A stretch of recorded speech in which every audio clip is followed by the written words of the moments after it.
everyone, and welcome to another episode of The Lifting. Today's recording is being recorded on 5/4/2025. However, you're not going to see this for a while. It will be probably August or so when this is actually let out. So today we decided that we would include you all in a little bit of a working session that we're going to do today.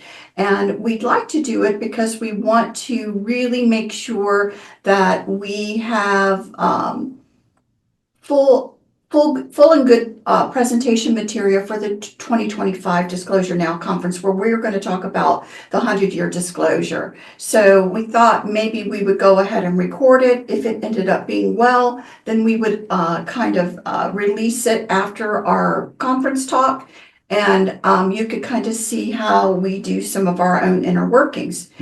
I have to tell you, it's been a very interesting morning because there seems to be a lot of resistance to wanting this to actually occur. So right now, I am going to go ahead and, as Chris says, we're going to open. I now open this circle to true benevolence with no conflicting agendas as of this moment in time. Okay. We are all one. And when one is harmed, all are harmed. When one is helped, all are helped. Therefore, in the name of who I am, and I am one with all there is, that only the highest good be done. We pray for ourselves, our friends, our family, our loved ones, to let healing energies in. Let them love us, let them nourish us, and let them bring us to our highest good. We pray for anyone listening, for your friends, your family, your loved ones, to also let healing energies in. Let them love you, let them nourish you, and let them bring you to your highest good.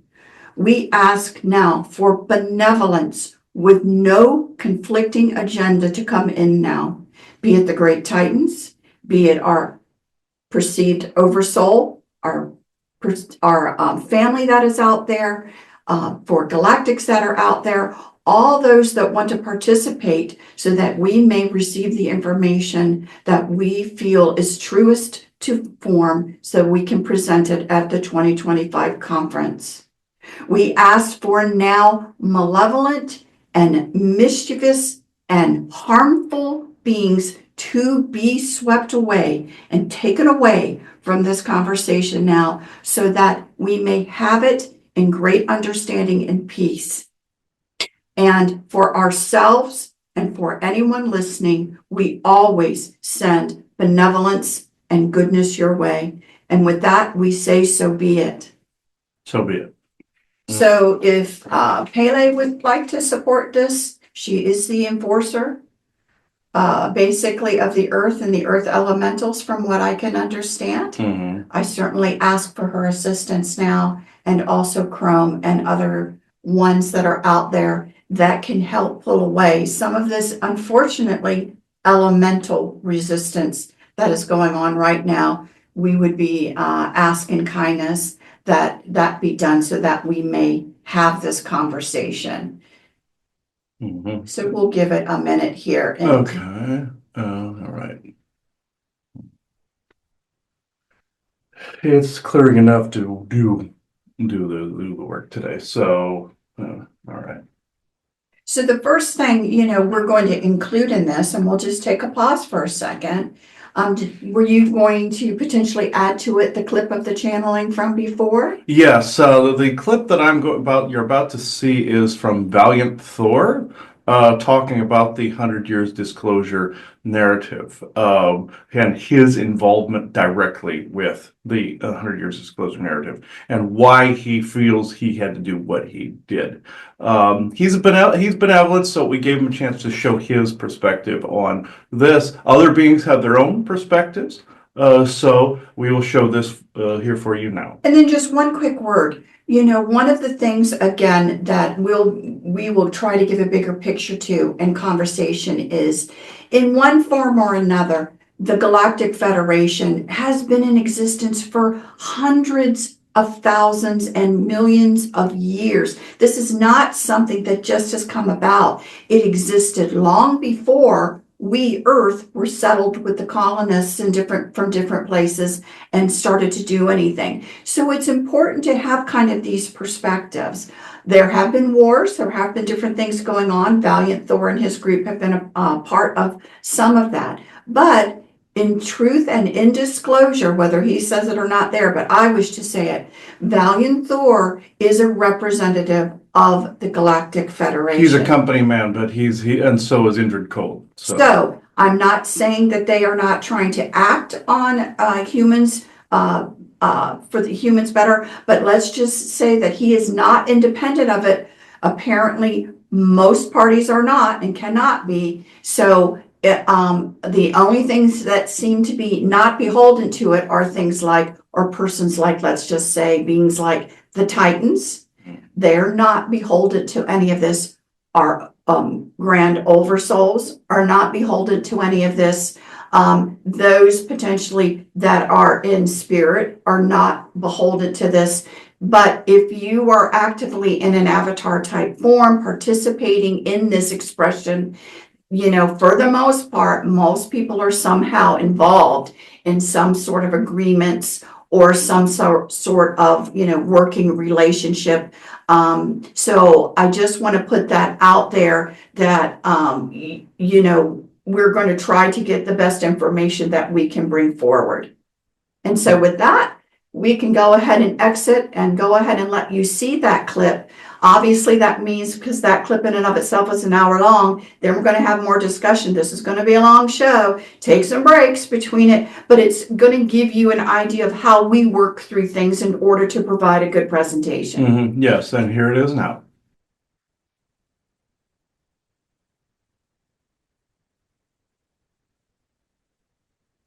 Yes, you wish to speak to us. I am Drorn Karna of the Council of Candifor. We wish to, you called on us for assistance. You did not, yes? Yes. So basically, when we do the conference coming up here, we wanted to talk on the 100-year disclosure conversation, which has been obviously going on. We're in the midst of it, part of it. But I feel like there is some, there's some pieces missing. So I feel like I want to start to have some conversations so that we are better prepared to really give a nice comprehensive conversation when we talk forward. So I basically I'm just gonna start from my knowledge of the beginning. Chris may know more. Obviously, he does know more than I do in some things. But just start where I am and then get into some of my questions. So in general, when we talk about the 100-year disclosure, what we're talking about is when the U.S. government, that's where we normally start, when the U.S. government was approached by different alien type races and discussed plans to be able to trade information, trade technology, trade different things in order to help humanity kind of grow. I say the United States because in Germany, they had been approached, obviously, and were working with I guess we would say more nefarious types that they agreed to work with that also helped promoted them in thinking they were some great race and they needed to, to have keep their purity and whatever, which led to atrocities. Yes, what ended up happening, this was in the Middle Ages, where different ETs, blonde-haired, blue-eyed types, threw the fight against your Germans so that they would be more egocentrically empowered. This was nurtured over through the 100 Years' War. This is why your Martian and Syrian Germans were celebrating this. Reagan brought this up as well in his discussion. But from our perspective, this is eventually how the Nazis were born in time. This is why in World War I they tried. Then in World War II, they got more of a footing. And then through paperclip, they came into your United States. Not that your United States was more pure of anything. It was just that there were certain things that actually were not completely present there until paperclip.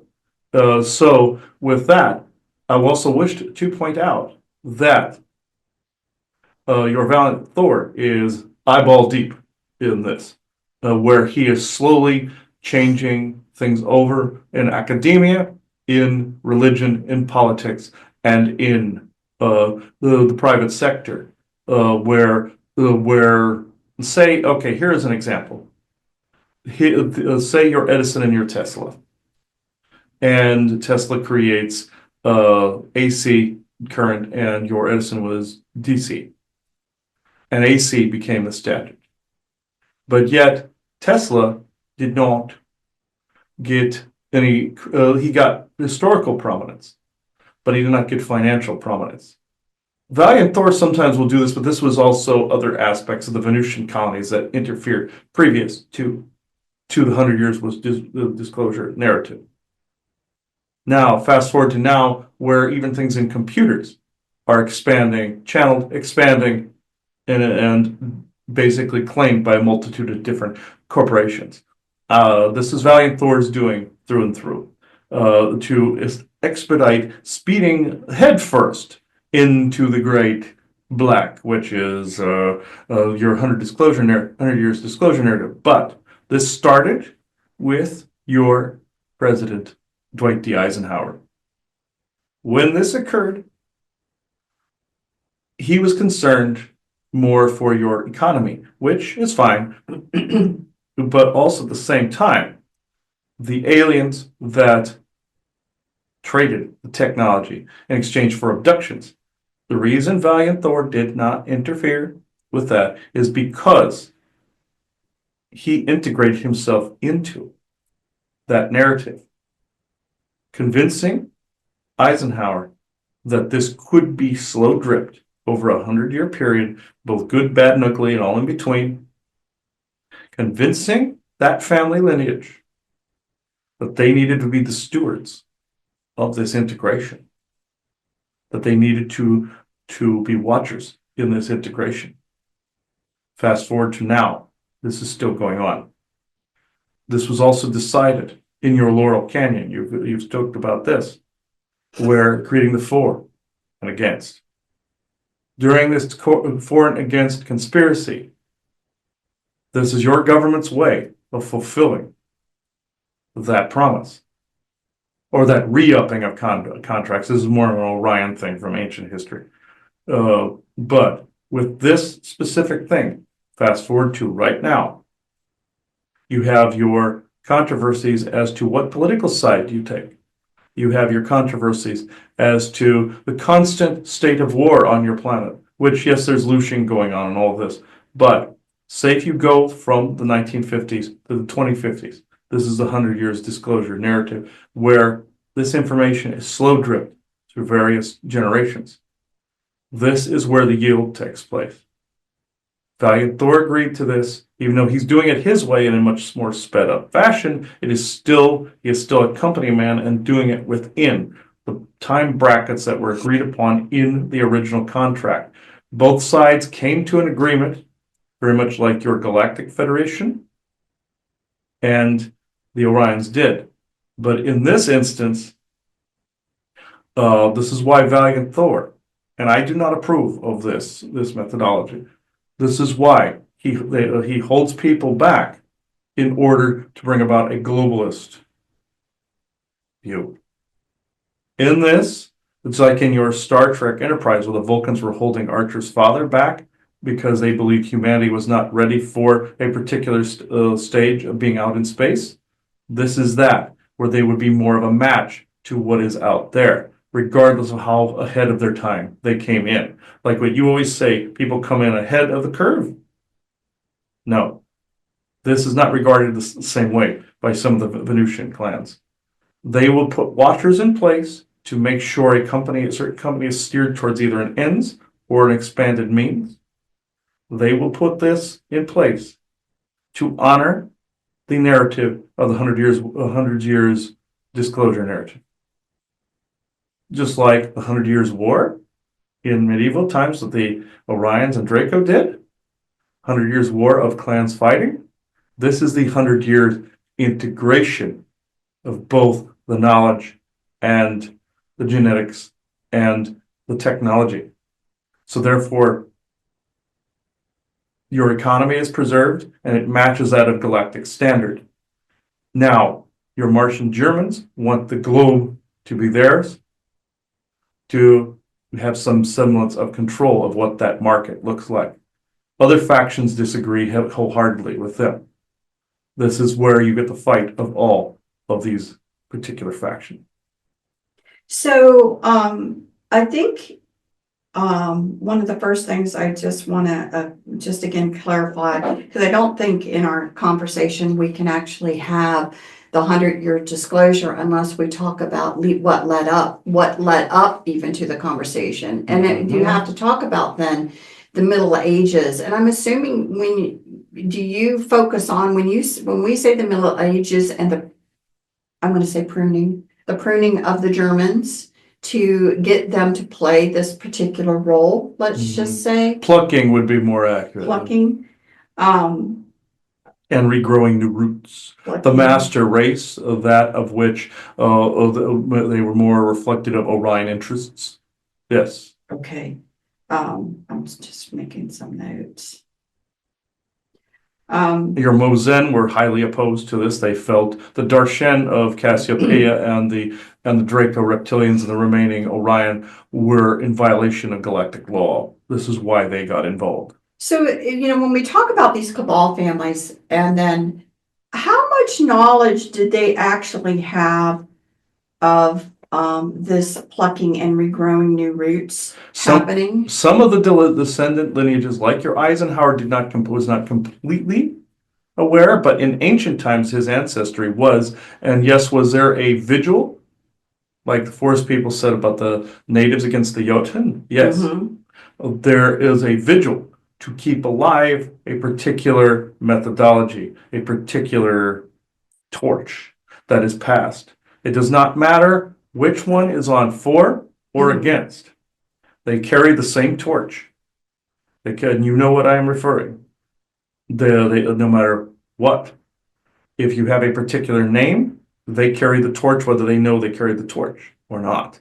It's genetic. Yes. The genetics have been. It was selected in ancient history, yes. Right, so the genetics are defined well enough that it's ingrained in you whether or not you realize it or not. There are certain aspects. It's in behavior. You call it the viruses in the DNA. Yeah. And could one of those lines fight it? Absolutely so. This is why you had people in the cabal lines that wanted to put their babies up for adoption, hoping that out in the open, raised by different people, that those particular traits could be expunged and could be eliminated through the reversal of the viruses in the DNA.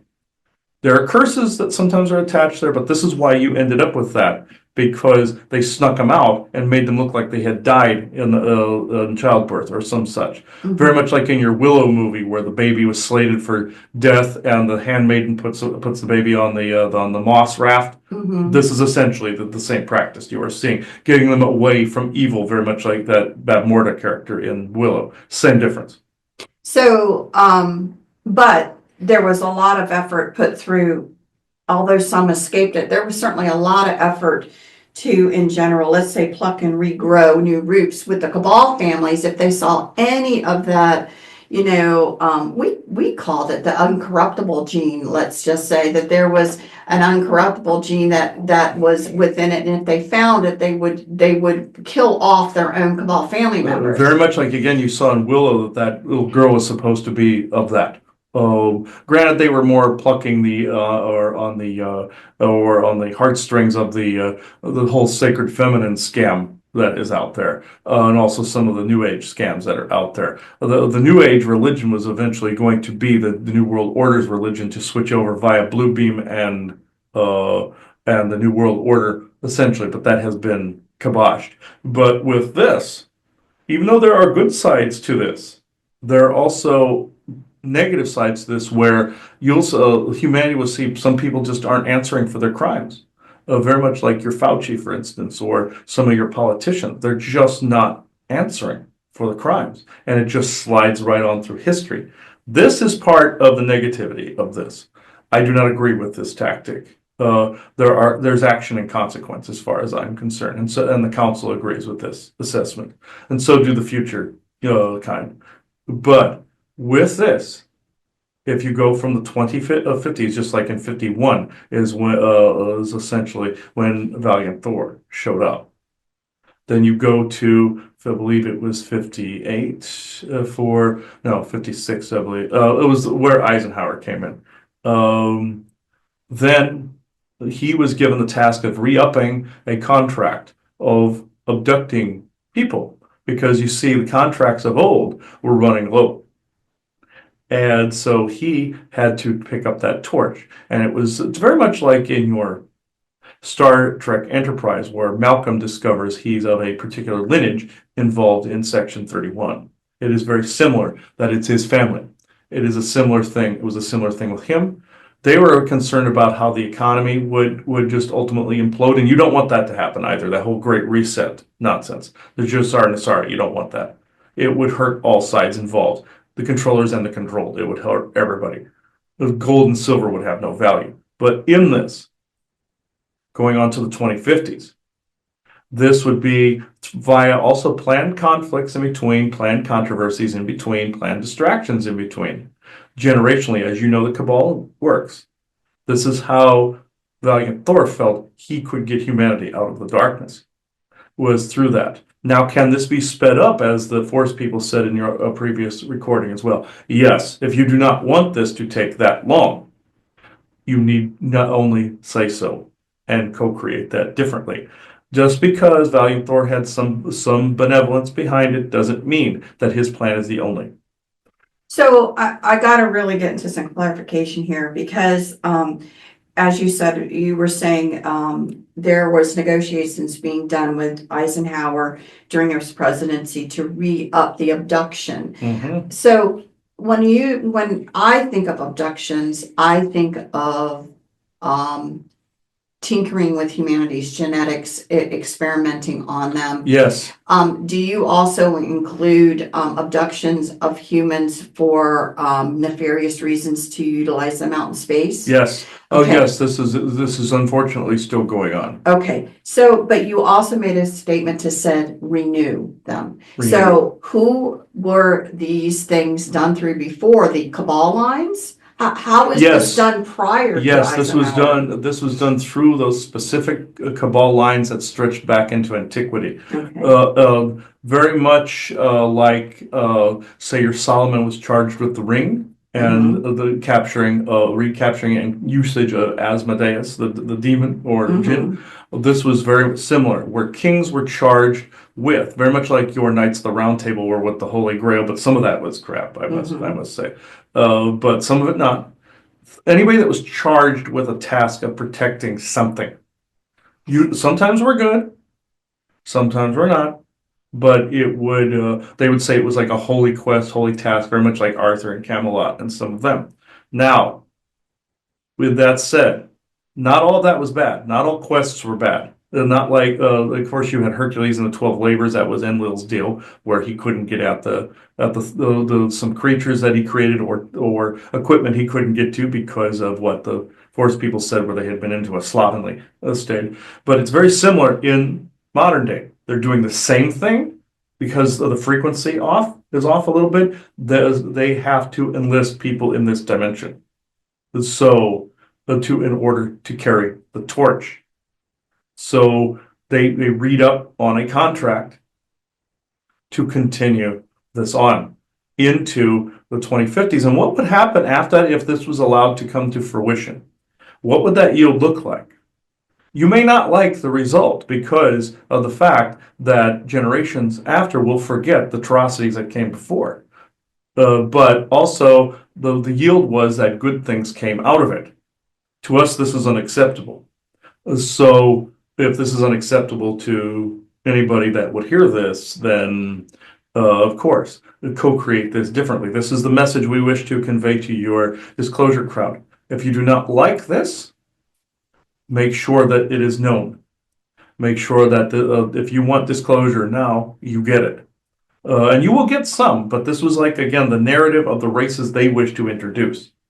Also, this is why you were seeing the grays predominantly in commercials and shows. This is also why you had other races predominantly, like in your Mountain Dew commercial with the different races in it, or the cat litter commercials or car commercials with the different races in them. And Sasquatch you see in a progressive commercial. This is why all these different races, including ourselves, are coming forward so that there is a choice. So basically what we're saying is the agreements to abduct are for 100 years. Yes. And so in the 2050s, this discussion will have again, and if we as a group to co-create differently, hopefully we can bring a lot of it to an end, that it will stop. Yes, and enforce them to break this contract. And what happens if it's broken? This actually sets free that particular contract. Say if a contract is violated enough, and you're seeing this with companies now, where they're just going, "Man, we're violating contracts. Right. What are you going to do about it?" This is what you need to do with this one. Those companies are obeying an earlier contract, like what happened to your friend with his computer coding. They are obeying one that would expand that into a more globalist view, to where it's one world that could communicate with the Galactic Federation type of thing versus a unity. This is what you really want. This is what they don't care. They broke a contract with an individual or family. They care that they kept it with the others out there. And ICC contractual concerns. What happens if all this is broken? This falls apart and the earth opens up how it wishes to. So, again, just and the will of the people instead.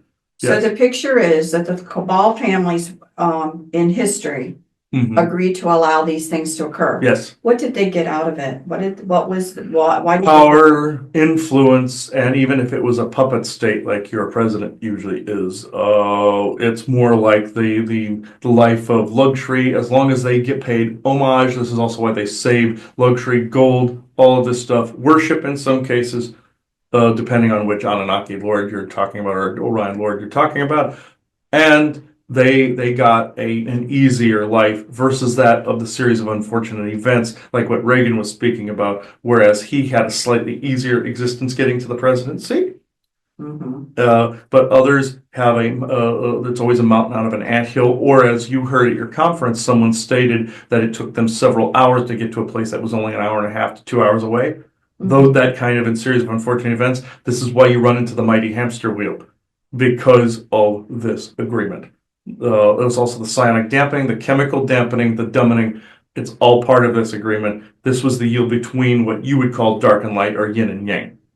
So, okay, so Contracts. the Cabal in the past, then they went to Eisenhower, but Eisenhower had to represent all of them, all of the other Cabal factions, did he not?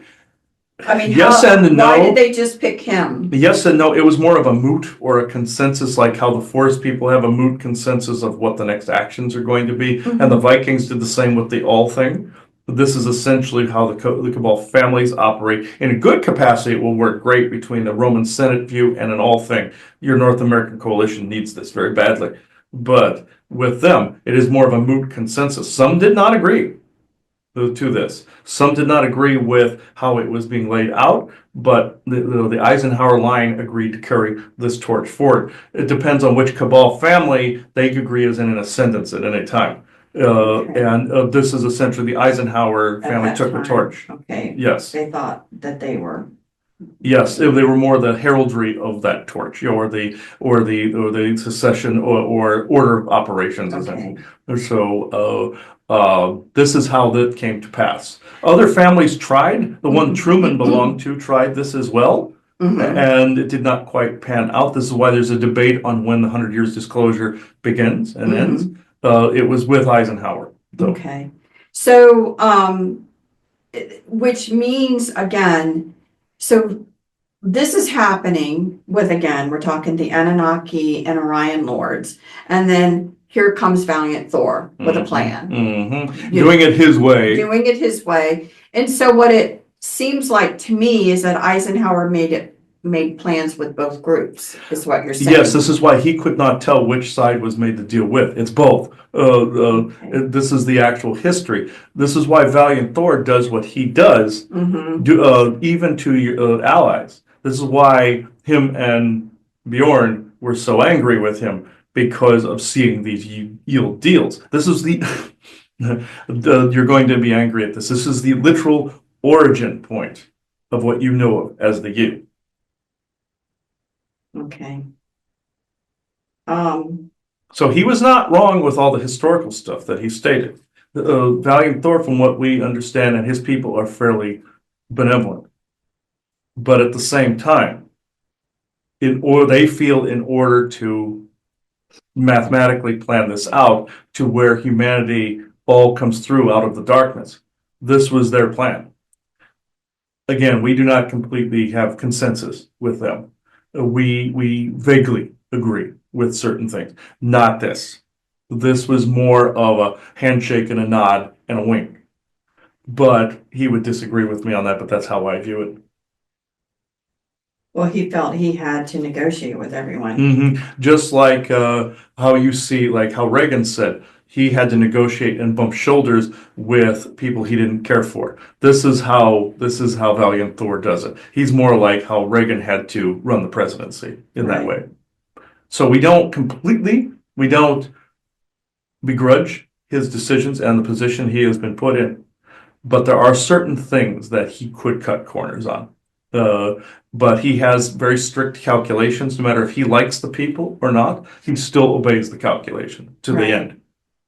You could say to the last breath, but that would piss him off. But that's more the enemy, and also some of these family lines. It would make him. It makes him mad if we integrate him into that. But we always say if the shoe fits.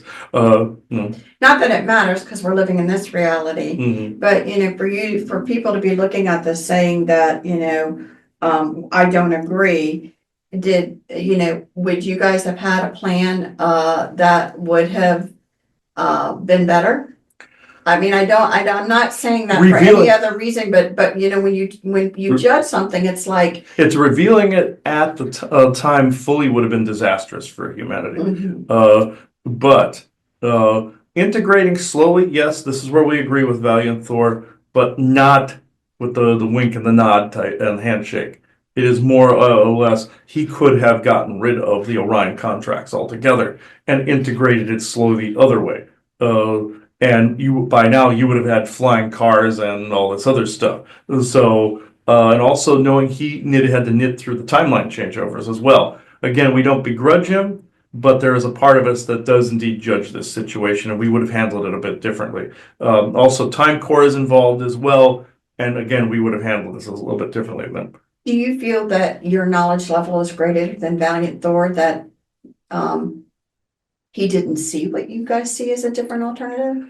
Not that we have a greater like we're not that we're better or anything like that. It's just that we had a more expanded viewpoint into the multiverse and into your reality and how to calculate that to where it could have been different. It's just like in your Infinity War and Endgame where Doctor Strange calculates this out, and also it was discovered that Doctor Strange.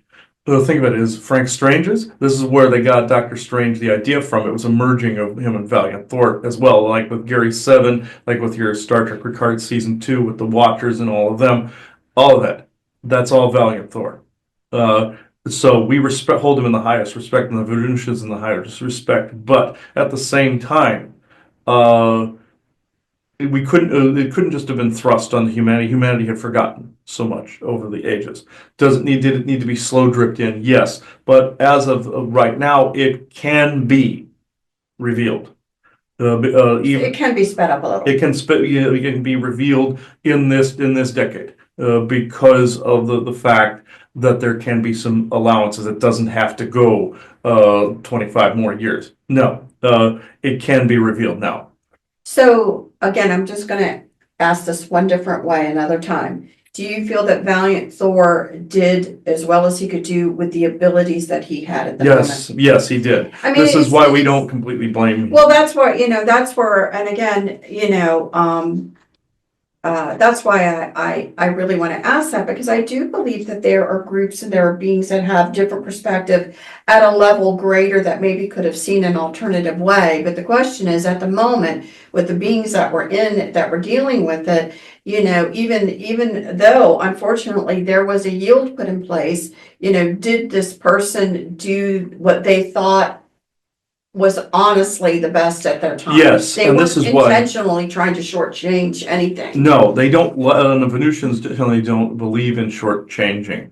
But at the same time, they are thinking things like that scene in your Green Lantern where those beings were basically saying they had to think of things on millions upon millions of years. That would be more like us. Right. That they were depicting there, not with the huge heads and everything like Orion's. No, that was a mix between Orion's and us. They were depicting in Green Lantern with that scene with Ryan Reynolds and the other guy, saying that he would be the one to save Earth. I know, bad pop culture reference, but we were being depicted there.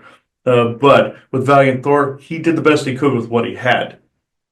But over time, he's gotten to the point where he won't bend as much. Well, it's an interesting dynamic because again, it feels more right to me. And if I were saying this at conference, I would say that he did the best he could with the knowledge level that he currently had at that moment. But there are certainly other groups that had a broader perspective that maybe would have negotiated something out, but you weren't dealing with anybody trying to shortchange, at least from his perspective. Yes, he is transmitting currently that, think of it like your Spock character, the needs of the many outweigh the needs of the few. Right. And this is agreed upon by us, the greater good, but at the same time, when good people become harmed, this is where we do not like this. No, I get it because I don't like it either. I get the whole thing, and the martyrdom type of thing. Yes, I can't stand it. Which I do. Or the cheese, as you guys put it. Yes. Right, and I do find it funny because, from my perspective, I always in my mind am joking with Valiant Thor that maybe we ought to throw a little kink in this, so he has to do some recalculations because he seems to love statistics and recalculating. But because that's really what you're saying. You're saying there has become a greater awareness now that humanity's awareness and ability to co-create can now play a part in these because that wasn't accounted for, was it? I'm going to say in the contractual things that were done in Eisenhower's day, the thought that humanity would be able to raise in consciousness to co-create an outcome differently from the original agreements, was that considered in that?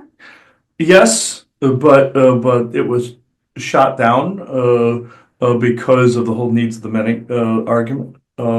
Excuse, he wishes to intrude on the conversation. I will step aside currently.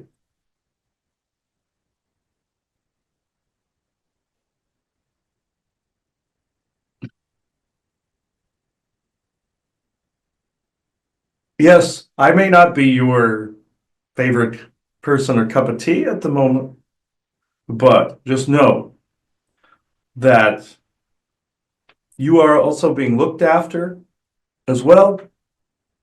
But you must remember this, that you are one, they are many. We must ensure the plan's survival. Yes, there are allowances, but not many from our perspective. People like Drorn Karnal disagree, and all the groups did have their agreements and disagreements. I must say, they were in this. Challenge with us, but I must say that the plan coming to fruition makes it so there is no war, that it is a seamless transition as much as possible. Yes, there would be skirmishes, battles, and the like. National sovereignty type of thing, yes, and that will remain, and be retained. But at the same time, our plan aimed at complete world peace. You would say peace on earth, goodwill towards men. This is what we aimed at. So, I'm actually not having an issue with all of that because I actually because on the individual level, you have been severely, what's the term, disenfranchised? Well, sure, and I understand how deeply Chris feels about it, but Yes, and Bjorn, yes, we have heard him multiple times. Yes, I know that, and I 1000% understand, and I have my own feelings, but I also recognize that this has been going on since humanity existed. This isn't something that just came about and it was renewed. Let's say certain things were renewed, and the goal is to slowly bring this stuff to an end. And so I can respect the fact that the goal is to bring a lot of the stuff to the end. What my question is, because it seems to me that the energies are opening up in a way that we can actually have this conversation. Yes. So obviously, we're not going to be stifled in this. We're going to have this conversation. So, and again, I do want to believe that the co-creative abilities of human beings can, participate in either stifling abductions, however that energetically occurs or whatever. Let your agreements happen, but that humanity with their co-creative skills can on its own have an impact to not let certain things happen that we don't want to see happen to our fellow human beings. Are you telling me, because I really hope you're not, that somehow that would be stifled in humanity to, do things like that? No, this would not be. It only has that appearance because of the way that our group is operating. To be able to unfold this in a more organized manner upon the entire Earth. To be able to not only connect with your brothers and sisters out in space, but with yourselves easier. People want a Star Trek world. Integrating it this way is the only peaceful recourse. Yes, unfortunately, there were some disenfranchised along the way that may have had a piece of technology, but then it went to a more global scale versus that of proprietary or exclusive ownership. Yes, and this is very regretful on our part. But this was planned over many decades, regardless of who came and claimed that mantle.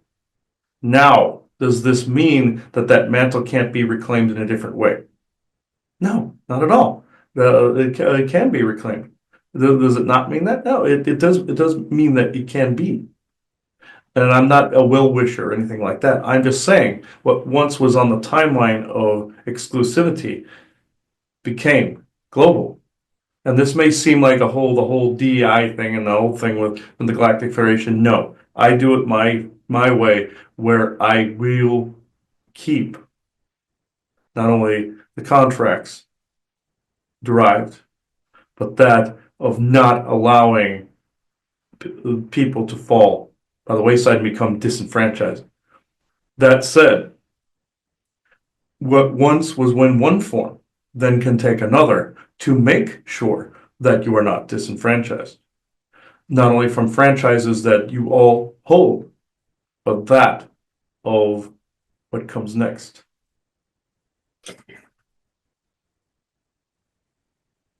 Okay.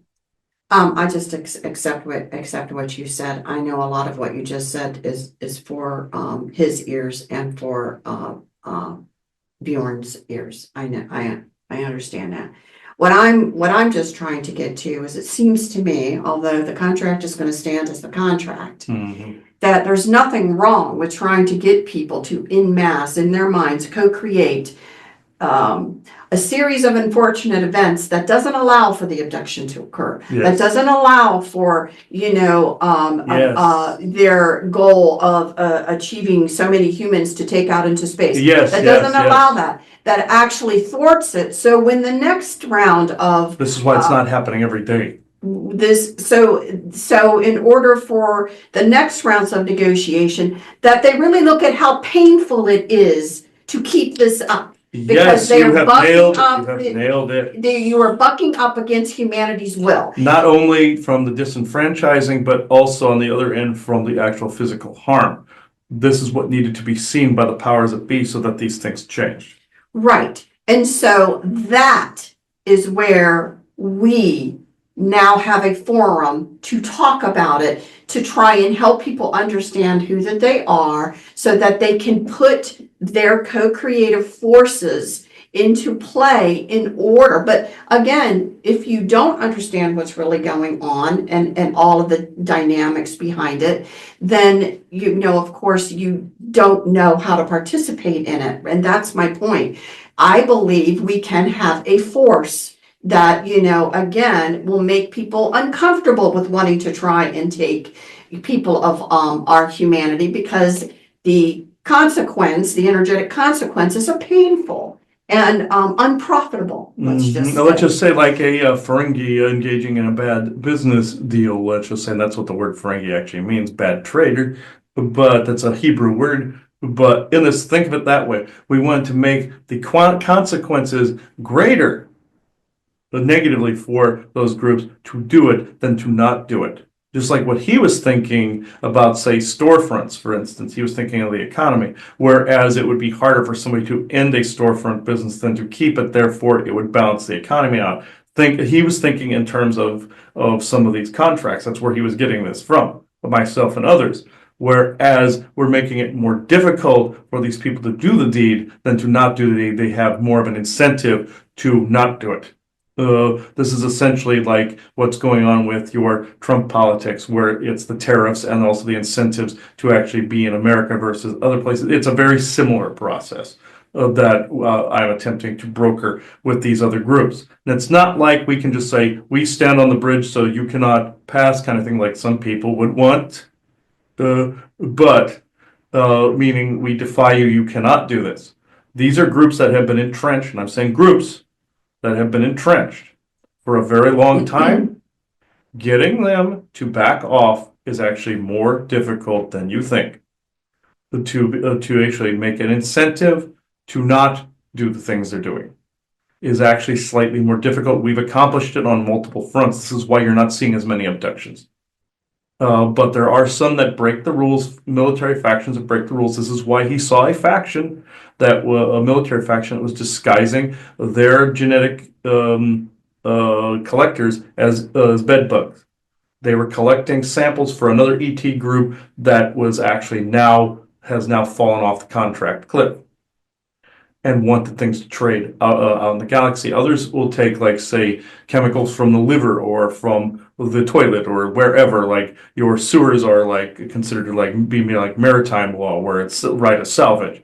That kind of crap. It's disgusting, but this is what some of these dumpster divers have resorted to.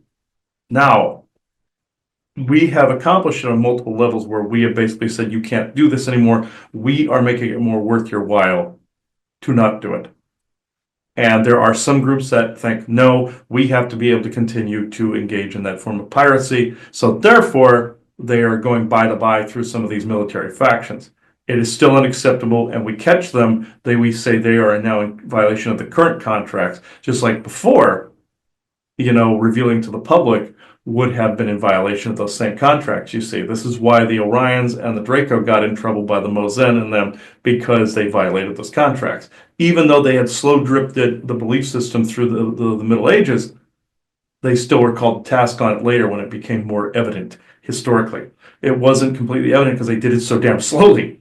So with this, we had to counterbalance or countermand this, but now we're at the stage where we can rewrite and renegotiate these contracts, like what you saw with Trump and Zelensky, where they were renegotiating land mining rights and stuff like that. That's the kind of negotiations we're talking about. So I'm just going to try to restate to make sure that I heard you correctly, so that it's said correctly. So in general, what you're talking about is the fact that, again, during Eisenhower's time, a new contractual agreement. I guess what you're saying is that old contractual agreements had a kind of a clause in them that says, if this was becoming painfully obvious to the people, it has to stop. Yes, okay. Yes. Once it's revealed, it's very much like what he calls the angel's unaware rule, where if an ET is not seen as an ET, they can continue going in public. If they're seen as ET, they have to leave. That's along those same lines. Right. So this is why it's being done this way, so it can be systematically revealed. And so obviously that clause still carried into whatever the terms and agreements of the Eisenhower. And so right now, with us talking about it, we're kind of following along that lines of making people look to see what's going on, because once it's seen, it has to stop. Yes, it's very much like, say, when he was on prescription meds at one point. There was a gabapentin prescription he was on. Once he got to the 300 mark, where there was only 300 milligrams left to, or 200 or so left to withdraw from, he just decided to do the rest. This is the same with revealing now and revealing in the 2050s. There's going to be some withdrawal.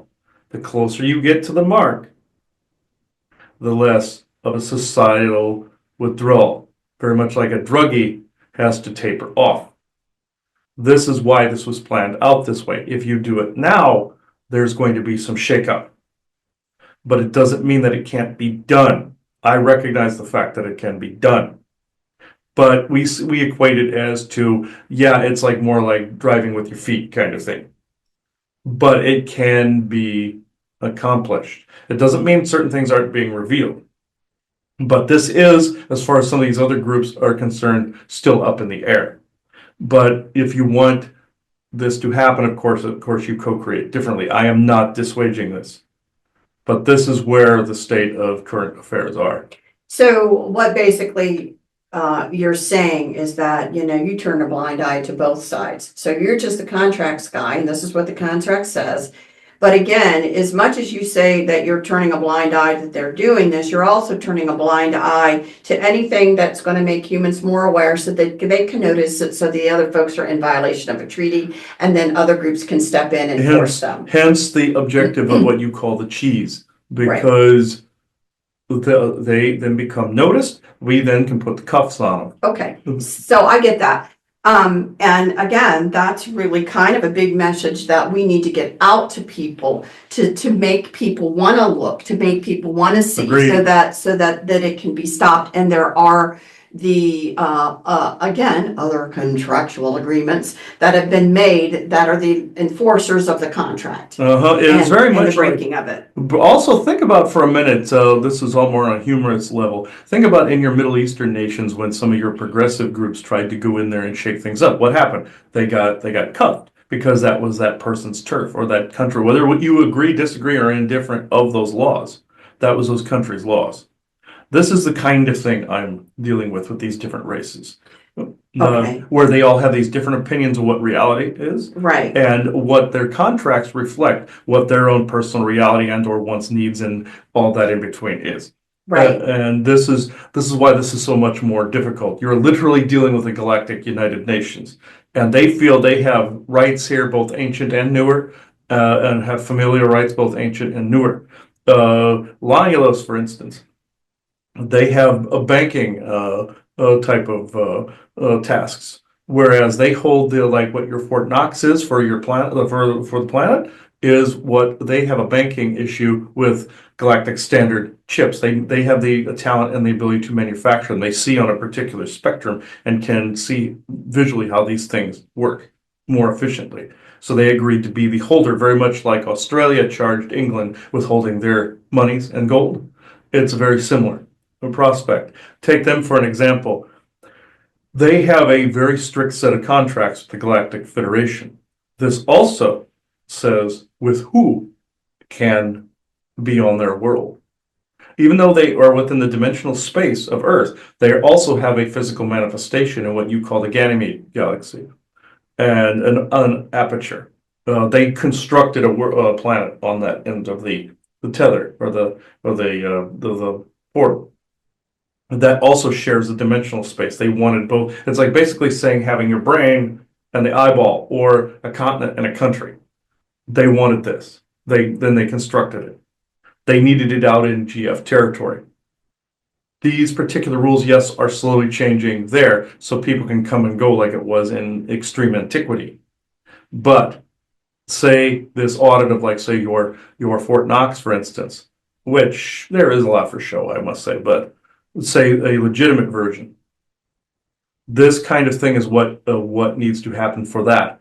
This is why also opening certain rules up at the moment to be seen then also changes those realities for those worlds as well. Okay. So not in a forced inclusivity, but more of an agreement sort of way. So when you're dealing with, again, not just the U.S. military, but the different militaries around the world. So we're talking about these contracts are worldwide. This is kind of a worldwide agreement. Yes. So what you have is you've got some, let's just say, military offshoots, factions, whatever you want to call them. Mm-hmm. That have been made aware of these agreements, and they actually are now complicit, feeling like they're following orders to agreements that were made to get us out into the community, that are allowing for these abductions, unless they participate in them. Mm-hmm. I don't know how they can live with themselves. And yes, and also there are also some orders that are being followed from antiquity, very much like in your Babylon 5, where Londo was explaining to Jakar why there was a captured Narn in a prison cell from a long time ago. And there was a guard that stood there from the previous regime. And he explained that there was a story of a little girl that ordered a princess that ordered a guard to guard a flower. And this guard guarded the flower, but that guard was still in the spot long after the flower had died. And he said because the order was never rescinded because that particular person died eventually. The princess died at a young age. So that guard always stood there. And he was wondering why that guard was in place. It's because that's how it always has been. Or the whole thing like what his mother said about the monkeys in the office. Eventually, you badger somebody that wants to change the rules enough, they will go along with it. That's the whole. That's why she was denied policy changing at the environmental quality department because of the same reasons. This is the way it's always been done around here. Mentality. This is the stuffed shirts that you're up against in not only your government, which is being doged currently as we speak, but even in reality, some things are happening. This is why positive changes are happening. It's not all an illusion. Doesn't mean that the cabal is suddenly going away and all of that nonsense, that propaganda that's out there. But you're dealing with stuffed shirts, as his mother likes to call them, that are slow to change. Slower than yourselves, I might add. You guys are willing to hit the ground running. You also have other ET groups that are data miners, like your Taigetans, that like to report on where people's belief systems are all the time to the Galactic Federation, but in the negative light. It's very much like in your American Dad, where there was an alien lord that was basically castrating everybody because of the people he captured, because of the fact that he was seeing through this octopi entity only negative thoughts. The reports that I use that goofy reference because it was true. For one, there was a Orion Gray that was actually the head of the spaceship, like the character of Roger in it. But it's because those are the reports that they're getting based on the opinion and the culture by which that opinion is expressed. And that we do not recommend this at this time. We do not recommend this at this time. They hear it in the Senate constantly. If you went there, you would be hearing a bunch of back and forth of we don't recommend, we don't recommend. Or in some cases, they light a little light up saying nay, nay, nay, like a bunch of horses going, hey, this is what it looks like. And a bunch of them arguing with each other, and it gets really loud in that chamber, and you go deaf, like what the forest people said. In this is exactly it.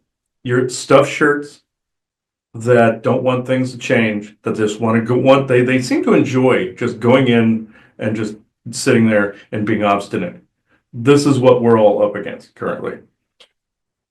Because it's inbred, it's in their genes. Yeah, they're inbred, all right, several of them, but they can hear me. This is why they're monitoring this conversation quite heavily. And some of them are, and other ones are going, all right.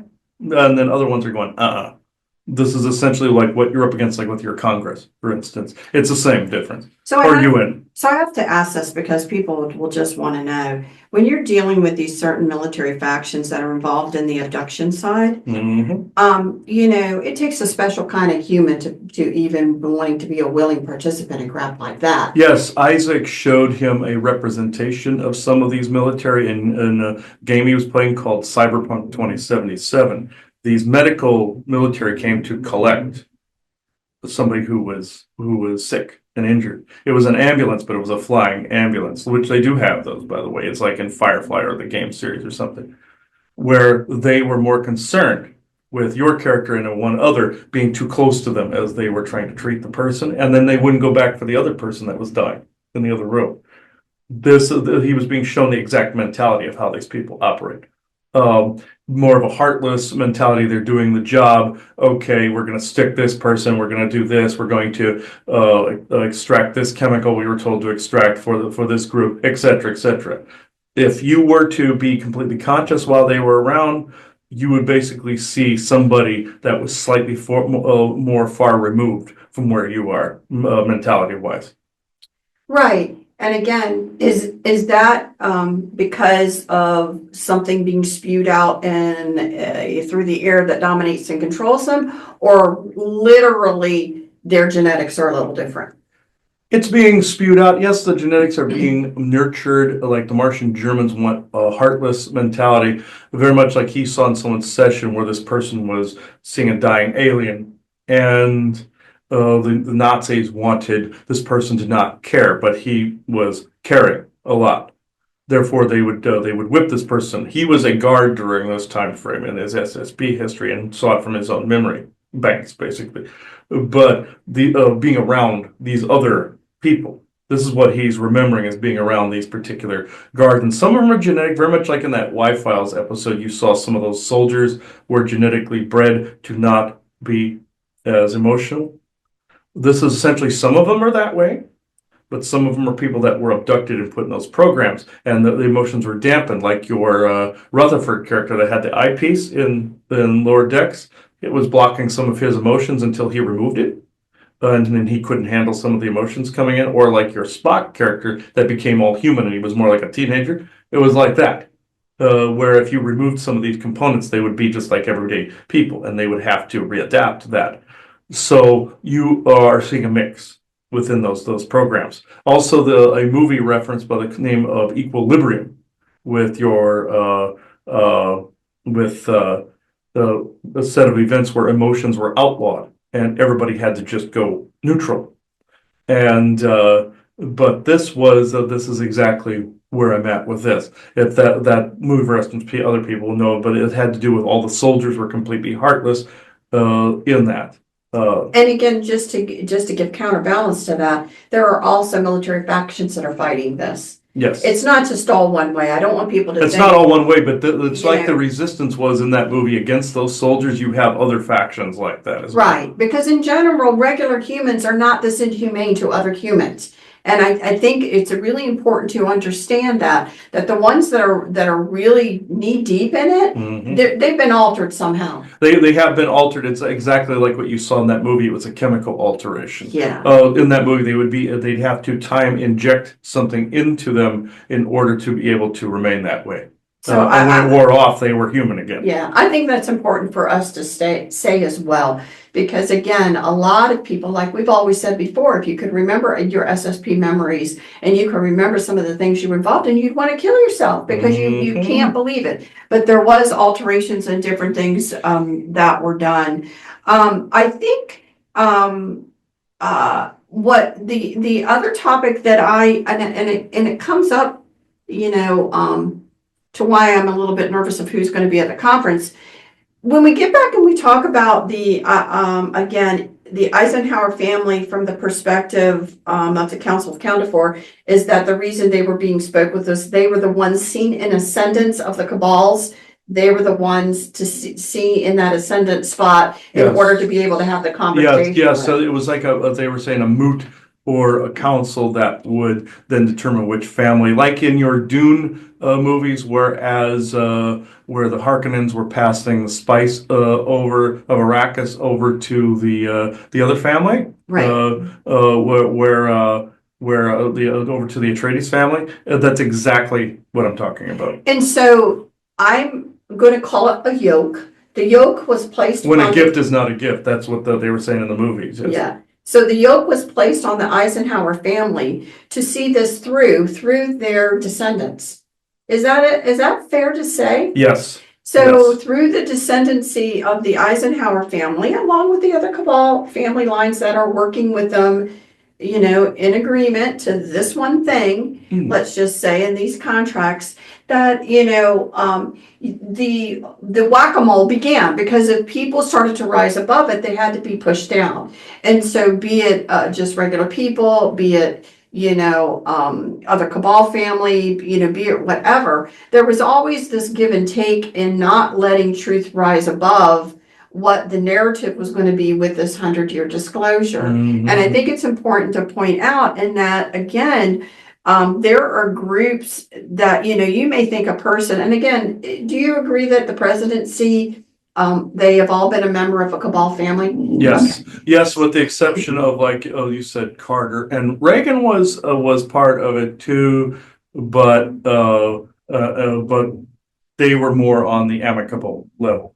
Right, but every single one of them came from some sort of cabal lineage, Whether we're or chosen, not they yeah. were, actually as a hardened participant as some of them, that could be spoken about. But again, you're dealing with the fact that there was investment made by all of these families and people around the world. The one thing probably most of the cabal agreed upon, I'd say the majority of them agreed upon these contracts, that they were okay with it. Yes, And so what you're dealing very with, okay with it. yeah, so what you're dealing with is the fact that you have an infrastructure that's been in place, that's always been there, that no matter about World War I, no matter about World War II, this infrastructure existed. It's also like John Wick and the table with the different hotels as neutral spots, right? That's a real thing. Right.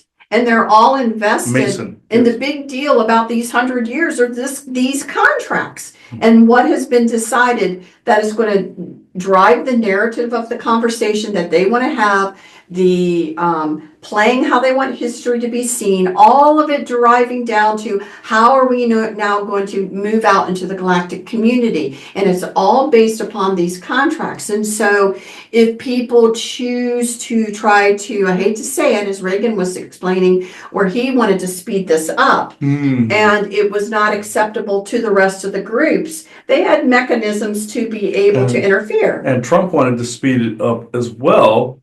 This is why you saw the whole January 6th in Mar-a-Lago punishment, essentially. You were seeing a public flogging. Not that any of the sides weren't integrated into this. It's just that he was wanting to speed things up as well, the same way Reagan did. And is it true that he also hasn't changed his mind and thus an assassination attempt and things? Yes. Okay. But the cabal factions were more satisfied that the fact somebody died. So they're like, okay, we got somebody. Like what you said. The energies had to play out, and something happened. The energies had to play out, and yes. Now, were his own faction protecting him? Yes, but then also the person that died that day was more like, okay, we got somebody. Like he uses the comparison, like the whole old story called Bearskin, where the man makes the deal with the devil and has to wear a bearskin for 7 years. But if he dies, the devil claims his soul. But if he lives, the devil has to do what the man tells him to do. Well, and this is essentially kind of the same type of pact. I guess for me, it seems even bigger picture than that. That's more of an example, yeah. They do believe in the forces of rolling the dice, and whatever happens, happens. And they all kind of believe in that a little bit. So with the Trump assassination, again, the energies did have someone who was assassinated. Yes. And so they accepted that as meant to happen, I think. Because what happened at the end of that story is the man meets a woman during the time where he couldn't bathe either. The devil wouldn't let him bathe. So he meets this woman, says, I will come back in a few years. He had already been like 5 or 6 years in, or about 5 years in or so.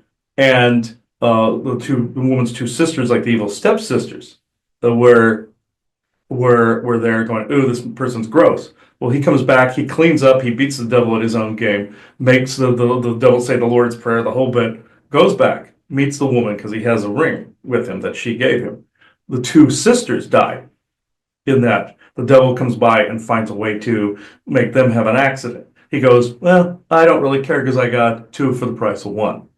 So I'm happy. That's how the Kabbalistic factions viewed this. So between that and the elections, It was a good person that died, so they're like, we're good, we're good. right? But again, and the elections and the outcome actually now put Trump's cabal in ascendance. Yes, And yes, you were saying thus all of these worldly things that are going on, where people are now changing their minds yes, and doing things. Because the moot agreed. You see, You know. the moot agreed, just like with Eisenhower's ascendance, the Trump family ascendance is now in power, like about with the Atreides and the Harkonnen. It's the same type of, the great family is agreed. That's the same thing. And it was really interesting because, that had actually kind of in a sense been decided. I think the assassination attempt was probably a last-ditch effort to try and change the tides. Yes. But because it was already the other factions didn't want it. Right, because it was already being spoken at some of these world forums when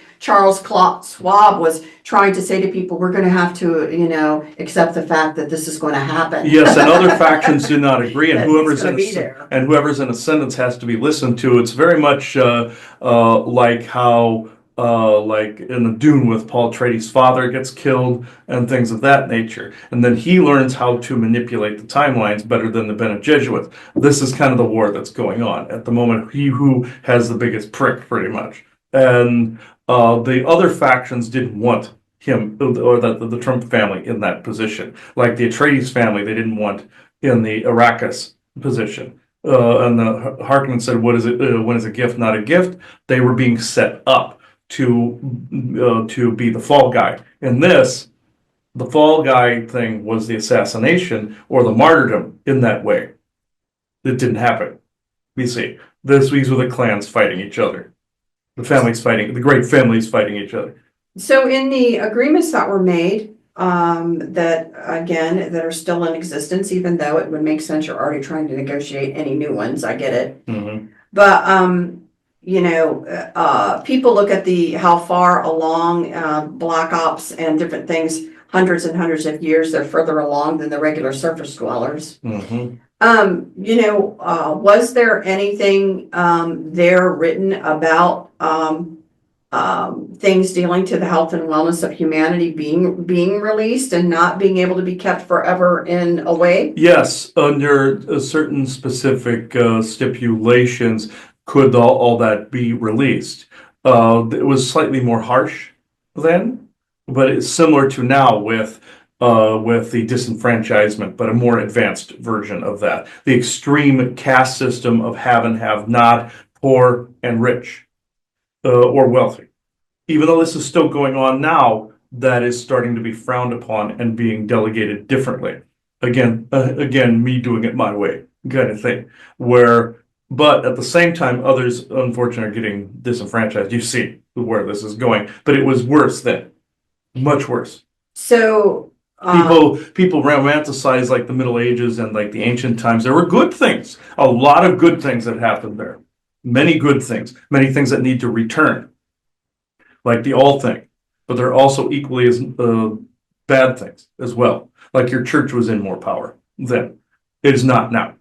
Do you see the difference? I understand what to many people feels like just inches and centimeters being given. Not enough, because now you're in a situation where so many people are deprived health care and have been, hate to say it, poisoned to need health care. This is why those other people are being put in key positions to change these things. True. My question is any of that in the contract?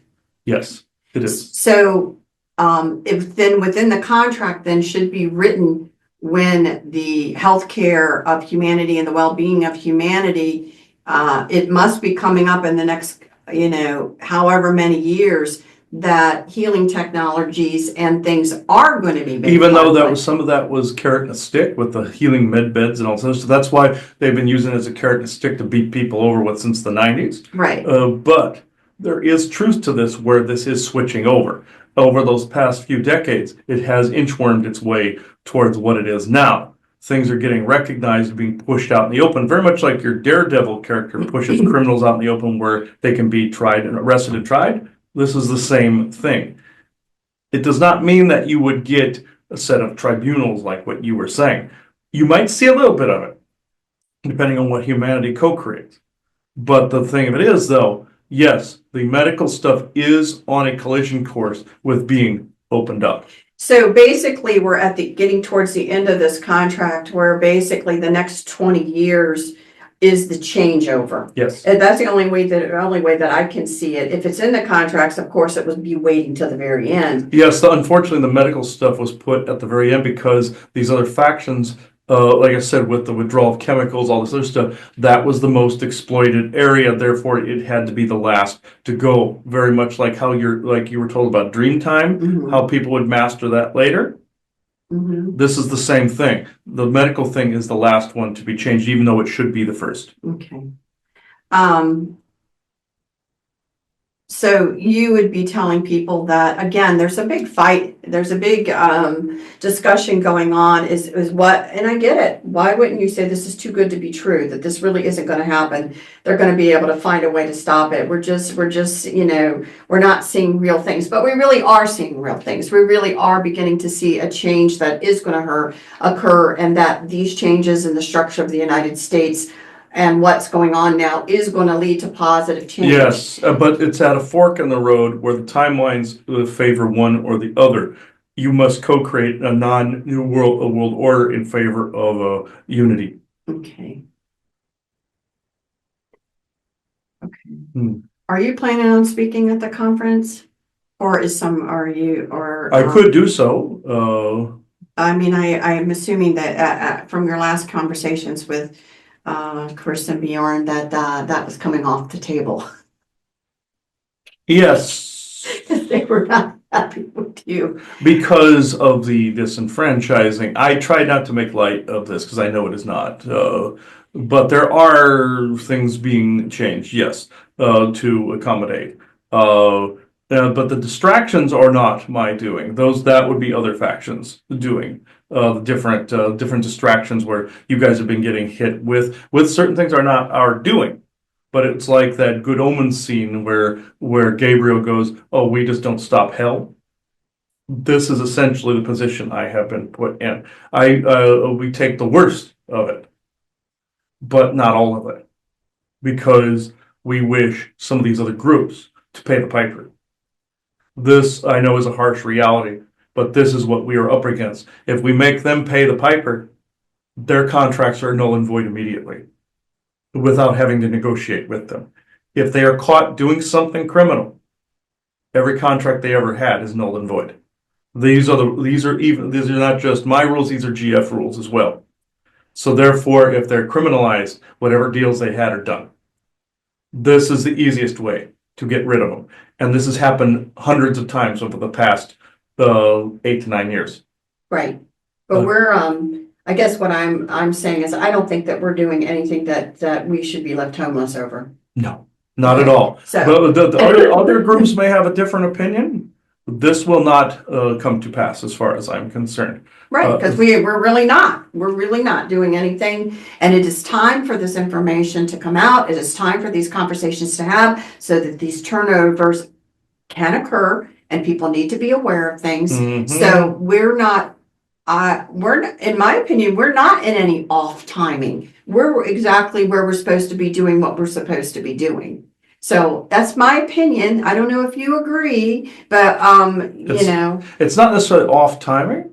People like to say divine timing, but humanity has to co-create which timeline this is. right. So we're in the right place at the right time doing what we're supposed to be doing is Yes. my point. Yes. You know what I mean? Which shouldn't leave us homeless. Yes. So but anyway, that's really my point. Yeah. I don't think I have any questions. Do you think there's something that I mean, obviously the conference isn't until July. Is there anything right now that you think that I need to know about that you want to make sure that is communicated or understood by us? This is essentially the gist of the 100 disclosure contracts, which is more accurate. The narrative is more 100 disclosure contract narrative, you could put it that way. But I'm slightly being more anal in the naming, but it's more accurate to say contract. But this is all that needs to be said currently. This information more than likely won't change much by the time the conference comes about. I don't want to say timeless, that's the wrong choice of words, but some things will have changed that you will notice politically that will have popped up. I can honestly say we can chronovisor our way through this a little bit, very much like somehow your time travel groups do, but we can calculate through that. Not necessarily just that means we can see a little bit ahead, but more through mathematical calculation. My goal is that we are historically accurate in our conversation. Yes. And to that, I think we can agree that the information we've got pretty well down pat, that we can feel comfortable that part of it is okay. Yes, yes. You can be confident in that, yes. Okay. So I must detach now. I know I barged in as a third party, but it is what it is. So thank you, and goodbye. Oh, and tell Bjorn that he doesn't have to send certain thoughts my way. I get the point. It is being honored as we speak, he says. So, all right, Harry, you're going to talk. You coming in through the public terminal over there? Okay. Okay, hang on. Make sure it's it.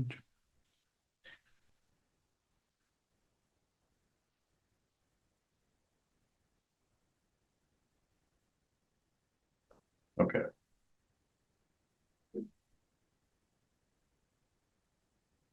Hang on. There's more interference. Hang on a second.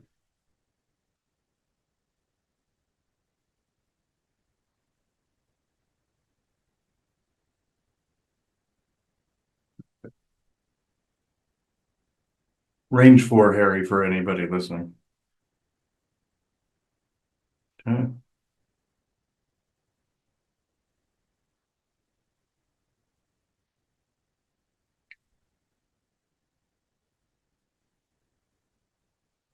You have questions? Yes.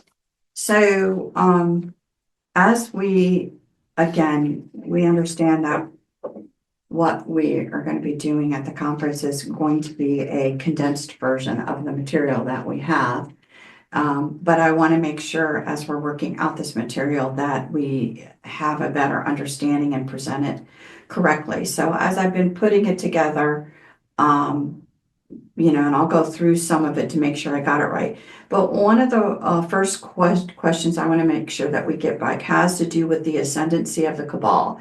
So my understanding is that in the Middle Age time is when you had kings and queens, you had individual, let's say, I don't even know what you want to say, because some of them can be earthly folks that went to them. Some of them could be ET races that went to them to actually make agreements with kings and queens. Maybe some of them were brought on as advisors and things like that, in history. But the point is that there was quite a few cabal lines, quite a few, let's just say kings and queens. They were fighting a lot. They were trying to, bring it down. And then at some point, there was I would think a realization by some of these kings and queens that this fighting and stuff like this needs to stop. They need to coalesce a little bit more. So the cabal lines kind of started to begin to coalesce a little bit. Some of them were killed off in some of the wars, let's just say, or whatever happened. But I want to focus in on when did it occur that, as this happened, there was also a realization that there had to be a one leader that then began speaking for all. Did this come about because the races that they were dealing with wanted that to happen? And then when in time did that happen? The answer to your second question, yes. But to answer the third one, when? This is actually under dispute at the moment. One could argue it happened in the ideas of the original seeding. One could argue it happened during the Orion Wars. But within what you see as history, this happened roughly. This also is under a hot dispute, let's just say. Some would say also Atlantis, Lemuria, but then within the history that you all know, like in the Middle Ages and such.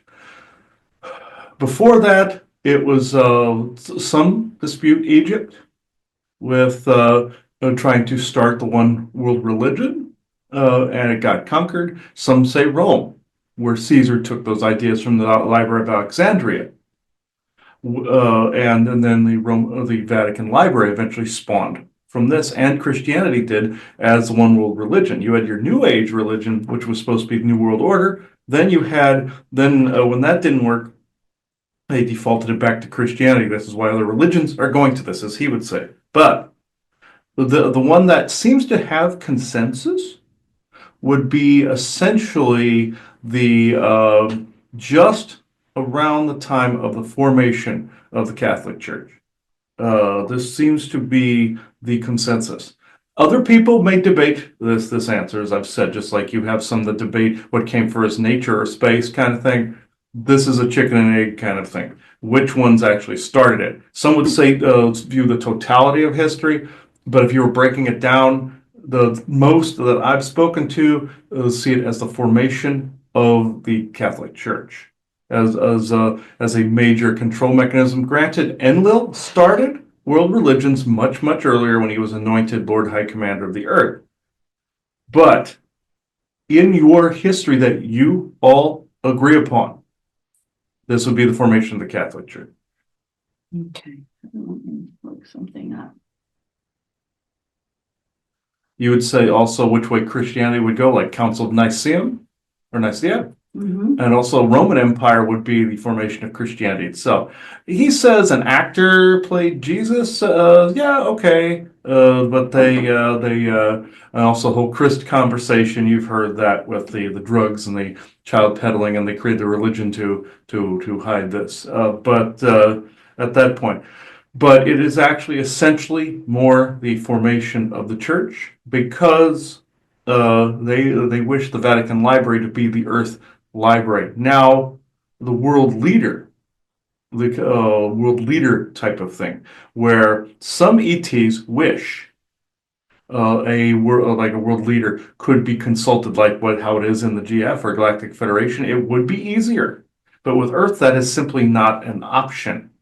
At first, they wanted a more Atlantean style one type of government. Again, the church, that's where they get the styles from. That is Atlantis through and through. They are literally following the rituals and descendant lineage of Atlantis. Then also the ascendancy of popes. This is Atlantis. There was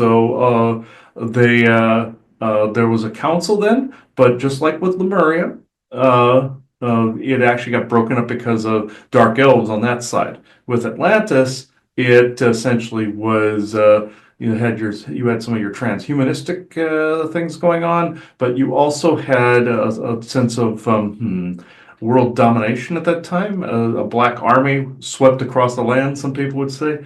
But and tried to conquer places like Greece and conquer places that were of so-called lesser civilizations, but they were all recalled at the last second to basically seal their fate. Let's just put it that way. Got literally quantum entangled back to Atlantis within the temporal fracture that was created. And they say it's sunk beneath the waves, but some version of it did, and a version of it didn't. There is a concept he calls within his Elder Scrolls called a dragon break, where the character of Talos or Tiber Septim took a Numidium cube and fractured time. Atlantis did something similar. You saw it in the movie the Aquaman, where something fractured, but this was a temporal fracture. So one sank and one stayed. Within the Elder Scrolls lore, it's like one character named Manny Marco, King of Worms, was a human, then a god. Talos was a human, or Tiber Septim was a human, Talos was a god. This is the same thing, where you have an is and is not. The situation, it's a quantum fracture, where you have an is and is not.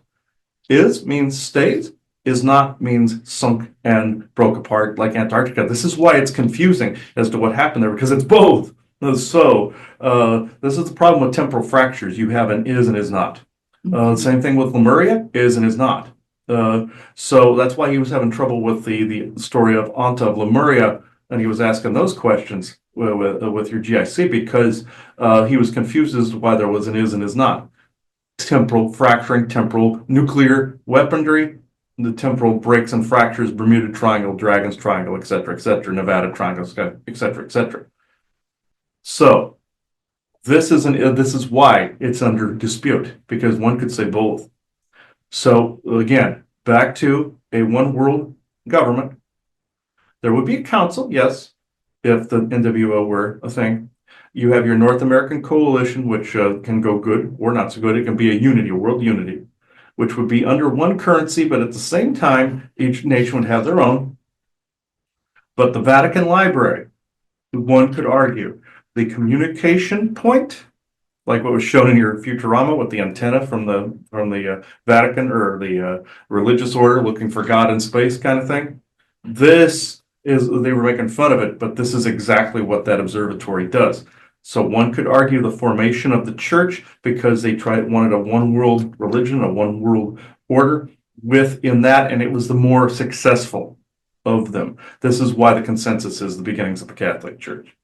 So, again, to try and then give, because, humans are going to want the best, understanding of a timeline. So we have to say that when the papal status really took hold is maybe when more people would recognize an ascendancy kind of taking more hold. Because that was in the 600, when was that? That was in 590 when Pope Gregory took over. Yes. So is that, because again, you have Constantine who approved the Christianity to occur. That was several hundred years before that.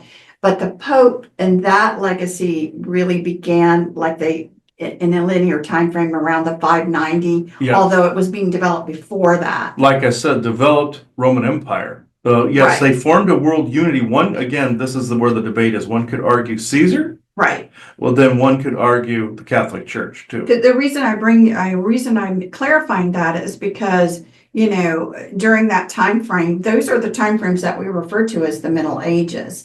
And right, isn't that the time frame we refer to that? Yes. Because there was a lot of fighting going on amongst kings, queens, territories, things like that. Yes, that was later in time. That was the Dark Ages were post Roman Empire, and then you had the Middle Ages. Yes. Let me look something up. Because in the 600s, that would still been the essentially the Holy Roman Empire. Essentially, yes.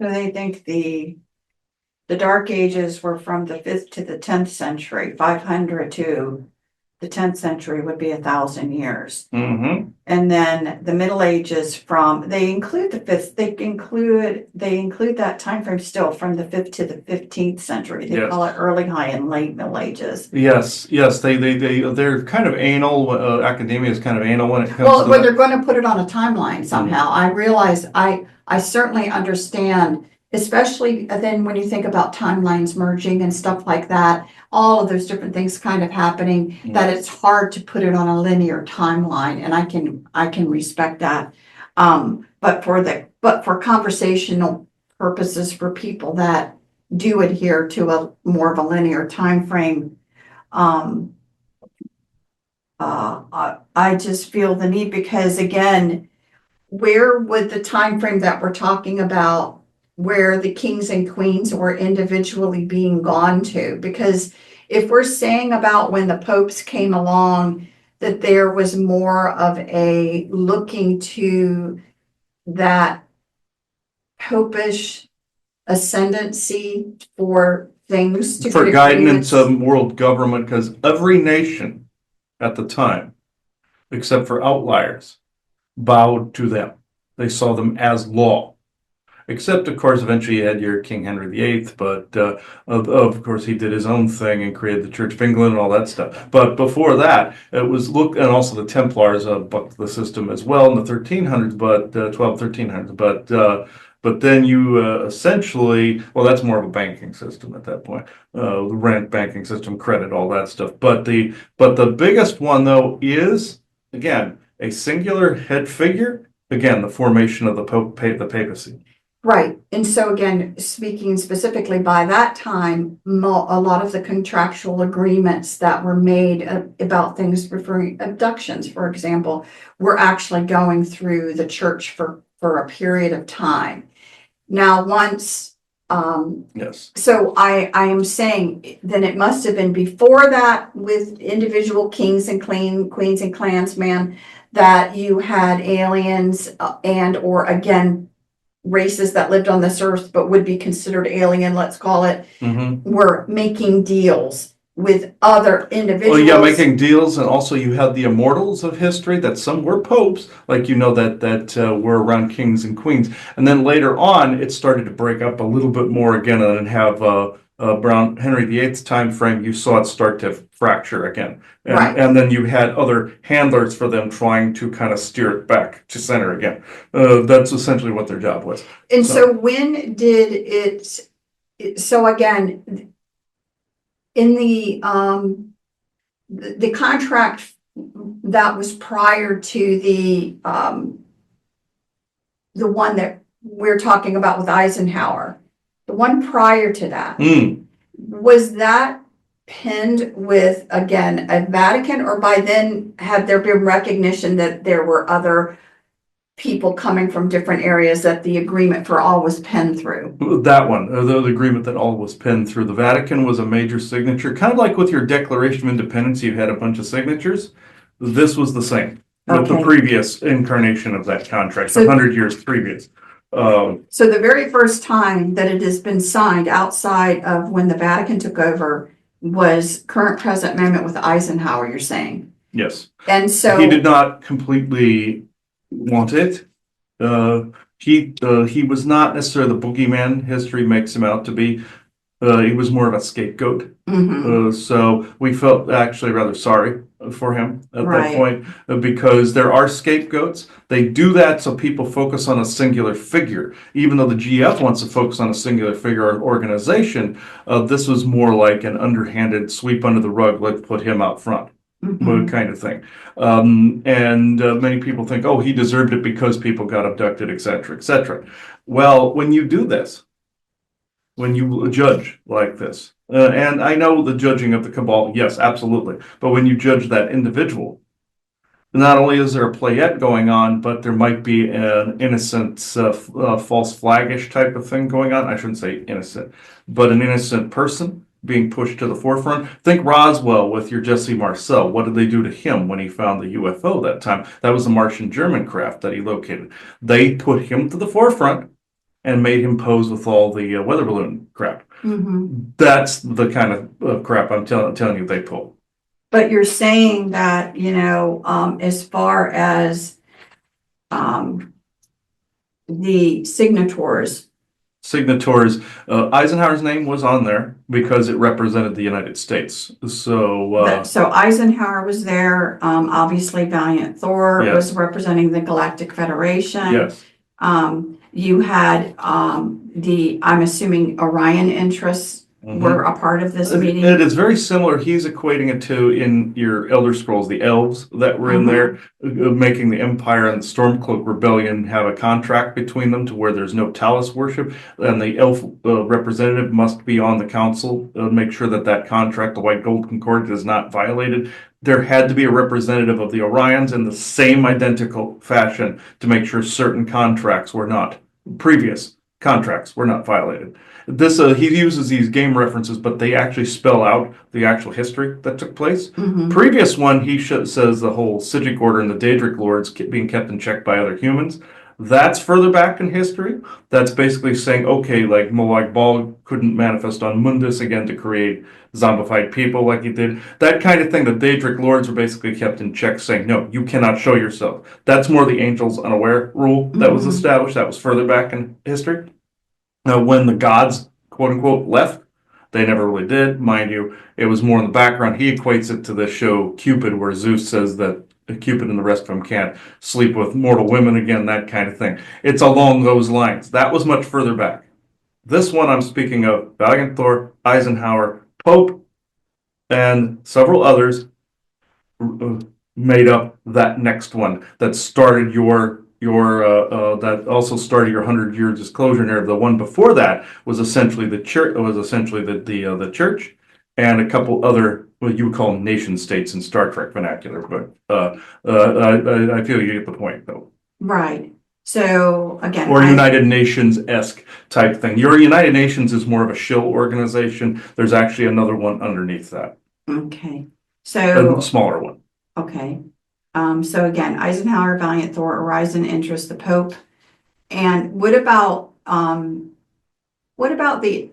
were other races recognized? Like, was there any Anunnaki signature that represented that group? Symbols. You had you're meaning the Eisenhower one.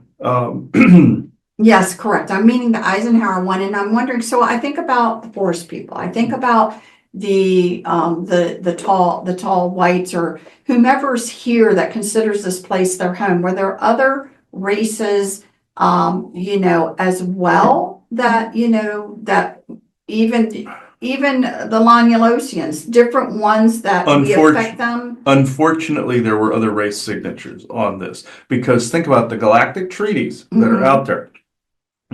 Dictate all the worlds and member worlds of the Galactic Federation sign treaties with each other. So if one tries to do something, they all kind of participate. Right. Lonulus, unfortunately, was an active signature, being a member of the Introverse. You have the Interversal Consortium, as you guys put it, Galactic Interversal Consortium. This is actually the origin of that name that Valiant Thor told you, Bjorn, and himself. You had to have representatives of different groups. The forest people really did not participate in that. Do they get integrated into the yield the moment they sit on the galactic seat? Unfortunately, but they are they do communicate with people through pictures, and they want to up that communication, but they are also being monitored a bit if they do it too much. Hence why you don't always see them. So they're playing the whole game with the whole sticker game where they're telling GF testers they can't enter a territory like your home or anything like that. And then they got the hit recently from the GF going, oh, you want to do this with your little moves, we'll do it back, kind of thing. It becomes with different races on the Galactic Senate, it becomes a tit for tat after a while. But with this particular move, there had to be a representative of the Introverse, a representative of the Galactic Federation, that would be Lonulus, also Valiant Thor, that had to be representatives from different nation states. The nation states are smaller. It would be like your NATO or your United Nations, but disregard any names you know. It is more like smaller governed territories, like how England was at the time of your supposed Robin Hood. They were broken up into sheriffs. Governing areas. It's the same thing as sheriff type of situation, or reef of the Shire type of thing, where it's like your Hobbit town type of thing, where you have a governorship. It's like that. So there had to be those representatives that signed this, and of course members of the Interverse, members of the Galactic Federation.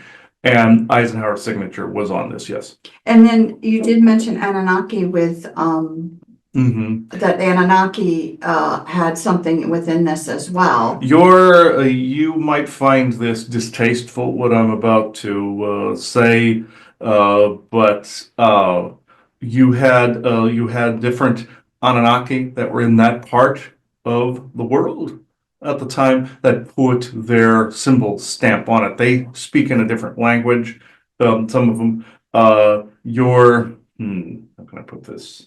Your Odin even put a stamp on this because he's part of not only the Introverse, but he also was leader of this particular solar system at one point. And so other races that were around him had to as well. And Lil, that was already a given. His signature was more on the fact that the religion was created itself. Enki, or Poseidon, he really did not sign it. It was more their father that did. It was Odin's stamp. Odin's stamp, since he considered himself sole sovereign leader of Asgard. Okay. And anybody else of note? Anyone else? Your Indrid Cold as well, because he was a seeker, essentially, that would come in to try to usher in the next phase of integration with the Galactic Federation. He was a representative of Lonulus, but also a couple other representatives of Lonulus were there as well. Some preferred multiple, others preferred one. But the representative of Venus was, of course, Valiant Thor, and a couple of his Yeah, well, you say lieutenants, quote unquote. Okay. Yeah. But they were, again, so you're saying. Witnesses to the signing. Yeah, like with any, like, say if you're making a will made up or a notary or something like that, the Galactic Federation has similar policies. You get this from them. These type of situations, like you see in your Jupiter Ascending, where they have a bureaucracy, or in your Harry Potter or your Fantastic Beasts franchise, where you see a bureaucracy in the background with the different races. That's how it operates. Now you see in both those franchises, the Harry Potter and the Jupiter Ascending. That's how it works. That's the GF right there in their blue, their red tape, you would call it. The witnesses are generally preferred from that person's group, at least a couple of them. So you saw, of course, the nation state leaders. They had their notaries, and you had Indracold, Valiant Thor, and others that had theirs. Okay. And Odin, of course, had a couple of guards as witnesses. Was he present that day? It's not completely possible with him. He would have to send in a representative, but he would be overseeing from where he sits. Okay. Can he physically manifest and come in and sit with them? Yeah, if he had equipment, but he was not enthused. But it would be more like if you used a Zoom call too, and a digital signature kind of deal. He did, where he just kind of burned it into place kind of deal. But unfortunately, he was part of this. This Right. does not make any of them bad. This just means that this was the element of this slow drip, and they needed Odin's signature, but him being the sovereign leader of the system. Okay. Or think he declared himself leader of Asgard, that is.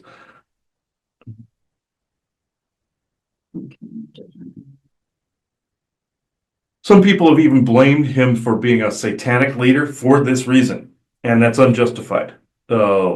And some people blamed both Injured Cold and Valiant Thor for this as well. And just like with Eisenhower, or Oh, Dwight D. and Eisenhower, that was another question that I had, because they blamed our people a too. lot of people feel that all Kabbalah lines. Well, and the other group I wanted to ask you, what about the Martian Germans? Did they sign this? Yes, unfortunately. I personally don't approve of their ways of doing things. Everyone has a right to have a breakaway civilization, but they don't have the right to cull down populations. They don't have the right to basically say they're the masters of the universe. No, our people could have said that 1,000 times over. We chose not to. I don't approve of what they did during World War II. I don't approve of their ideology spreading to the current cult that exists now. They're not really called Nazis anymore. Your Miles Johnston was actually correct when he said the Nazis themselves went away. They changed their names as they went along. You call them German, Martian Nazis or Martian Germans.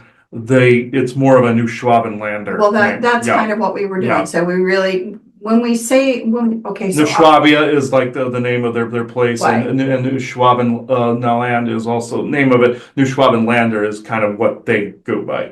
So again, with this group, the reason we call them the Martian Germans or New Schwabenlanders, that's normally what we say, That's essentially the right name, yeah. is the New Schwabenlanders. So what we actually say is, again, that started in the middle hundreds, when they were kind of prepped by the Orions and stuff to kind of think of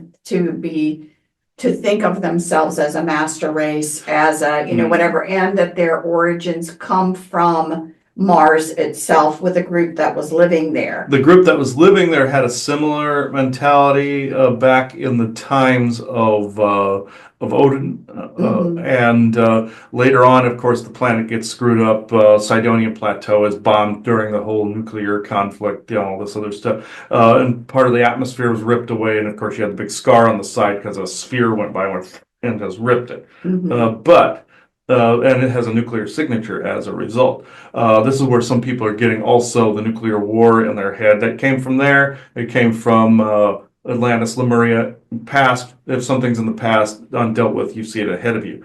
The Orions, they got buttressed later on by the Mozen and a couple other groups. The Orions also hired on some wizarding type groups. You know them as Darshenian, but and also people from Cassiopeia, but there was more to it than that story. They aided Hitler in weapons reproduction. That's why you see that one base that is in the shape of a W. That's like the Cassiopeian constellation. He was actually asking for supplies at the time, Hitler was, and that was the beginning of his war machine.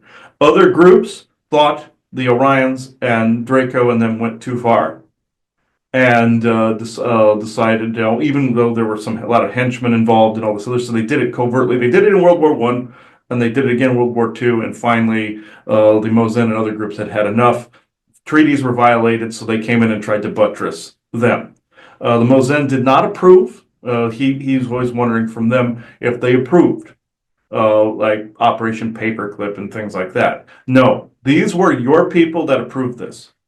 This is how the new Schwabenlanders shuffled people around. This is how they got back to what they considered their homeland, Mars. If you saw them there today, right now, they would not completely resemble the Nazi regime that you knew in World War II. It would be, you have some, I hate to say regular Joes there, because they're all kind of formalish. They have the uniforms and everything, but it's more like what he was told about the Draco Imperial lot or Empire, where the Draco from further back then had protocols, had uniforms, had insignia, and this is something they taught the Nazis. What happened was, over time, they just happened to pick up pieces of armor after their empire was decimated. They picked up pieces of armor and just painted new clan affiliations on them, like literally painted on the face and doing crap like that, like you see in Halo with some of they were poking at the forest people and that, but had paint on their face and such. But it was more Draco they were depicting, but they turned them into apes in that, or primates. But with this, they picked up stuff from the old days, from that time, and just continued to use it. It's more like when he was with his father and they were looking over the Casca book material, where he's the immortal warrior, that's Spirit Christ, the crucifixion kind of crap. What happened was he noticed in time those that were wearing the Roman uniforms in the Roman Empire, they started to get sloppier. This is what you see with some of the Draconian soldier outfits. They just pick up something and slap it on. It may not even fit them correctly. They have this weird Masters of the Universe thing going on with the armor that's like a belt kind of thing. Something out of Mad Max, the almost like the BDSM kind of look to them. They're kind of creepy actually. But with this, they just pick up stuff that they think looks cool. These are descendants of those original Draconians, and they have the royalty from that time frame that are more in isolated pockets. But with this, you would find that the Martian Germans kind of took after this, or the new Schwabenlanders took after this, where they just wear what came before, and it doesn't seem like it fits them. They just have it, and they meet. You even heard an insider calling somebody he knew, a friend named Johann, on Mars one time. This In that scenario, are there likable people starting to be likable people now, thanks to Valiant Thor's efforts there? Yeah. They don't approve of like Darkfleet or pirates or any of this crap. That has to actually go away if this system were integrated into the GF. Just saying. This is not allowed. The piracy of that level is not allowed. They see Darkfleet accumulating resources in other parts of the galaxy a crime. Just saying, it is not the Martian German supremacy out there in the galaxy or Draconian supremacy that you think that it is. The Mosin, will get into battles with them every now and again. They get fed up. But it is not this cohesive, imperialistic state like you think that it is, and people are being told that it is, that the Martian Germans completely took over. Are they one of the main groups, the new Schwabenlanders, one of the main groups you are contending with the brainwashing right now? Absolutely, yes. Are they this big imperialistic state that has conquered half of the quadrant? No, that's what they wanted. Did they take over a couple of planets, like he has his Lystaria and Andaria and all these other places? That he saw populations being culled down. You see here other insiders here saying that there's werewolf soldiers and all these other things. Have there been a few? Yes, there have been. But it has been determined now that acquisitions gathered during elements of piracy cannot be grandfathered in. And if they can prove acts of genocide, this is not going to be going to be allowed. Now, the ICC, they are involved in this as well as from a business standpoint. They don't care where the assets come from. They don't give a crap. They know it can be used here for Earth and for their purposes. The Martian Germans, or New Schwabenländer, rather, have they been active in some of the private sector and some of the other things on Earth? Yeah. They're literally one of the main groups you're contending with. But they're making themselves bloated. You know how a blowfish bloats, or a certain frog type will bloat if it's threatened? This is essentially, they are bloated. They are essentially, they think they're the master race, but yet in the time of disease, like on Lystari, when they made a deal with the Draco, and the Draco took the bodies, and the Martian Germans unleashed a disease on the population. He saw him and a friend of his cleaning up bodies and putting them in acid and such. The Martian Germans, or the New Schwabenlanders, while watching in this mountain scenario, were behind a blast door with a little viewmaster thing, looking out. Little slit in the door, one of those old time speakeasy type things. They're so cowardly they hide behind thick doors. They're so enamored with genetics and genetic frequencies that they only allow some of their people to mate with people and be with people if they are a close match for those particular frequencies. They are literally an isolated cult. They are some people in the Galactic Federation consider them to be weirdos for this reason. They're like, that kind of thing. It is not being the accepted thing that you believe, that you're being made or led to believe that it is. Jill, I just wanted to point this out. But you're saying as far as, so this is what I really want to tease out now. And it has to do with the, the cabal lineages that are around this world that again have an ascendance. Yes, that's another area that you're dealing with is the ascendancy, but the Schwabenlander and the ascendancy are separate things. Correct. So, but what I need to talk is, again, the activities and the debauchery and really satanic and different things that are going on, not only for the New Schwabenlanders, because they're in that's happening. They worship a god. Good. Yes, and they really do, since they see themselves as mightier than all. They have no problem with, certain trades, first of all, first of all, let's just say slavery to bring people in to work on their projects. They have no issue with the secret space program, but your own government, even the U.S. and some of the more benevolent ones, even China does it as well. They have their separate SSP, secret space programs. Even the U.S. ones will gather people involuntarily and then just kind of debrief them as time goes on. Right. But it's the Dark Fleet, the Nachtwaffen, all of them that really rake them over the coals. That they're worse.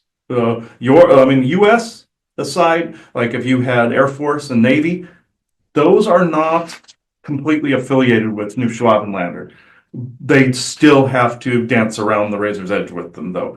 It's just like in your Expanse show where you had the people of Mars and you had the people of Earth, and they had to kind of dance around politically around each other. This is what's going on. Right. So we just put it to you this way. The bigger psychopaths, let's just say, who just really don't care about people and get a kick out of the torture, the energy looshing, that's Kabbalistic satanic right there. But again, I'm kind of separating them out. So Dark Fleet and the New Schwabenlanders, they're into the satanic and into harming people for looshing of energy to sell and trade. Yes, that is true. Yes. This is what I need to clarify. It doesn't seem that all of the cabal families all honor that. No, some do, some do not. You have your adrenochromers, which are a couple of them. You have your Kabbalistic satanic cults, and you have all these now. You have the New Schwabenlanders that partake in this, and you have a couple of their affiliated Kabbalistic factions in there. But overall, New Schwabenlander and Cabal family ascendancies are separate. Right. You have also they worship their own gods too. Right. Each family has their own Anunnaki lord that they're worshiping. Like you have Moloch, Baal, you have Mithras, you have Baphomet, all of those. But this is where I'm really trying to tease this out. So, but you do have, I'm gonna assume, and until you tell me I'm correct, that there are cabal family lineages that don't believe in pedophilia, that do not believe in a You're right. sex trade, that You're right. do not believe in some of these really more horrific things. However, They do believe in eugenics, though. right. However, the contracts were signed. Mm-hmm. And that's the big problem, because again, the contracts were signed that even they must turn an eye to something that they may themselves find reprehensible and disgusting and things like that. This is why people lump and say the cabal. Which one? You have the Kabbalistic clans with their own signet marker, and you also have all these different factions of military and philanthropists and all this in the mix too. Those guys are not always into the satanic stuff too, but, and you have your technocrats like Musk and the rest of them, but it doesn't mean they're all into this same lump. You have your celebrities there, you have your Diddy's, you have your Epstein's, you have all that were into that other shit. Mm-hmm. But then you have others that were just into the devious control mechanisms. They're not into this. Right. Like when him and Aubrey were looking into Starkweather. Found out Starkweather wasn't into kids. He wasn't that guy, but he was the killer of them. So that's the distinction between them. Some are into one thing, some are into another. You have like your Gardeners, for instance. They're into the time travel. They're into securing the timeline. They're into domination. They're really not into this other shit. They're devious, they're evil for what they've done to people. They've even killed children. Right. But they haven't done some of this other stuff. And so when you think about that's too fucked up even for them. That's the thing. Right. And again, so I guess this is how I'm going to put it. It would make sense that when you talk about there will be different cabal families that make ascendancy during 100-year contract. Mm-hmm. And during their ascendancy, God forbid there are terror-based ones, because they're going to kind of reign supreme in what they're doing. Just like you have politics, you have your red and blue. Your country looks and acts and feels vastly different depending on which president is in power. Right. It's the same identical thing. Whichever one's in ascendancy, you see a very different planet. Exactly. And so I'm going to say timing-wise, with some of the so they work together. I will say they will work together. This is what confused Bjorn here. I'll answer this. Why do they sit buddy next to each other? It's because the respect of the ascendancy or the ascendant. Right. And so you may have photographs of all kinds of people being together. It doesn't mean they agree with some of them hate each other's guts. Process. But they, just like with the different galactics, they respect those treaties in place, even if they don't agree with them. This is the same with the Cabal clans. Right. And so I think one of the big things as well is that I'm assuming, and again, with the contractual agreements, when we talk about bringing society as a whole, what I called it a pre-galactic society, there was an expectation that society as a whole for the next 100 years needs to be brought up to a certain level, because we are going to be a part of a bigger community, bringing society forward. But my point of that is, so let me get the whole thing out and then you can talk, please. But what I'm trying to say is that it would make sense that in order to push that societal forward with the proper advancements of technology being on the surface, with the proper advancement to medical being on the surface, with the proper advance to education being on the surface, with, potentially the decrease in some of the debauchery. Again, you're even talking dark fleet and people have to be dealt with. That the ascendant who would usher in the last 20 or 30 years would actually need to be someone who was not into the hardcore satanic debauchery. Even though this individual has bumped shoulders with it, they all must. It's like you have the debate in your Elder Scrolls with the dragons, the main one that's in it. Was he good or bad because he bumped shoulders with the bad guy? Right. It's the same thing. It's Right. the same debate they added into the game vernacular and into real life. Who bumps shoulders with whom? Also, why do you think technology is advancing so quick? Like you're getting a cell phone out every 6 months or so. It's because they're trying to race against the clock to to drip it into society. Why they switched from say VHS to DVD or DVD to streaming, because they're gaining momentum, bringing it up to galactic standard. You see, but they're doing it in the way that is still within all of the contracts, within the Right. 100 years disclosure contract. That is part of it. Your technology, your cell phone, the computers you're working on now are all part of that. Why do you think you have updates that come out all the time? And Microsoft would disagree with this.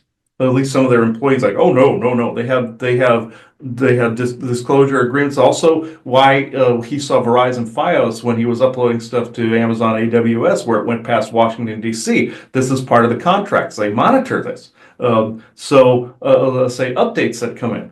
Why do you think they're also keep going up in Windows all the time very quickly, like with your Windows 10 to 11 kind of deal? It is because it is part of this race against the clock. And the updates are part of this. They also put in bugs to distract people too. It's just like in your James Bond, where you had an actor basically say, "Oh, we'll put bugs in this software," and so they have to keep getting updates for years and years and years. That's part of the contract. They were actually disclosing it in that James Bond movie. Thought this was actually thought that was actually interesting, the way they displayed it, because part of those contracts is they have to display it through disclosure in the media. They have to say, well, we told them, because the contract also says they must say it in some fashion. They have to talk about it in some way. And it can't really necessarily be hidden, but they can't really, how can I put this to where it's not confusing? They can disclose it through the media. They can actually speed things up in that area, integrate it into the stories. But if something is put out too early, they will chastise that particular director, that particular producer. And they might be aligned with another faction too that might think something needs to go quickly. This is why he saw in a scenario where he called it the director, where this person's timeline was screwed up and his fortune was screwed up when he started to make a movie about things. He was incorrect about the whole Joss Whedon controversy, where he thought that director put things out too early. That's why he got shows canceled. It had nothing to do with any of that. This had to do with more the Hollywood Hollywood garbage going on now. This had to do with like the lists and stuff that are out there. That had nothing to do with this. But if somebody puts out something too early, they get punished. Look what happened to your President Trump with with like the vaccines and whatnot, where he was also speeding stuff along at breakneck warp speed. He was calling it all this other stuff. He got punished with January 6th. He got punished with the whole Mar-a-Lago thing. The Rockefeller clan punished him in New York with all the scandals and everything, from the Stormy Daniels thing to the taxes thing to the contracts thing, because it's the Rockefeller family and the Rothschild family button heads. They have their set territories too. New York is a Rockefeller. And he even noticed with his Saturday Night Live, where it's Rockefeller Center, and also they did a whole thing with a satanic thing within one of their skits and everything. You'll see this. You also had your WWE, that's the same way, where you see the satanic skits, like "We're Taking Your Soul," like what The Rock does and stuff like that. And it's because it's all integrated into this. They're basically showing you what's going on through a haha. Not that some of these individual people are doing this. It is essentially the marching orders you're seeing. Display this in some way. Show it. Make it theatrical. This is what's going on. This is not frowned upon. It's frowned upon if, say, how can I put this? Okay, in his own SSP history, he saw that there was this ghoul-like life form, that somebody had been uploaded to a ghoul body. And they do have a physical body. It's just more of this weird, shaky plasma-like thing that was once a hardened physical form. What happened was in Neanderthalic form, what happened was they took one of these creatures, put a human consciousness in it, and they had a fake couple in a house that was actually watching over a neighborhood. This ghoul was supposed to haunt them, but he was their watcher. He revealed himself as to what he was, and he broke ranks, or he broke part or role. Like you will see in some of those historic towns where they won't break theater or break role. Like you saw at Monticello or Williamsburg, or even more laughably, the South Park episode where they had been a historic park had been taken over by terrorists and they wouldn't break any of the parts for any reason or other. They were making fun of that. This is essentially the same thing. This person was not supposed to break role and did. This is what happens with some of these theatrical things. They won't break role, and this is what you're seeing displayed. right now. But there is let's just say, again, it's not a white knight thing. But people need to not think that. No white hat, black hat. You are actually seeing a mixed bag of things that either favor you or do not. Right. That's essentially and what they that is. do have overarching agreements within these families, like you're saying, the control of society and things like that. That is agreed upon by everyone. So they have some things, but we just want to put out there that not everybody is actually a part of the worst of the worst of the satanic abuse and things like that. It's not a true statement, but they're bound by these contracts. They're bound by these contracts, yes. Right. Some people would judge them guilt by association at that point. True, and I can get that, except for one thing.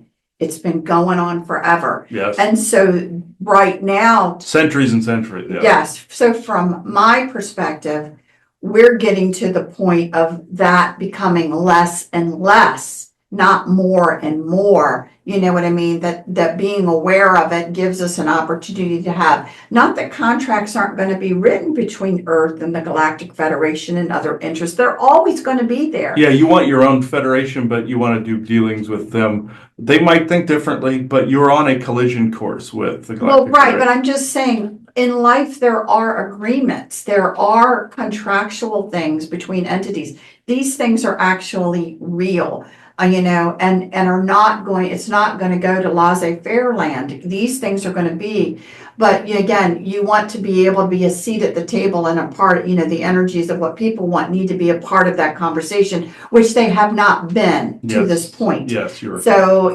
that's. You see that more and more change more and more. Right, and that's really part of what we're trying to do, is to make people aware of these so that people can understand where they do need to focus part of their attention to. When we talk about, again, and so right now in this current present moment, because this contract is over in the 2050s, in the statement, it's over. It may be towards the end, but it is over, and new ones will be taking effect. So we're in the time frame here. We're in the late 2020s. We're actually talking 30 years, of time. We're in that last part of the phase where some of the debauchery must go away. And so we're in the start of seeing that. I think it must go away. It doesn't mean that, it's like your cabal is suddenly dying off and all this other stuff, like what the propaganda is out there. But there are changes that are actually being made, yes. Right, that people are reading good articles, and they are genuine. Now, there are other things going on behind the scenes, because again, the whole concept of, can they still, the under one roof type of new world order isn't going to happen. But No, can't. The conversation of, how many areas can we coalesce, what I mean, to be seen as one, like the North America Coalition, like, the coalition that they have going on in Europe now. That way you still have multiple players, but not nearly as many as every single place having it. So they're still working out things like that. And again, we have to be on watch, because we don't want to see cultures ruined, and everything. We want things to be maintained. But this is actually a part of the dynamics that everyone's seeing right now. What I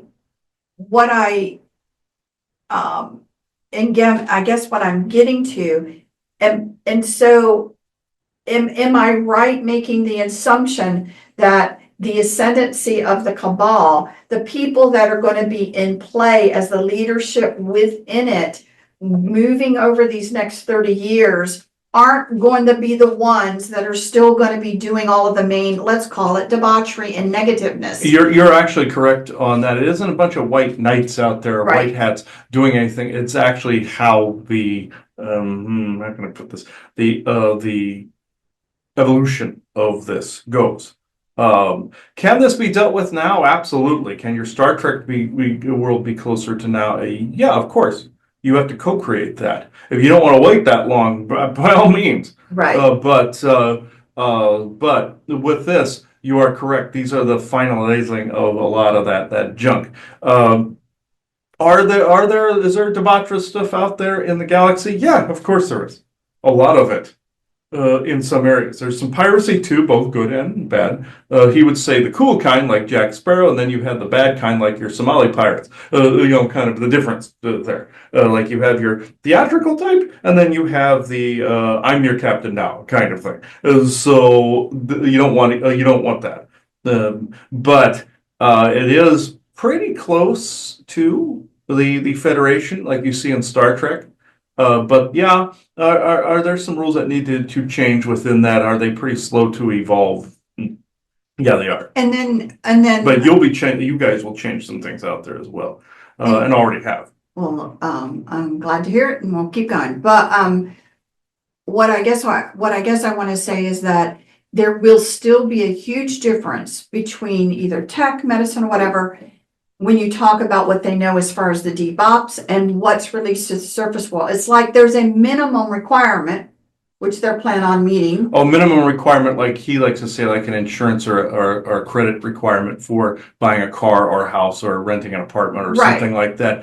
It is, or getting a credit card. You get just that minimum requirement and you can get stuff from it. Right, Yeah. true. And so the cabal is going to meet those minimum requirements for the upliftment, let's just say, of humanity. Which But is not a guys, bad thing, as you think. no, it's not a bad thing, but it still means that deep ops and stuff have way more than what is going to be released to the surface world. So I think where some people are going to be very angry, and I get it, is that if you start to have memories of being a part of programs that had extreme technology, Mhm.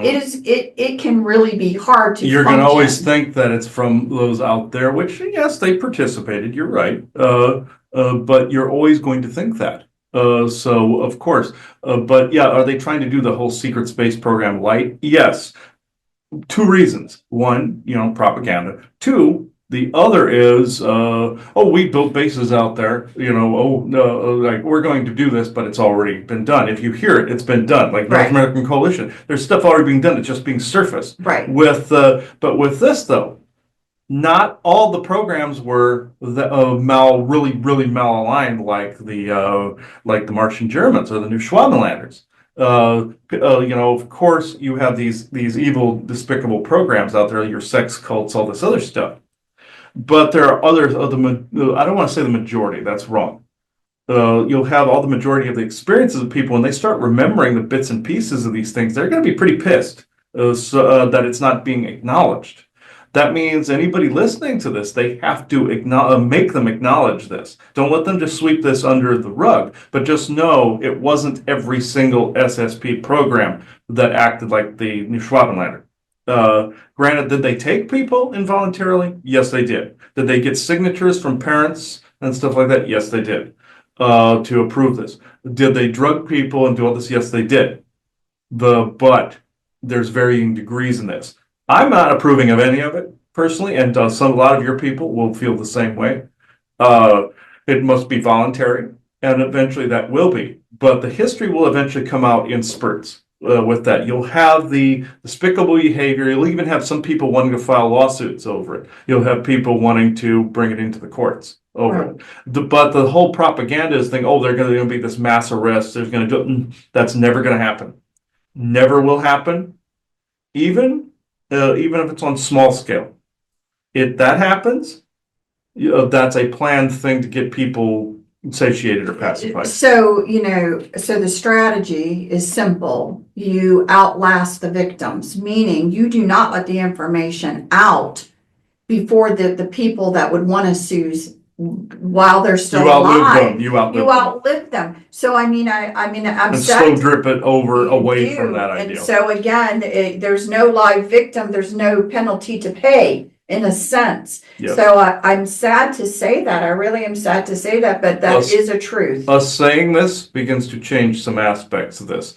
They're not gods. It's like in your Cyberpunk 2077, the Arasaka clan wants to, the one old father transfers himself into the body of his son. When his son screws up, he takes on the younger body. All the people are protesting, you're not gods, you're not God. This will eventually be the protest. You will start to see people saying, you're not gods, you can't do this. Right. And this will get balanced out in time. So the more people notice it. So the one thing I also wanted to bring up, and it may have been going on before this contractual signing, but I really think in earnest it came together afterwards, was again, you have the surface world, you have the governments of the surface world, you have the wars, you have all these things that are playing out on the surface world that are organized to distract, to do whatever. But underneath all that, a lot of the things to make the infrastructure to go out into space, to be a part of being out in space, even if you may have your own, let's just say, fleet now, in several countries could have their own fleets. There, I'm assuming, had to be a grand air of cooperation amongst some of these. It wasn't, besides the New Schwabenlanders. Mm-hmm. That when you talk about the United States, China, Russia, and people, there really had to be some sort of behind the scenes getting along to push these programs along. Yes, it's essentially you're dealing with like WWE, friends out in the public, or enemies out in public, friends behind, just like you had your Triple H and Edge eating at a McDonald's together. They were spotted together. This shows it's a performance. At the theater puppets, as you call it. Even in your state of Alaska, you have Russian, Chinese, a little bit of German, and you have United States all working together. That's what he remembers from his SSP. You're going to see they're all working together in the background, and anything on the surface is for show. Eventually, that theater puppets will collapse, and you'll start to see what the frenemy situation actually is underneath. I know that's more of a schoolgirl term, but this is the one that actually fits. And it sounds so retarded, it makes their performances look stupid, and that's what you want, like with the Hans and Franz thing with the Martian Germans. So you want to do that. You want to make it look ridiculous. Right. But you don't want them making you look ridiculous in return, which is what they've been doing to the people, the SSP and disclosure groups, making it look stupid, like with the artifacts and Giorgio ridiculing it, making it look dumb outright. It's a game that volleys back and forth. You make them look dumb, they make you look dumb. Right. It does get old, but eventually that will come to an end too. Right. So it's just important for people to know, because I think everyone focuses a lot of energy on the secret space program, and I'm not saying anything bad about that. Because I understand it. But I need to, what people need to know is that personnel, let's just say, there was cooperation and all kinds of projects going on. Some of them never left this earth, that you may have been a part of them. Some of them, maybe you did leave this earth to be a part of them. But, wherever your, let's just put a air quote, talents were, you were utilized potentially and or like slaves, sold off, or bargains made, that you would now go work over here, or you would now go work over here, or you would now go work over there. And in a multitude of different projects, from let's just say folks that were more into just, again, providing energy for a trade system where you were treated horribly and tortured or with that other, and then you could have gone and worked for someone else and you thought you were in heaven because what they were up to and what you were part of at that time with something way more palatable, let's just say. Even your own military, like your Navy's war with the Myrmidon, for instance. Some of them are even collecting some of the Mer people, unfortunately, for the Kabbalists, like he was talking about them eating them and stuff like that. So they are kind of working together. Like he has an SSP memory where they had him testing a suit of armor against the Myrmidon in a deep trench, even off of the Newport News here. And he refused to shoot it, get them to shoot at him, not follow the orders. And the one commander goes, "Why do you have to be a rogue?" Because he's saying it was right and wrong. I'm not going to do it, no matter what you do to me, kind of thing. You can't do this anymore. It's because he knew the contract with the other factions, you see. At that time. So yeah, the also the thing they don't want are also other factions forming as well, because that means they have to form a contract with them. They don't want this. Once you get to a certain level, you have some guy showing up with literally like a piece of paper or something with a thumbprint or something like that, or like a piece of tech, or you have ETs or military coming into your room to basically say, okay, you've gotten to this level, now this. Right, And it would behoove you to do this. If you don't, we're going to wipe you out, and we can't do it. That Right. kind of thing. And they choose not to be wiped out. Right. That's why you have all of them playing these games in the background. False flag against false flag. The white hat against against black hat false flag, and you have them playing all these games in the background. And it's like, why don't you just come forward?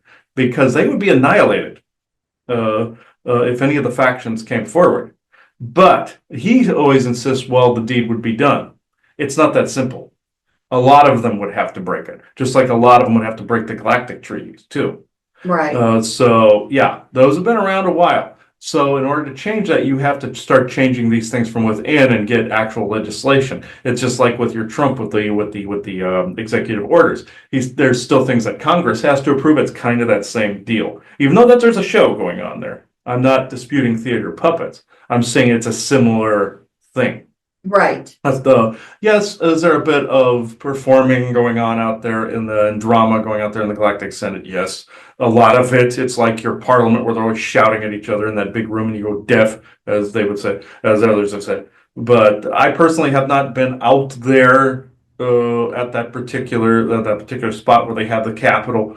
It's like your Capitol building, but it's also like that scene in Star Wars in the prequel trilogy with the floating pulpits and stuff like that, where they go out to the middle and make their point and all this. Yeah, it's like those floating seats. It's like that. Lucas depicted that accurately in Star Wars, Phantom Menace and all that, but and Revenge of the Sith, Clone Wars, all that stuff. But yeah, I personally have not been in that building, but I watched. They have people record stuff in there too, and I would prefer not to be in there.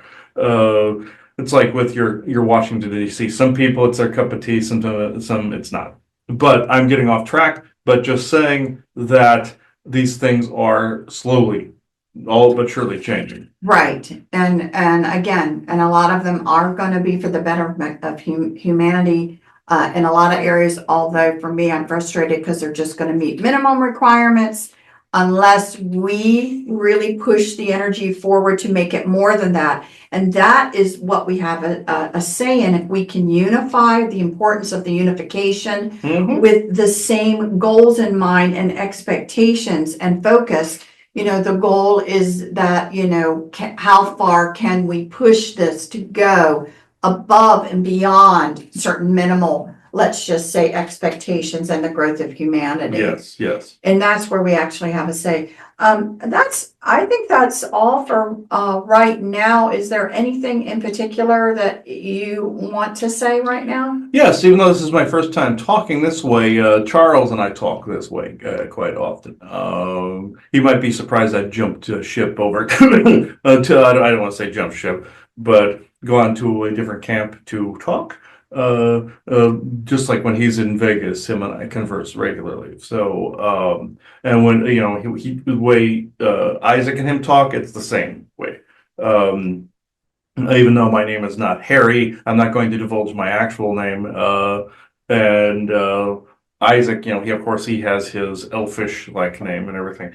If you saw what I looked like, I looked like basically blonde-haired, blue-eyed person, but tall, roughly 15 feet tall, long blondish white hair, bluish greenish eyes actually, and paler skin, and you would see me in like a tan, uh, the one he calls them onesies. Isaac likes to call them onesies, but he wears a white one, by the way, like a big diaper. But anyway, yeah, okay. Him and I banter back and forth. We're not related or anything, and no, we don't all look alike, Isaac. Thank you. But I have a tan ish color onesie, kind of like you see Odo in DS9 with that color, that brownish tan earth tone, the Bajoran look. That's where I'm at with that. If people are curious how I look, and of course that myth of me as was that whole horse thing going on and stuff like that. With the whole Harry myth and all this other stuff. Yeah, that was humans that made that part up. I can see how with the energy fluctuations they would see the glowing and all this other stuff. That was tech that was doing that. With the shining ones thing, of course, with the paler skin and the sunlight, you'd see a bit of a sparkle. And no, Isaac, not like the vampires in Twilight thing. No. Even he would tell you it was tech that did some of this. Also, energy frequency that of Lanulos and places like that. Yes, we can phase fairly easily into your frequency. We tend to get a little psionically sensitive. And there have been some butthurtedness in the past with people, especially with Charles when he said he'd shred this garbage and throw it out into the desert, type of thing. And a younger one of us went, "Oh my God!" Kind of like you have either a DEI person or a BLM person going, "Oh my God, that person used the N-word too many times." That's kind of like the misunderstanding right there, and that got straightened out. It was a younger person that did that. I was actually there at the time. I myself am roughly in your years. Lena Vesta would be somewhere around 60-ish. Isaac's roughly around that age too. So with because of temporal delays and things of that nature, I roughly in your years would be a little older than that, roughly 75. Injured Cold is roughly around that age too. So I know I look slightly different than him. I look like I'm in my 20s, 30ish, somewhere in there. He might look a little older and have a little bit more hardened exterior, but some have more of the smoother exterior and some are shorter. But that's where I'm at. If people are curious what I actually appear like, not challenging. So. Okay, I am now done babbling, so I will be around more often now than not. So thank you for having me talk. Thank you. Yes, and that's range for Harry in the Charles J. Hall and the Tall Whites lore. All right, we're gonna get started here in just a minute. We're pretty prompt and we have a whole lot of information we're gonna try to get out. So just a couple more minutes.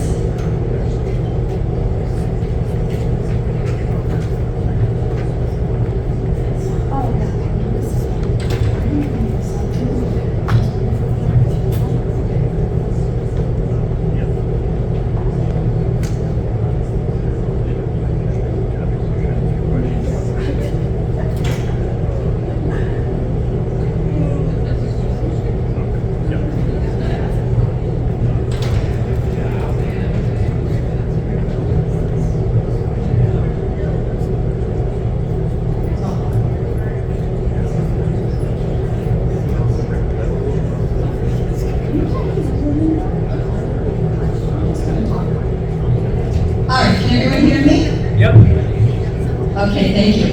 We are normally pretty not scripted. Anybody that's watched us before, we're kind of just having a conversation. But because we have a lot of information we want to give out, you're going to see me read from a script so I don't get lost, and so we keep this moving. The goal is I'm going to probably take up the first 20-25 minutes of our conversation, laying the foundation. Chris is going to come in and he would like to bring through, have something to say and then bring through some channeling. And then we hope we have enough time that if you do have any questions about the topic we're discussing, that you can go to the microphone and ask it. Chris plans to remain in channel, so you'll be actually speaking to who he's bringing in. Okay? So we're going to go ahead, like I said, and get started because it's a lot to talk about. And I'm going to practice this. So today our talk is about the 100-year disclosure narrative contract. This is probably something that most everyone needs to hear, and hopefully you'll find it very, very interesting.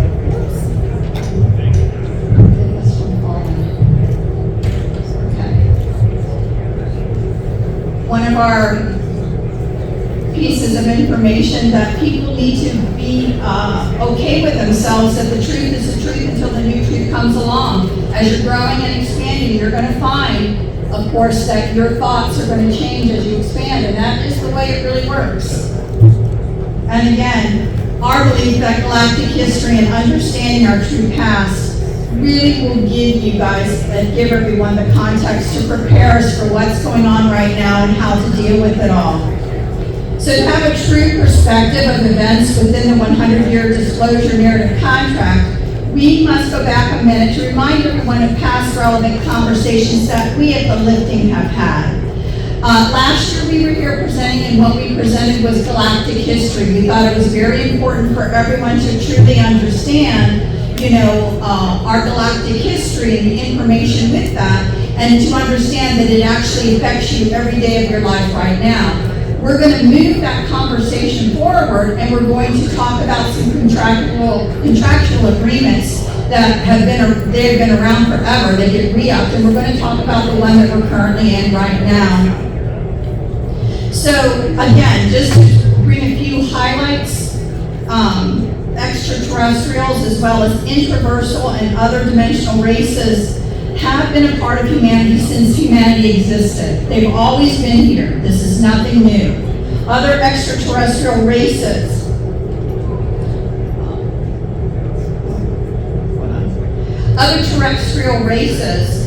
colonized this world right after the terraforming of this world, and that's inclusive of the dinosaur extinction. They even brought their own lands, plants, and animals to add to what we already had here. I know a lot of people talk about the octopus, right? They are like, I swear it's not from here. Well, they're right, it's not.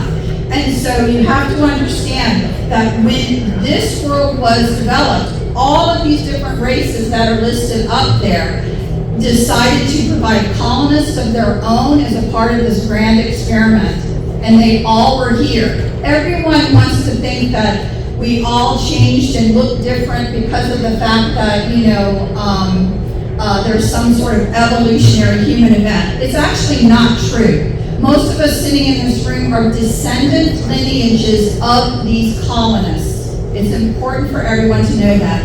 Humans, yes. Were humans created by the Anunnaki? Yes, they were. It was an old template that's been around the cosmos forever to have the form that we have. They tinkered with it. They initially brought in humans as well, and then eventually with these other colonists and colonies that expanded, there was intermingling done, and a lot of us, again, are descendants from these other races, and being human as well, just to make sure you know about that.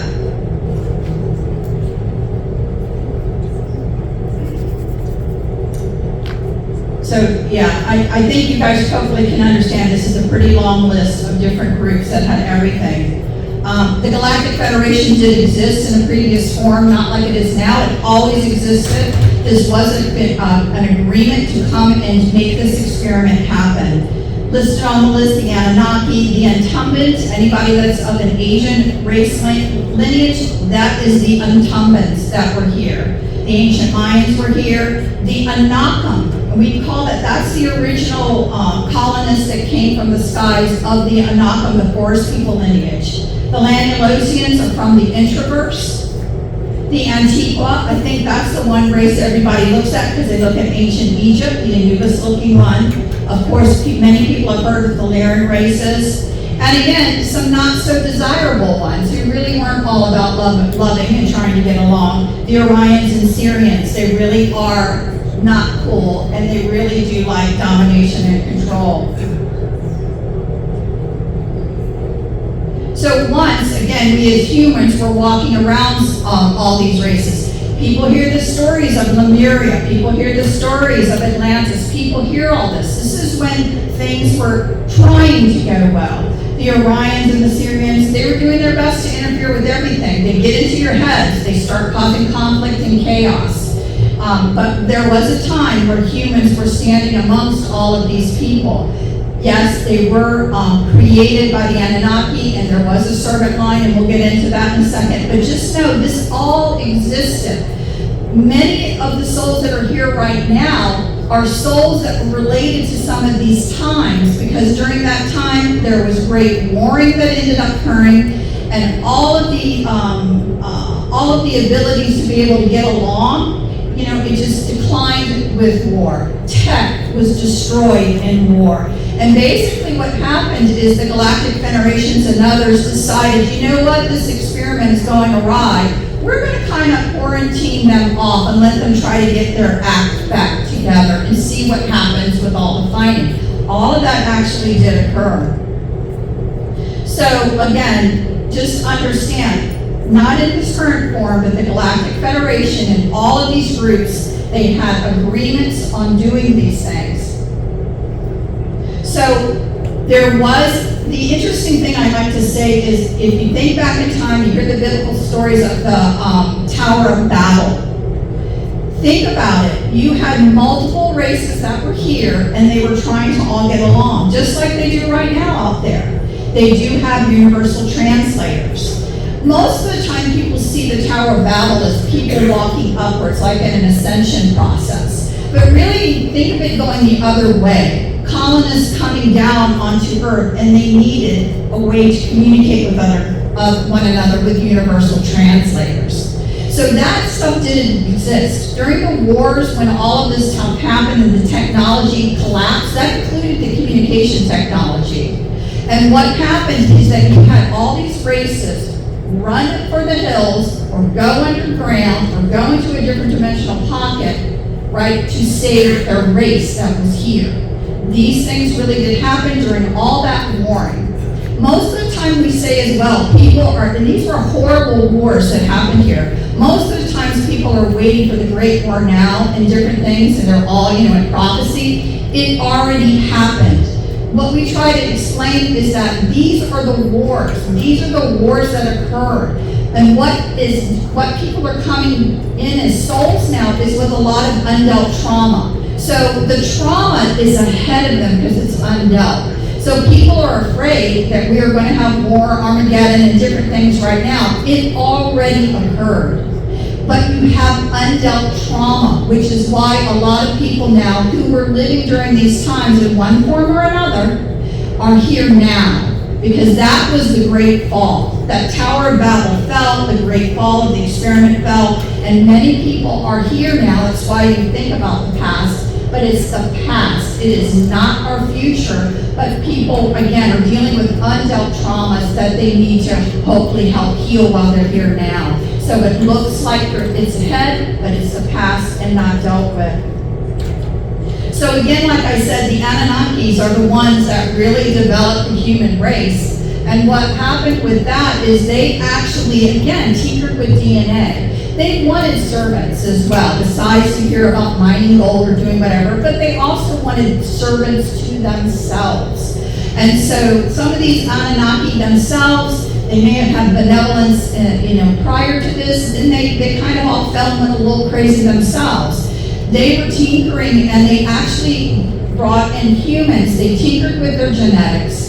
They actually were looking for certain qualities, one of them being the loyalty to them, okay? They wanted that genetically inbred, and they had certain characteristics because they felt they would be the future leaders of humanity, and those particular servant races looked to them as their gods. So That is inbred into some, and you guys know some of these groups now, because we talk about them as the Cabal family lineages. These were the original servant races of those Anunnaki. Now, some Anunnaki got a little nicer, started caring about humanity, and have tried to make things better. But believe me, they were all a bit nuts for a while and a bit nasty too. So some of them are still nasty and doing their thing. Some of them are a little bit more nice. The servant races, the Cabal lineages, that's their gods. Whether they call it something else or not, that's exactly who they are praying to right now, who they're doing, unfortunately, some nasty things on the side that people talk about. But they are those servant races. And it was planned for those servant races throughout time to actually take charge. Not just in one place, but every place that humans actually were. So I would love to say that you could come to the free state of Florida and there would be no Cabal family members right here running things. That would be a bold-faced lie. It's kinder and gentler. You feel a little bit more free, but believe me, they're just still there and present because it's everywhere around the world. So, again, moving forward and after the Tower of Babel and different things, the one big thing that I want you to understand now, when they were all here getting along, they made contractual agreements, right? You have a bunch of people getting together, we need to make some rules. This happened, okay? So they're making rules on what's acceptable, what's not acceptable. You have to also remember, they are not here, they're coming from the skies. Intergalactic trade existed at that time. Do you guys get my point? So these were colonists coming in to try and do this, but all of this other Star Trek world already existed, okay? Just not, of course, with humanity as the humans on Earth now. So it all existed. Trade was always occurring. So what are they going to trade? What are they going to do? And things like that. All of that stuff has existed all throughout time. One of the things we'll talk about in a minute is, again, abductions. Abductions were an agreement to do it, okay? So it's horrible, yes. Slave trade out there exists, yes, it's horrible. Energetics, looshing for energy, for trade, all that exists, okay? And has existed since the time this all began. It is not anything new. So I say this so you shouldn't be afraid of it. It's been here. Many of you have had many different lives. And you've experienced before, you're here, there's no world right now that's going to be destroyed or anything. Just know that, take that in. It's not new, you're just finding out about it, and so it can be scary. And so we want to take some of the scary away, okay? Again, out there, why this was so important, this experiment, was that in other worlds, they normally had one race on a world. One. There were a few we've heard now that maybe had a couple, but really one. So you look at us around the world and all the diversity, and then understand that the Sasquatch exists, interdimensionally other ones exist, right? These other players that have hidden and we don't see anymore. They're all here and they all exist and they all want to say in what happens here. So understand, nothing new, and we're going to take questions at the end. But nothing new, but just understand all this existed and it has during a very long time. Now, we like to talk about the Orions and we jokingly call them, again, we don't think they're great at all. We like to call them the princes of the universe because that's what they think they are. God's gift to humanity. They may even look like Fabio. You think they're gorgeous, but they're nasty as all get out. And they will mind manipulate you before you ever know it. So there are some bad players out there that they get their jollies out of domination and control, and that's what they want to do. You need to be aware of that. They're going to make you like they did the Cabal family line. They'll make you feel special. They'll make you feel you're the only one. They'll make you do all of this stuff because they don't really give a crap. They just want to use and abuse you. They don't care if you feel like you're great because they know they've got your number. So just keep that in mind too. So one of the important times in history now moving forward is kind of back in the Middle Ages with the kings and queens. Again, they are descendants of the servants, okay? But back again, and during those times of the kings and queens, when they were fighting each other and trying to get territories and different things, these ET races were going to them to make agreements, okay? And they're like, we would like to abduct people to see genetically how they're doing, to maybe do some experiments on them, to maybe even take a few and use them for slave trade or whatever. We'd like to do that. And the kings or queens are like, well, what are we going to get in return? And they're like, well, we'll make sure you stay in power, that you have influence. We'll even get some people to worship you. An easier life, of course, and no hamster wheel. And as time progressed, maybe even start giving you a little tech, a little more innovation. They were fine with that, because as we know in the times of those times of years where people, again, the regular people really thought of, no. So again, you need to know that these agreements have been being made behind the average person's back. And so if they're looking at them as the leader, and they give the okay for things like abductions or whatever, they got the okay. You'll hear many, many people talk about their abduction story, and one of the things they're going to say is that, it's okay. It's okay to do this, right? It's okay. And people have said that. No, it's not okay, but they don't see you as a sovereign individual. They say your leader said it was okay. And they actually mean that statement, because that was some of the agreements. So that, just to clear up some of the confusion when you hear abduction stories and they're saying, you're fine, it's okay, we're just going to do this or whatever. No, it's not okay and it's not fine, but you're not considered sovereign individuals. They are always going to an appointed leader. So, again, back in those days, there became a point in humanity where a ruling structure arose, and that ruling structure was then recognized and then signed on behalf of all humanity, the larger agreements with extraterrestrials and intraversal races. These agreements, again, discuss trade, modification of human genetics, and monitoring of human spiritual development. And what is, again, given in return? Slow drip of tech, power, influence, etc. We've said it before. And again, it was acceptable to have human abduction, harvesting of genetic contact, harvesting of soul energy. They were all part of these agreements.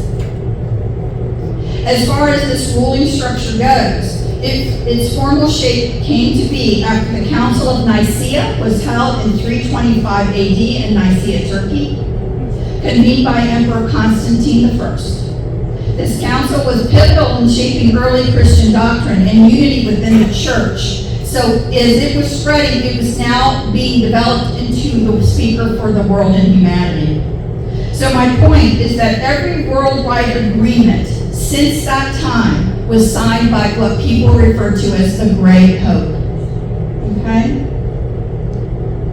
We also want to point out one separate and very important agreement that happened between the extraterrestrials and the kings and queens of what we now know as Germany. These agreements were of Orion interest. Orion interests, again, are more aligned with domination and control and other nefarious debauchery. They are bad folks.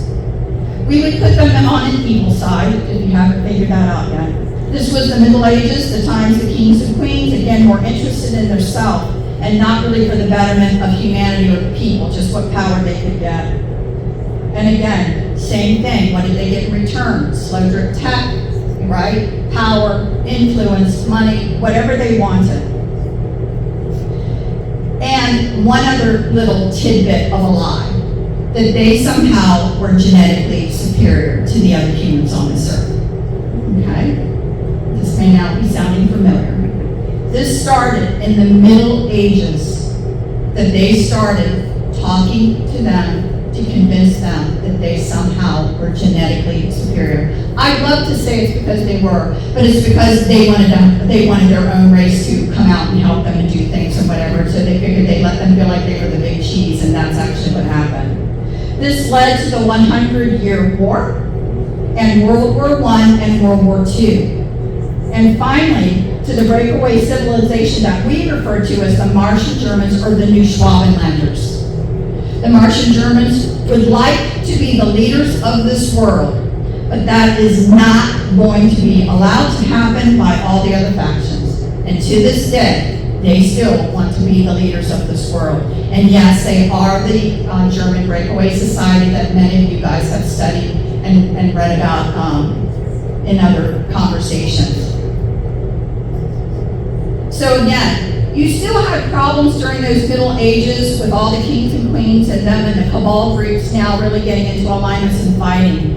But there became a point where they realized we have to stop this, and we have to ourselves, as the cabal family lineages, come to some sort of agreement. They don't agree on everything. They don't agree on all how to treat people. They don't agree, on the various activities. They don't all agree. But they realize that they must all come together now to make certain types of agreements. Because there could basically, as Highlander says, there could only be one. And this is for real. Thus became the cabal group in ascendance. This group in ascendance would speak for all of humanity in contractual agreements. Let me just go through a few slides. Some of these we just talked about. Okay. That they would speak for all of humanity in contractual agreements, and more importantly than anything else, that all signatories would enforce the agreement. Meaning, even if you don't agree, you're going to enforce the agreement. And that is key for things that you're going to need to know here in a bit.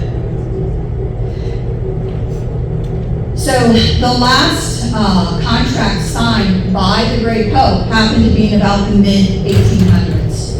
After World War II, it was time for a new set of agreements to be signed. And what a better place than the new country that fought its way into existence and dominance over the last 200 years. The New Order of the Ages in Latin that translates to Novus Ordo Seclorum, the phrase printed on the back of every $1 bill. In the run-up to these new agreements, there was now recognition that humanity was growing to the point where it was going to be undeniable that others out there existed. And preparation for this was one and a very important part of this entire conversation. There were multiple groups at the table. The Ascended for Humanity, the Orion interests, the New Schwabenlanders interests, the Anunnaki interests, the Laniologian interests, and the Galactic Federation interests. The Galactic Federation was represented by two known names, Valiant Thor and Indrid Cole. For humanity, the cabal family of ascendants was recognized through the United States President of that time, which is Dwight David Eisenhower. Dwight David Eisenhower was president from 1953 to 1961. And during his time in office, what we refer to as the 100-year disclosure narrative contract was signed. To understand what you're living through right now is directly related to this contract. We do only want to take a few moments to discuss Dwight David Eisenhower. Then we want to mainly focus on what you need to know about these current contracts and how it's affecting you. So let us first restate that Dwight David Eisenhower was not the first person to enter into contractual agreements. This was a re-up. Just like there had been re-ups. Just like now, we have about 30 years left, they're working on re-ups now. And just to go ahead and say it, yes, abductions are a part of that agreement. But abductions, again, have been agreed upon in previous contracts as well, and it did not come out. There was actually a lot of back and forth on that, but again, like slavery did with the independence, and the signing of the Declaration of Independence, it did not come out that time. From our understanding, President Eisenhower was very concerned with the U.S. economy and making agreements that would stabilize and excel the U.S. economy especially. This is not necessarily a bad focus, but he did agree to some ethically challenging points, like the abductions and other things. He also had many health issues, and this is something you guys need to understand, which made us go, and then we wanted to ask a further question related to that. So I am actually going to read the question, and I'm going to read you exactly what we were told. and this was our question. President Eisenhower had many health issues. During his presidency, he had his first heart attack in 1955. He had Crohn's disease and underwent a valve resection in 1956. He had a stroke in 1957 that affected his ability to speak. He had another heart attack in 1965, and from April to August of 1968, he had 4 heart attacks and 14 cardiac arrests. We have talked, Chris and I have talked previously about things like dew weapons, voice to skull, V2K, and other means of getting people to fall in line, okay? And remember what I said, this agreement was going to be enforced by all parties. So our question, was he subjected to any of this? Any of the kind of, let's just say, torture that people talk about now when these agreements, were drawn up? And who was doing this to him, and why, if he was one of their own? Why? And this is the direct channel. Isaac here to say that Dwight D. Eisenhower was indeed targeted and subsequently blamed for ushering in the alien abduction age, when in fact, he fought some of it, but only after he realized what he truly agreed to. Valiant Thor stepped in to not only buffer other forces, but to offer a compromise between all sides. And you guessed it, the yield. And for those that have listened to us know what the yield is. This not only offers all sides a seat at the table, but made it so that changes to the contracts were slow dripped into the general populace until the 100-year disclosure contract was finally fulfilled. People were allowed to be abducted, mind-wiped, and ultimately tortured with V2K-like tech and or ET telepathy. This affects you now. Also, ridicule and discrediting within academia, religion, business, private sector, and politics ensured for anyone who dared to step outside of this yield contract that they would be subjected to these things. Failed businesses, health issues, and failed relationships and marriages, to name a few, were the consequences of coloring outside the lines.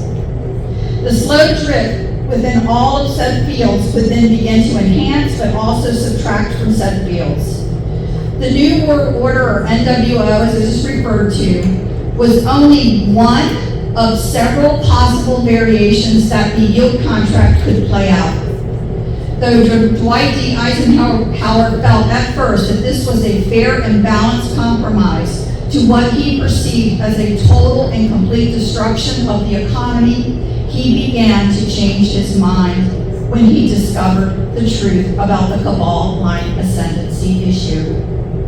This is why he had so many health issues, loose ends and all. This is all that I can tell you, but suffice to say, this is why, and he was speaking to Chris, because Chris has some family lineage issues and people that were in the military. This is why your grandfather had so many heart attacks and why your grandmother got such horrible vascular dementia and then Alzheimer's disease later. The genetic targeting made it possible to affect her heart valve as well. Misfortune, meaning family, familial, money curses also became a factor. Remember, head high, head low, know which to interchange with which. This is all I can share with you, but I think you get the point. We have to say another point. It has been told to us that the Cabal family tree has many branches, many names, okay? From what we have been told, 100% of all United States presidents are of Cabal family lineages, whether they know it or not. And those that step outside the line of the narrative or play at, as we call it, the theater of puppets, that they are a part of, they are dealt with, and pretty severely. And again, all Cabal families agree to enforce this contract. As far as Valiant Thor goes, first off, this is not his name, but a ranking. He is a Venusian and a company man of the Galactic Federation. He showed up in 1951 and agreements were made in the late 1950s. He has been here ever since and is currently working within the academic, religious, and business fields. Valiant Thor also ensures that the contract is followed with the goal of bringing humanity out of darkness over 100 years.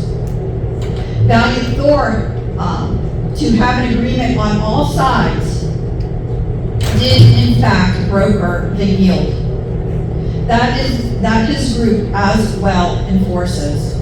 The yield dictates the rate at which information can be given out.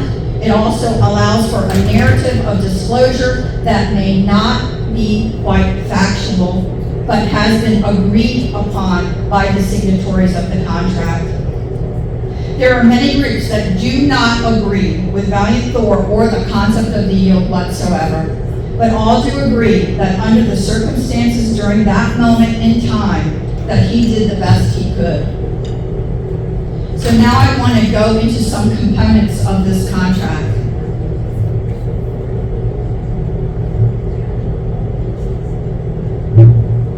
Number one, trade of technology for abductions. Again, allowing abductions was not a new agreement. Abductions occur for experiments and for the slave trade, and it still continues to this moment and will continue unless our voice is heard. Expectation that society will be brought up to the speed of a pre-galactic society in all areas, including academia, medical, technological, religious ideology. Human-on-human issues will not be contained unless there is implementation of an event that would be catastrophic to the human population. Smaller depopulation events such as small wars, small planned pandemics, anyone think of one recently? Implementation of chronic disease leading to uncomfortable illness and early death, and implementation of disease or genetic changes that can lead to infertility are all allowed. What the contract will not allow, an event for the purpose of uniting these survivors where 2/3 or more of the population will die. That's when they step in. You would hope it'd be a lot sooner than that, right? To control the entire conversation of most subjects, the cabal came to the consensus that pretty much all information needed to be controlled. So how do you control events and regulate the yield? This also means, again, controlling everything, including ideology, including spiritual ideology, meaning the for and against conversation to be controlled, that they would create all sides. Three-letter N agencies develop the thoughts to control them, and then they had their own play on both sides of the conversations. Most started, again, this was signed in the 50s, and they were jolly on the spot starting in the 1960s. If you have not read this book and are interested in anything I'm talking about, this is an excellent book, and I'm going to just read one paragraph from it. We actually, not too long ago, this author died very quickly of an illness, just okay, after this book was published. But Chris Channels, we've actually channeled him, and we're going to follow up with that and put that out there. Very interesting person to speak to. So I'm just going to read this paragraph, because again, I did not know that it actually was confirming what we said, but I'll read this one paragraph. Here we will, as you may have already ascertained, take a decidedly different approach. The question that we will be tackling is a more deeply troubling one. And this has to do with, again, with the hippie movement, with all of those, people that of the Byrds, Janis Joplin, during that time frame, and all of this musical genius and all of these hippie groups that came into existence in the 60s. And this is what we're talking about. The question that we must tackle is a more deeply troubling one. What if the musicians themselves and various other leaders and founders of the movement, meaning the hippie movement, were every bit as much a part of the intelligence community as the people who were supposedly harassing them? What if, in other words, the entire youth culture of the 1960s was created not as a grassroots challenge to the status quo, but as a cynical exercise in discrediting and marginalizing the budding anti-war movement and creating a fake opposition that could be easily controlled and led astray? And what if the harassment these folks were subjected to was largely a staged, managed show designed to give the leaders of the counterculture some much-needed street cred? What if, in reality, they were pretty much all playing on the same team? If you want to know what we're talking about, it's done over and over again. This book explains it out. It's just a great read. Your mind will be blown when you read it. One thing that we have to say is that information that are coming in from different people to try and set aside what is now control versus what is real, information evolves. So if you're dealing with certain types of thought processes that haven't evolved over the last 30 years at all, with new information, new ideas, new thoughts, and expansion, you're probably dealing with a psyops. So just remember that with anything that you're looking at, anything you're studying, be it spiritual or not, if no information has evolved and it's the same thing, then good chance that it was created to be able to control. You then, next, create champions of information for when serious steps of disclosure are ready to be made public. These champions, knowingly or unknowingly, will follow a narrative. It may not actually be the truth. And then, you will create chaos and conflicting information that can be used as a carrot and a stick, as well as keep people occupied digging to find truths. Regarding technology development would be at the rate of the cabal plan with final expectations by the end of the contract. What is given to the surface world does not have to be what is fully known by deep ops. The tech of deep ops is hundreds of years further than what the surface knows or will be told by cabal by the end of this contract. That is their current plan. They are expected to meet certain minimal requirements. Thus, there is tight control over the information that is allowed out. Technocrats and military, along with ETs and other races on Earth, work together in development. Currently, all the UFOs or UAPs that you see are ours, all of them. Exposing them at times allows for humanity to start questioning what is going on, and this is part of the slow drip disclosure. The whole event, guys, when everybody was talking about New Jersey and all those things flying around, was also an exercise. They wanted to see how would people react, because they're going to start using a lot of drones. Can you get used to them in the sky? You don't even look up anymore. It was all done intentionally to see how humanity would react. There is very, very tight control over other races' crafts. There are very strict protocols for embarking and debarking of other races. We do, in fact, have our own, human, Space Force in the sky, and they do have nuclear weapons pointed out there for protection, at least in their mind, for protection. Most other races do follow the rules as far as the contact with humanity. If they break them, there are consequences and incarceration and sometimes death. Again, whether those races like it or not, or feel it is fair or not, the contract is enforced. There are those that do take their chances in order to provide information to humanity, and they all are aware of the consequences of being caught. Because humanity is growing in spirituality and psionic abilities, and this was expected, the cabal and ETs also try to control and corral this aspect as well. There is other intelligent life, aliens, intraversal races, interdimensional races, and other humans on different timelines, trying to communicate with humanity to provide information. Abilities like remote viewing, telepathy, and channeling were expected to be developed. To counteract this growth and the potential variances of wanted information to be disclosed, there is a very active attempt to put out information in the ethers for those who can hear, see, and perceive it to tell the approved narrative. This is done with direct telepathy and V2K. Humans and aliens take shifts to speak with those wishing to have contact.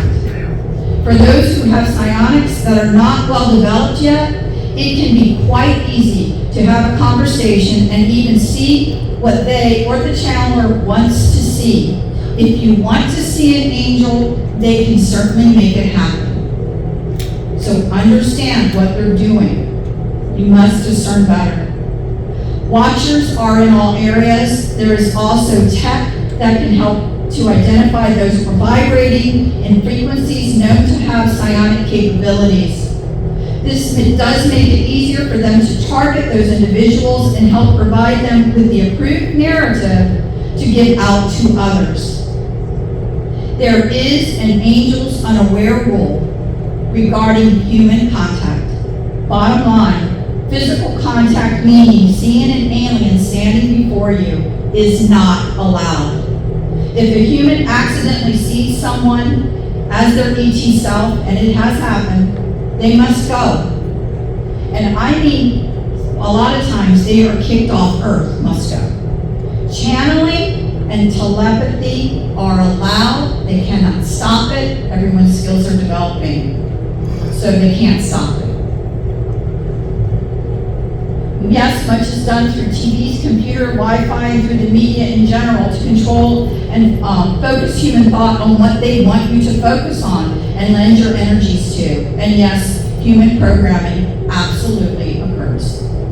Regarding human-on-human abductions, this is done to create a workforce regarding things such as the infrastructure to develop the secret space program, participants in the secret space program, and participation in many projects.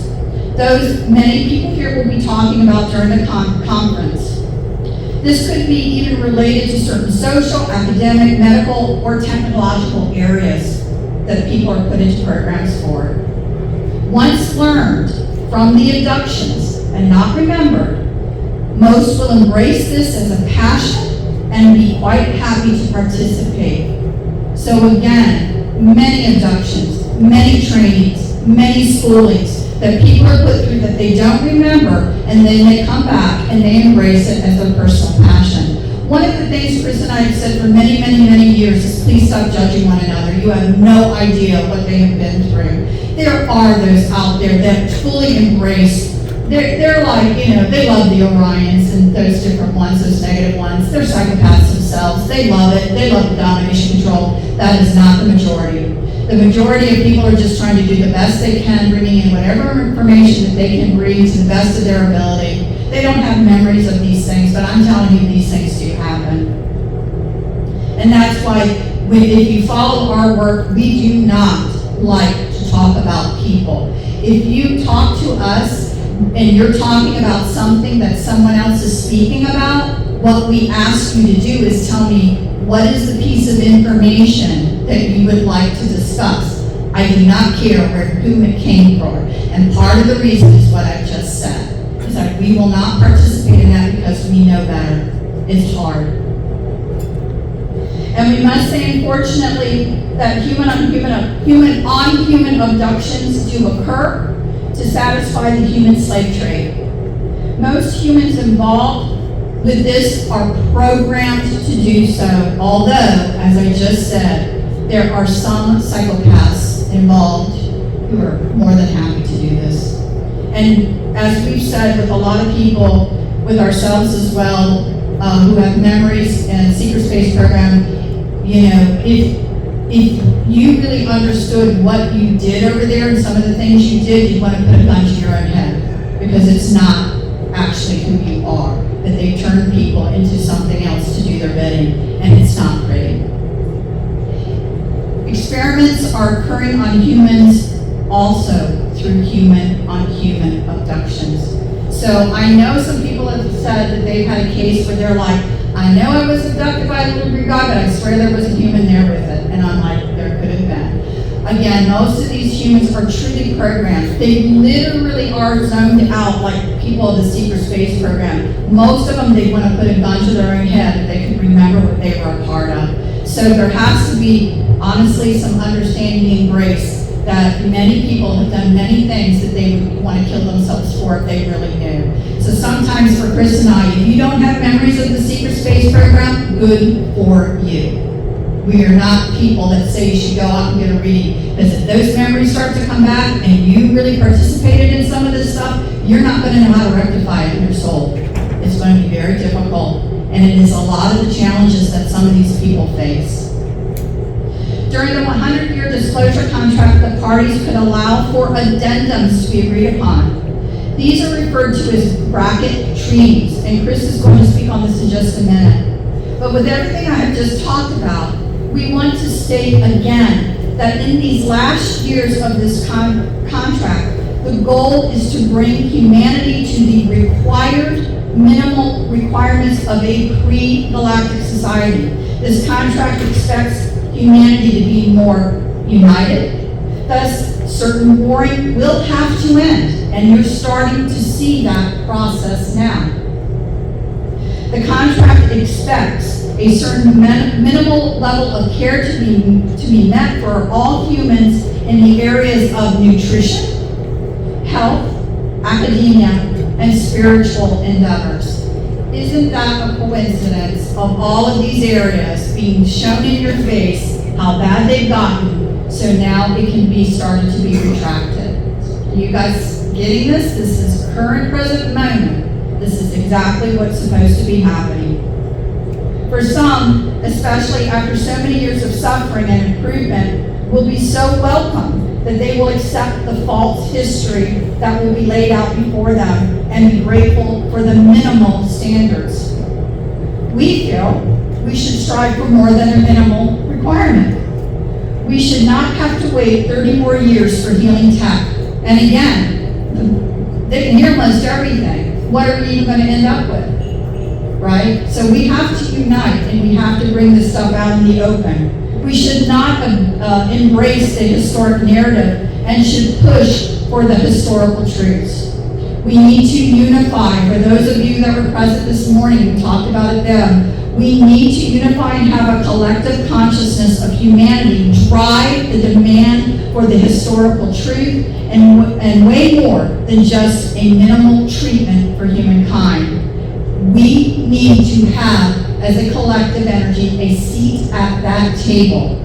I hope everyone will start with no more abductions. I would like to see that, just like it took how long, 100 years from the signing of the Declaration of Independence to end slavery. We're now going to be at a 100-year mark, and it needs to end. And we need to all, at least if you cannot unify on anything else, unify on that. You need to envision its ending. You need to envision what the world will look like, how safe people will feel, the traumas ending. You need to start envisioning that, and that collective energy of everyone envisioning the same thing will have a seat at that table. They cannot ignore the energies. This is why all the distraction is going on, watching the news or whatever, because if they can keep you enthralled in the drama, you will not concentrate on co-creating what you want.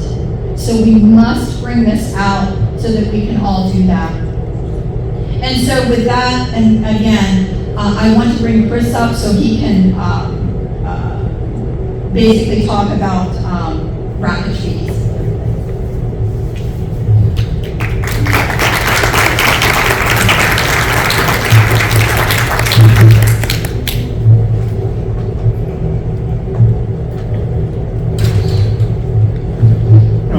About bracket trees, they're also called branded trees. And I just recently came across this particular concept. Whereas, say you have a law, and you have these different subheadings like A, B, C, D, and G. What those different subheadings then mean, or like amendments to the Constitution, when they have these little subheadings or tick marks or bullet points, is that within a particular treaty or particular law, say if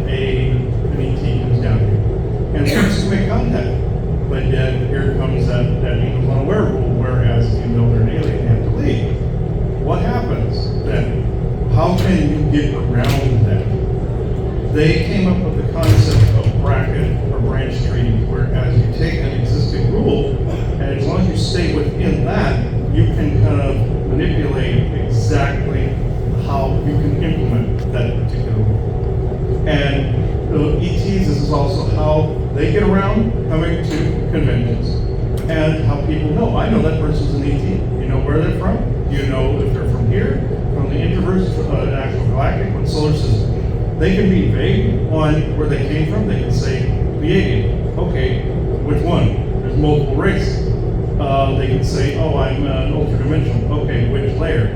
Which layer of the introverse? Are you from Lonulus? Are you from some of the other dimensional pocket dimensions that are around? Are you from a different frequency? Or, they don't specify. So, in order to make contact, sometimes they will say they're also from somewhere else they're not. They might say they're from space when they're from another actual ultra-dimensional. Or they say they're an ultra-dimensional when they're from another planet. They can flip it around. This is how they get around that little glitch, by basically giving a half-truth. The yield, this is part of the yield as well, it goes within the 100 years enclosure contract narrative, because it falls right directly in line with that, because they are, they essentially are giving some truth, a little bit of BS in there. They might flip one detail around, and if you're not paying close enough attention, you'll take it all as sacrosanct. Now, there are good guys that use this so they can actually make contact. Yes, Valiant Thor came up with some of these rules, but to be fair, what some of these groups were trying to do was basically add a break or a hack to a very already corrupted system like what came from antiquity. So they were trying to basically say, okay, we're going to tweak this slightly in this re-up of the contract right here. Then we're going to ease up slowly over a period of time. This may sound slow, it's like stupid, which I would agree if somebody would say this. Why not just make direct contact and break the whole damn system? So this is where I'm at. I'm the Band-Aid drip type of person. I'm not like, okay, let's slow drip this. Thor would argue that the branch treaty thing works because then you don't have any casualties from like religious wars, from people going crazy over seeing aliens, things of this nature. Him and I disagree on tactics quite heavily all the time. He is more the nerd pocket protector that's in the background going, okay, this calculation, this equation, he's that guy. He's like the computer tech guy on some cop show somewhere. He's that guy. So we always make fun of him, say that he's the nerd, and then all these others are going off for crying out loud to do this. But the thing is that those guys act, these guys move against them, even if there's other good guys. The Galactic Treaty is all kind of intertwined into this, and it's been that way since the Orion Wars. So this is since the aspects of that conflict. So I think some of these intricacies are dumb because I want to interact directly face to face. But when they explain, okay, say the 100-year disclosure contract ends sometime in the 2050s. This I know. Some groups say, yes, you can actually break it as long as you apply a branch treaty here, and you can actually play the whole thing out in a much shorter period and conclude it. So they're actually trying to tweak the system and trying to do it for our benefit. Others want to see it completely play out, and then some meet in the middle. You're dealing with one alien group after another. Some don't give a rat's butt. That's some in the Galactic Center is that way. Others are very kind. Some of the groups I've run into very recently, the Forest people, are a guy Isaac's group, the Lonulosian groups, people of that nature. Some of the regular people involved don't want any of this legislation. And they want people to know that. They do not want any of this. Then you have the company men, Intercold and Valiant Thor. They don't want to have to take this route either. They feel doing this will make it seamless and take thousands and hundreds of thousands of years of oppression and take it down into a small 100-year period, and then it's done and over with. We're opened up to the galaxy. That's how they see it. And I agree with why they're doing it. I don't agree with how they're doing it. Because these other nasty groups, like these cabal groups, have basically tortured people. They do all of this. I don't agree with the allowance of that side of the yin. So I understand why they felt they needed to do it too short. And that's down to 100 years. And to get rid of all of those tendencies within that short period of time. But I don't agree with how. So that is essentially bracket treaties in a nutshell, right there. Now I know at the end of this, will bring in a channel. I do want to tell you though, before I do this, today has been quite interesting trying to figure out who in the hell was actually going to channel for this one. This morning was Forest Feed. That was quite easy. They wanted to do the morning lesson, or part of the morning lesson. This, it was like a mad rush to try to, what group was actually going to speak, and I don't like it. It's like the Midnight Madness sales of like channel 9, 8, 10. So, that drives me crazy. So the way I word this to actually refine it down with who I need to channel is, I now bring in true benevolence with no conflicting agendas as of this moment in time. I do that, all these other groups fall away, the noise falls away. For the past several hours, all I've heard is this group one, and I got this to say, I got this to say, I got this to say, and they're all over the place in this hotel right now. They're everywhere. They're even in this room with you. You see empty seats. There's not one empty seat in this room. So that I can tell you right now. So, but Valiant Thor was one of them that wanted to talk. Isaac was another one, and they were basically arm wrestling as to who was actually going to get the mic. So I said, nope, there can be only one today. So I now am at the point where I know who is Jen. Okay. This would be Valiant Thor. You're probably just going to hear a bunch of boring 3D details, but he'll be the one that actually talks. So Isaac would be the one that made everybody laugh and do a bit of a stand-up routine, but apparently he hasn't done one that. So Valiant Thor, true benevolent Valiant Thor, you're welcome to it. Injured Cold would probably give you the same treaty spiel too if he were around. So. Just to be clear, Valiant Thor is strength of the Pentagon, Injured Cold is visitors from monuments. That's the two sets of material. So, okay, Valiant Thor.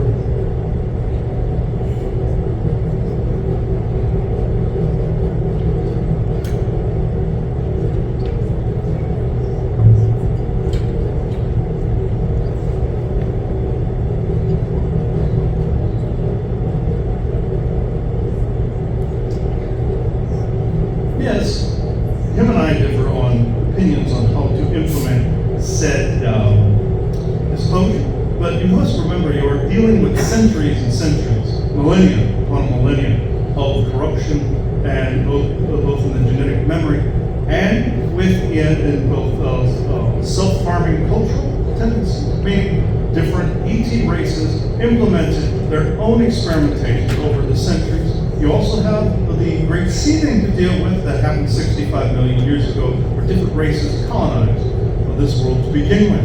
This was actually a very happy time within galactic history. Then fast forward to 500,000 years ago, and the Ragnarok of Asgard. People think that is the future. It is not. This is also in your biblical rapture. This is not. That's because they play it out in your Marvel Cinematic Universe, or they play it out in some Star Trek somewhere.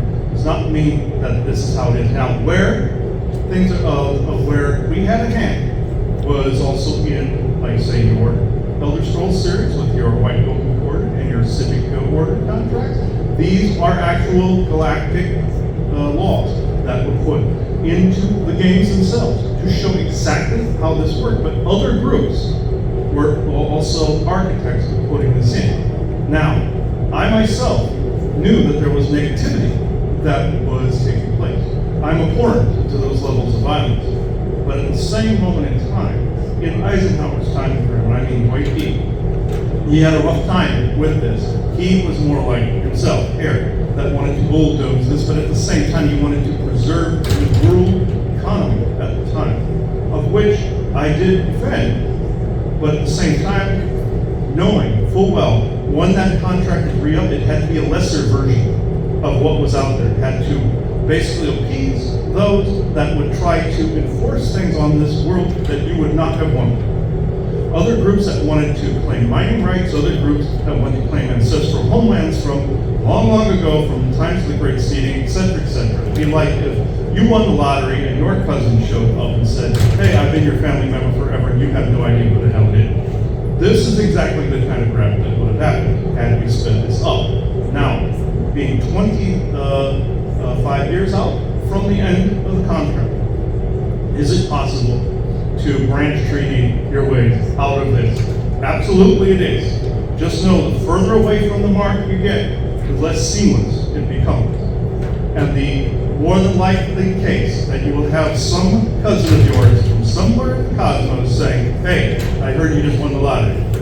This is exactly what I wanted to avoid. But are you on a collision course with the Galactic Federation? Yes, you are. Have you been visited, even now, at this conference by ETs, other than the one that's speaking now? Yes, you have. Have they been physical here and not just in another frequency? Yes, they have. Are they operating within a treaty? Yes, they are. Do they wish to do this? No, they do not. But some of them are in your best interest. Other ones are the ones that do not want to be seen, heard, or felt in any way, shape, or form. But they are basically extremely obvious to those. Like, say you had some creepy thought in your head this week, for instance. Some of that's V2K. Some of that's some creepy guys wandering around the complex here. Those have been dealt with. I am just saying there would be a little bit more of that if you completely opened up. And now he compares this to the Earth opening up to the Galactic Federation as trying to get the minimum requirements on a credit card or insurance policy. Now, yes, I see humor in this, but at the same time, we do not want a new world order in the Galactic Federation at all. We do not wish this at all.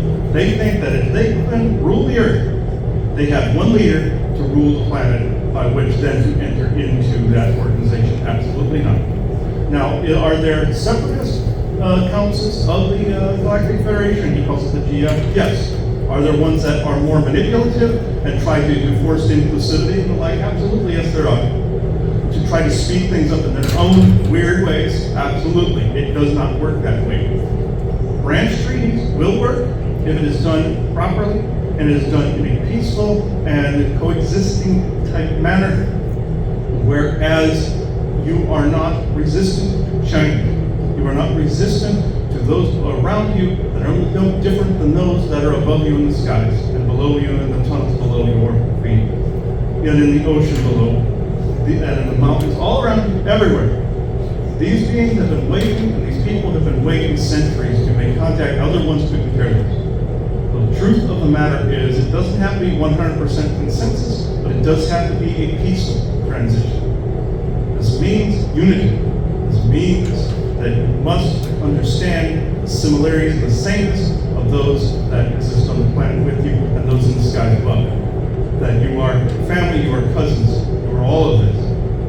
But we know some of you also have been indoctrinated with beliefs that would make it seem as though that is demonic in some fashion, or in some other fashion where you think that it is all evil coming from above.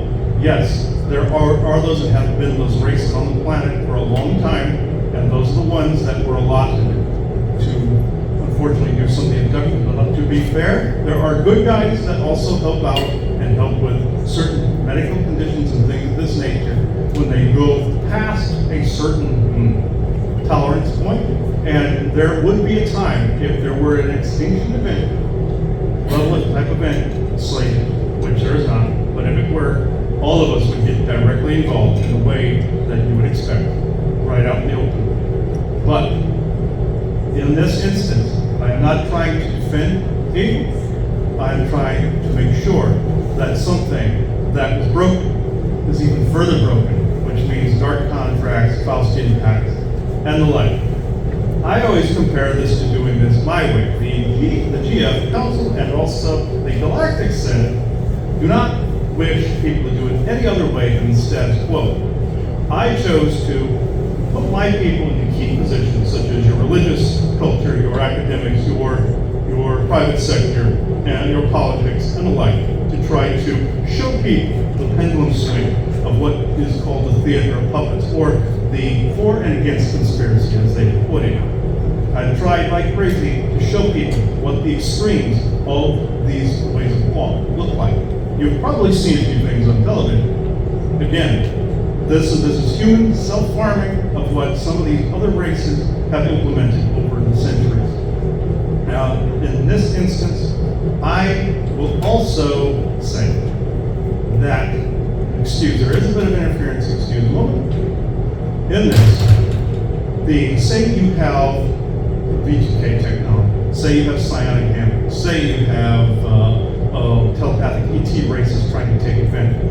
It is very much like in your Harry Potter mythos and lore, where you have the muggles and you have the magical lineage, which is BS, by the way, because there are no muggles and magical lineages. There are people that some have remembered, some have forgotten. In this instance, some of it has been suppressed within the genome, while in other cases it has been embraced for centuries, and therefore you have a divide. You have a dimensional divide. You have those that are in the Cartoon Network that are in a divide. You have the regular humans going about their day that is a divide from all that is spiritual, all that is energetic, all that is frequency. This is what you're up against, like your Wakanda, basically, your Marvel Cinematic Universe. A culture that became far more advanced, but we're also human. You have all of these things warm. So therefore, a delicate hand has to be used in this instance to basically rid your minds, basically, of this said technology, to rid your environment of said activity, and to actually branch treaty our way into an already fractured system. Yes, this may sound convoluted and dumb by some standards, and people may call me nerdy for basically calculating my way through this. But also, like in your Star Trek lore with your Period 7, that was based on myself and my group, the Watcher type of group. Also within your, he says in your Picard Season 2 with the Watchers as well. That was based on myself, the Stranger at the Pentagon.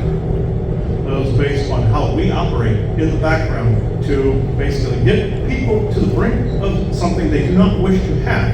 Then they learn from that mistake before it becomes an even worse mistake. Very much like the character wanted to scare people out of an arms race. This is exactly what we have had to do. This is also we've had to combat our three-letter agencies in this respect. We are your closest neighbors in the solar system, Venusian colonies. People have questions for me, or is this that kind of Yeah, please, I'm going to ask one to get started, and then if you have a question, go to the mic. Basically, the question that really we haven't talked about that I think they would find interesting again to know what's going to happen. In which order are the improvements going to be made? In the academic field, in the medical field, in the technology field? What's the order over these next few years right now that the Cabal plan tends to operate by? Political being your first one. As you can see currently, it's in its biggest pendulum swing that it ever had. Then it'll be followed by academic. Then it will be, the last one on the list will be religious. Because that is the one that is the most, how can I put this, kind of, the most entrenched. Because that is based on old belief systems, not only from your Roman Empire, but from further back into Atlantis. These were other factions that existed then when that time fractured back then. That will be, unfortunately, the last one. Your very first one is your political theater. This is why you're seeing it most pronounced, even though your cabal actually feels they are actually manipulating the public through your politics and the pendulum swinging and your theater puppets. It's actually being allowed to an extent so you see the theater puppets. Then, as I said, then there'll be academic and then religious being the name. And Joanna, you were talking earlier about like how the Cabal will like plan certain events just to see how people would react to things. You know, the Phoenix Lights in March of '97, was that planned by the Cabal just to see how we would react, or was there some other reason behind the Phoenix Lights? There's actually two things going on here. Yes, you're absolutely correct. Your military, all of them, actually puts and plans what you see into your skies quite often. But in those instances with the Phoenix Lights, a lot of that was military, but at the same time, some, not only just our people, but other ETs at the time as well. And if any ET race tries to intercede with an event such as this, so false flags like that aren't completely successful, we're shoot over, you see. We're chasing chased off back into the outer reaches of the system. But I can honestly say that there were ETs there, but it was mostly a military false flag to get people interested, I shouldn't say interested, but getting people compelled to look up into the skies. It's not all bad, it's just that it is incredibly manipulative. Hello, thank you so much for bringing your information. I don't really have a question, but I just want to add to what you were saying. For one, I absolutely love that jacket, the bee, because the bee represents the organic blueprint sounds of this creation, the buzzing of the bee. And when it pollinates plant to plant, it brings it back and alchemizes it to honey. So what you guys are bringing is the distorted and we're alchemizing it to the undistorted. So you're revealing what is distorted and we're shifting that to the undistorted. And what you're bringing through with Valiant Thor and the Orion system, I just want to point out a few things on that. So what the dark did, they dropped the L and they put the R. So it's actually Orléans. The oldest language on this planet is Haitian Creole, which is French Creole. So Orléans means the gold lion. And that's where our kingdom is. That's what we're going back to. That's Judea. So the gold lion, not all beings from the gold lion are negative. We freed actually a whole bunch of them on the west coast of Canada recently. And these beings are, so we have multi-dimensions. So just because the dark hijacked a certain dimension doesn't mean that whole system is of the dark. And our true indigenous people are of the gold lion. And we actually have two of them in our room right now. This beautiful I need to interrupt you. We need questions. We can't do this. We have a limited time. Please let the next person ask a question. Sure. Yeah, thank you, I do though. wish to comment at this time. This is actually, you are correct, that not everyone within a group is bad. But there are some untruths as to how certain beings are displayed and what they are being seen as. None of the beings that, even myself, are bearers of complete and utter flawless esoteric wisdom. We are like yourselves. Those beings, the cat beings, all of them are like yourselves. They just are tapped into greater swaths of information that you may be unaware of. But yes, we can move on. You mentioned that the 2050 is when the disclosure was supposed to happen. I was talking to the ETs and they said that in next year they're going to be showing up to the star seeds. Can you verify that? Are you anything on that? Even though it is not always good to say specific years, even though what I said about the 100 years disclosure contract, there'll be aspects over the next couple of years you will start to see different ET races more and more. As he's seen in private, he's seen myself at times and not realized it, but he's felt us, he's felt us here, and also like with his friend Isaac and his other lady friends, Lady Bessa, any of them that are in his own life, in their own lives, he's seen actually publicly very recently. This will rev up over the next couple of years. So to say it's full on contact, no. But you'll start to see the volume go up, and you'll start to see the volume go down in the narrative yield area, and the volume go up in the actual contact area, if this makes sense. Guys, go 10 more minutes, so no rush. Have some questions, keep going. Is there any evidence for this? It seems to me like a lot of the descendants of the Anunnaki are actually severely possessed by the Orion. Yes, this actually does happen within certain family lineages.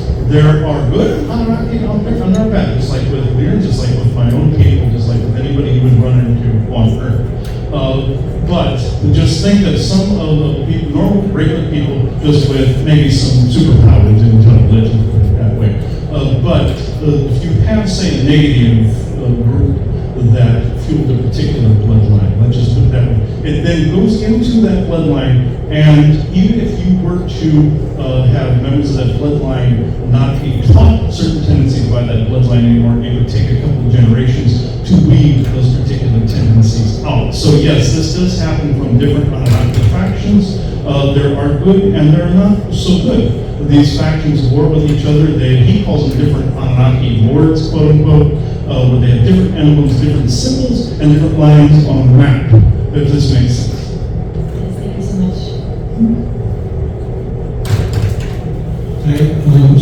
missed a few minutes of the messaging, and I'd just like to ask, do you see much in relation to unlimited energy sources, big advances, and how that might affect our futures to come?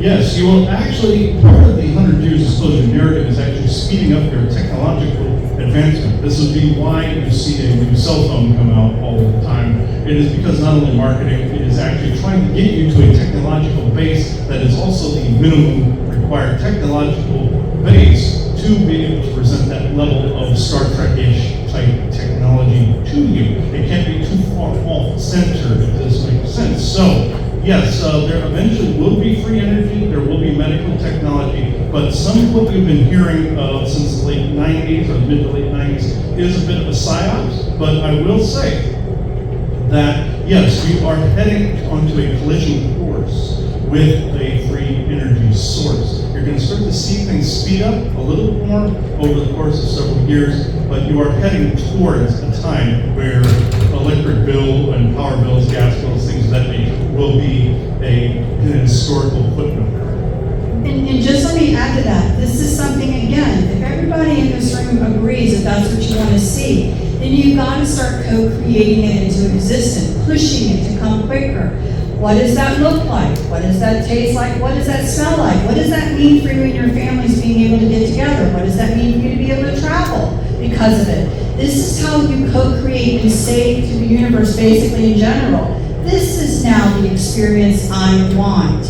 So a lot of distraction now to get us to look at what we don't want, right? And then we watch the news, and the news people are saying, looks like there's going to be a war. Well, after a while, don't you guys say, well, it looks like there's going to be a war. You've just consented to a war. You're using your energies to say, okay, let's have another war experience. Yes, walk the manifestation that you wish to see. You become that manifestation. You are that manifestation. Do not accept the manifestations and consent to the manifestation that others try to drum into your mind. This, if anything, I could give advice on.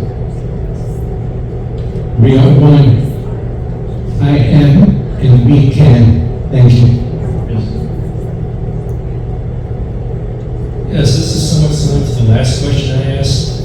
9/11, no doubt that cabal were behind it, but what was their game in the 9/11 false flag operation? To get not only people to focus on one war narrative after another, one major event that they could beat people over the head over consecutive decades, which they haven't.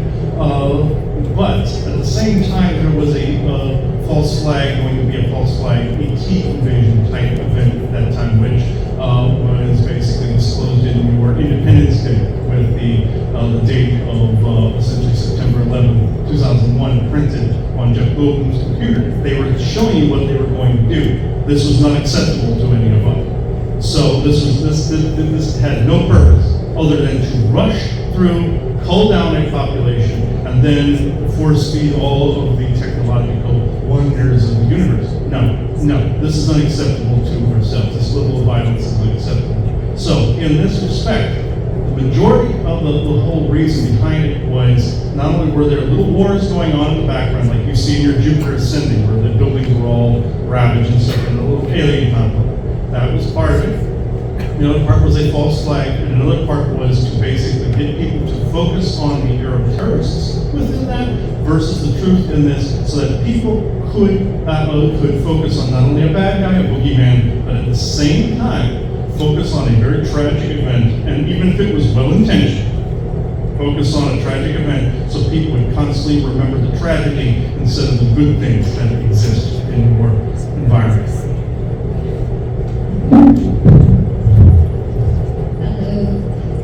So I know you guys are talking about the 100-year disclosure contract.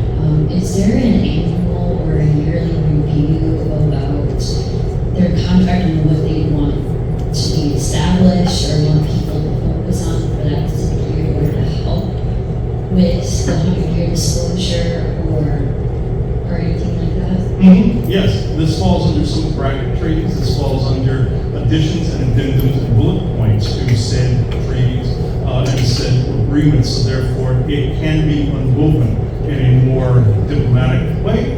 So yes, there are additions every day, every hour that are being made to this, said meetings that are being had that people do not know about. People call that cloak and dagger, but I disagree in this way. It's more of a movement consensus and essentially trying to undo many centuries of, let's just say, doom and gloom narrative to that of something more unified. So to answer your question, is yes. Okay, so any final words for this conversation? Actually, no, this is where I'm at, other than the fact is that if you wish for this to be sooner, you must co-create this. With paying attention to the calamities in your public show, you should see it as nothing more than, he likes to say, WWE wrestling. See it as theater, because that is what it is, a theater puppet. See your world and see your planet, and there is a difference there, interpersonal world and planet, content, country, dimensional space, and physicality in this way, or non-physical or physical dimension. In this particular reality, you are on an access point called Midgard. You heard this in your Viking lore. Whereas what you co-create here has the biggest waves throughout the dimensions. You must not get enthralled with your news narrative. You must actually then co-create and walk the manifestation that best not only serves your immediate situation, but globally. Some people might accuse me of being a globalist. This is not necessarily the case. I'm actually more of a humanist in this particular way. I care deeply for what happens here. In this instance, I do not wish some of the negativity to turn on those on planet Earth, nor do I wish to see those on planet Earth fighting one another over stupid reasons. So you must actually see the calm, as your forest people would say, or Canal, they would say, calm space, calm, always. Now, I'm not saying to accept crap from other people. Yes, stand up for what you believe, but at the same time, don't allow yourself to get triggered. Don't allow yourself to get into narrative. Only allow yourself to be in this particular moment in time. But think ahead to the future as to what you want your world to look like. As you would say, go to the end, bring it here, and manifest it in this particular dimensional space. At this particular moment in time, you jump timelines all the time, but make sure that you're on the correct one. So, this is all I have. I thank you. One second, Chris, not the channel. Oh, we lost the mic? Okay. Okay. We're actually, it's okay. Okay. Now, this is kind of just more of an explanation here. So, knowledge is power. We are on a collision course with the Galactic Federation. The question becomes, will it be through a dictated history and disclosure narrative that suits others' interests, or does the human collective consciousness demand a seat at the table to have the full width and breadth of true information disclosed, and the true width and breadth of all academic, medical, technical release for humanity's highest good? Creating a true and honest unity will aid us on this path. Thank you for allowing us to have this conversation with you.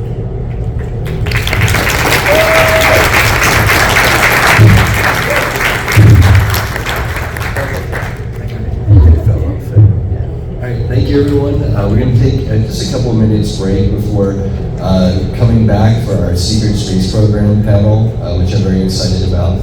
And then after that, we're going to be eating dinner. Our special event dinner is in the white dinner tent down there on the beach patio. We're going to find in the evenings, we're going to spend a lot of time down there. There's some fire pits, and then right there's the beach and then the water. And so I highly encourage you tonight, if you have the energy, after the special event dinner, join us all to hang out on the patio.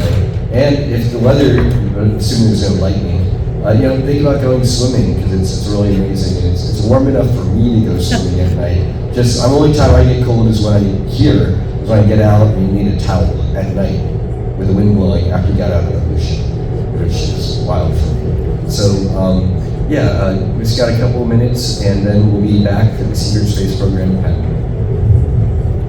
hopefully you liked that segment that we put in there. I know it was an hour and 15 minutes somewhere in there, but it was between Drarn Karna of the Council of Candifor and also Valiant Thor when you saw him barge in at the very end of this. By the time you are seeing this, we have reviewed this information and also are now adding to this information.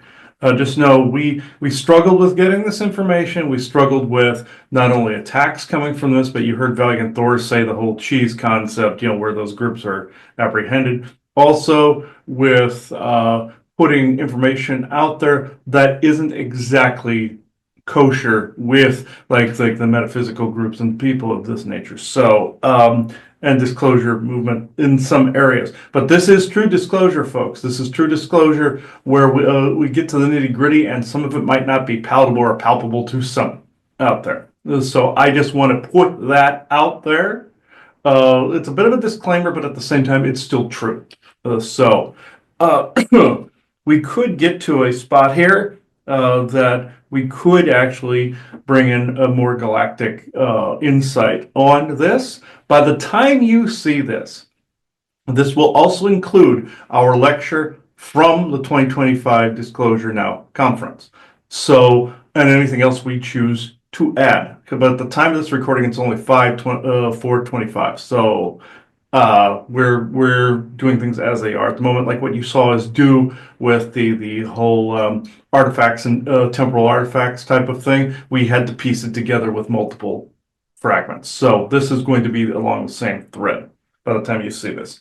So this will be more of a compilation by that time. So I will get to this. As of when we were starting this recording, so there's been multiple intrusions I've heard, even while we were sitting reviewing the old fragment you just viewed. There was bits of interferences there. Because this was something that I've noticed if you put information all next to one another in a cohesive timeline, there are beings out there that do not like that. Doesn't matter who, what, where, when, why, and how. The consensus is no.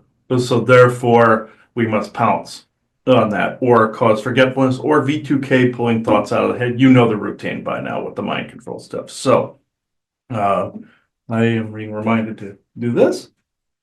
Even though you're supposed to have your ears covered too, because it technically is auditory, you cover the crown. This actually works as well. The question remains, though, who is actually going to talk at the moment? Who is actually going to speak at the end of this portion? Because I'm getting a bit of heaviness here. There's a bit of anger behind this conversation. There's a bit of rage behind this conversation. So, Isaac, I don't know if you want to add to this for the moment. You added to that other conversation, or if it's the benevolent force people. I do have to take care of something before I do any of that.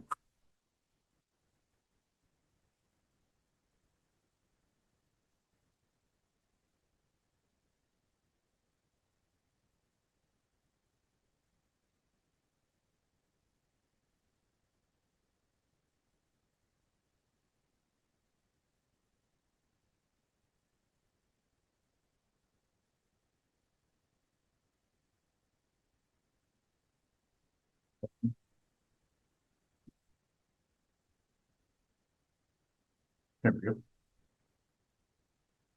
Okay. All right. Uh-huh. Okay. Not Isaac this time. Okay. Hold on. Crumb, can you please clear the remaining infiltrators or interlopers here, please?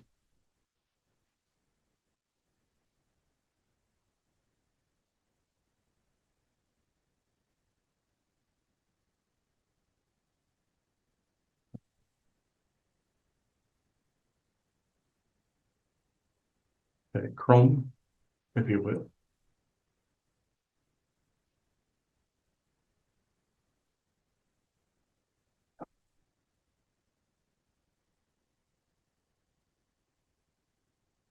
I do apologize. This must be brief. The way a Titan views these is over generations and over multiple millennia, even hundreds of thousands, not millions of years, as the world turns, let's just say. What you have seen, yes, is a re-up, as you call it. What you have felt is the what Valiant Thor was saying in that segment, the cheese segment, where then they could dig or disenfranchise, let's just say, those that take the bait. I do not approve, like Duran Karna said in this, I do not approve of these tactics. But those, let me make a blunt point to anyone listening to this.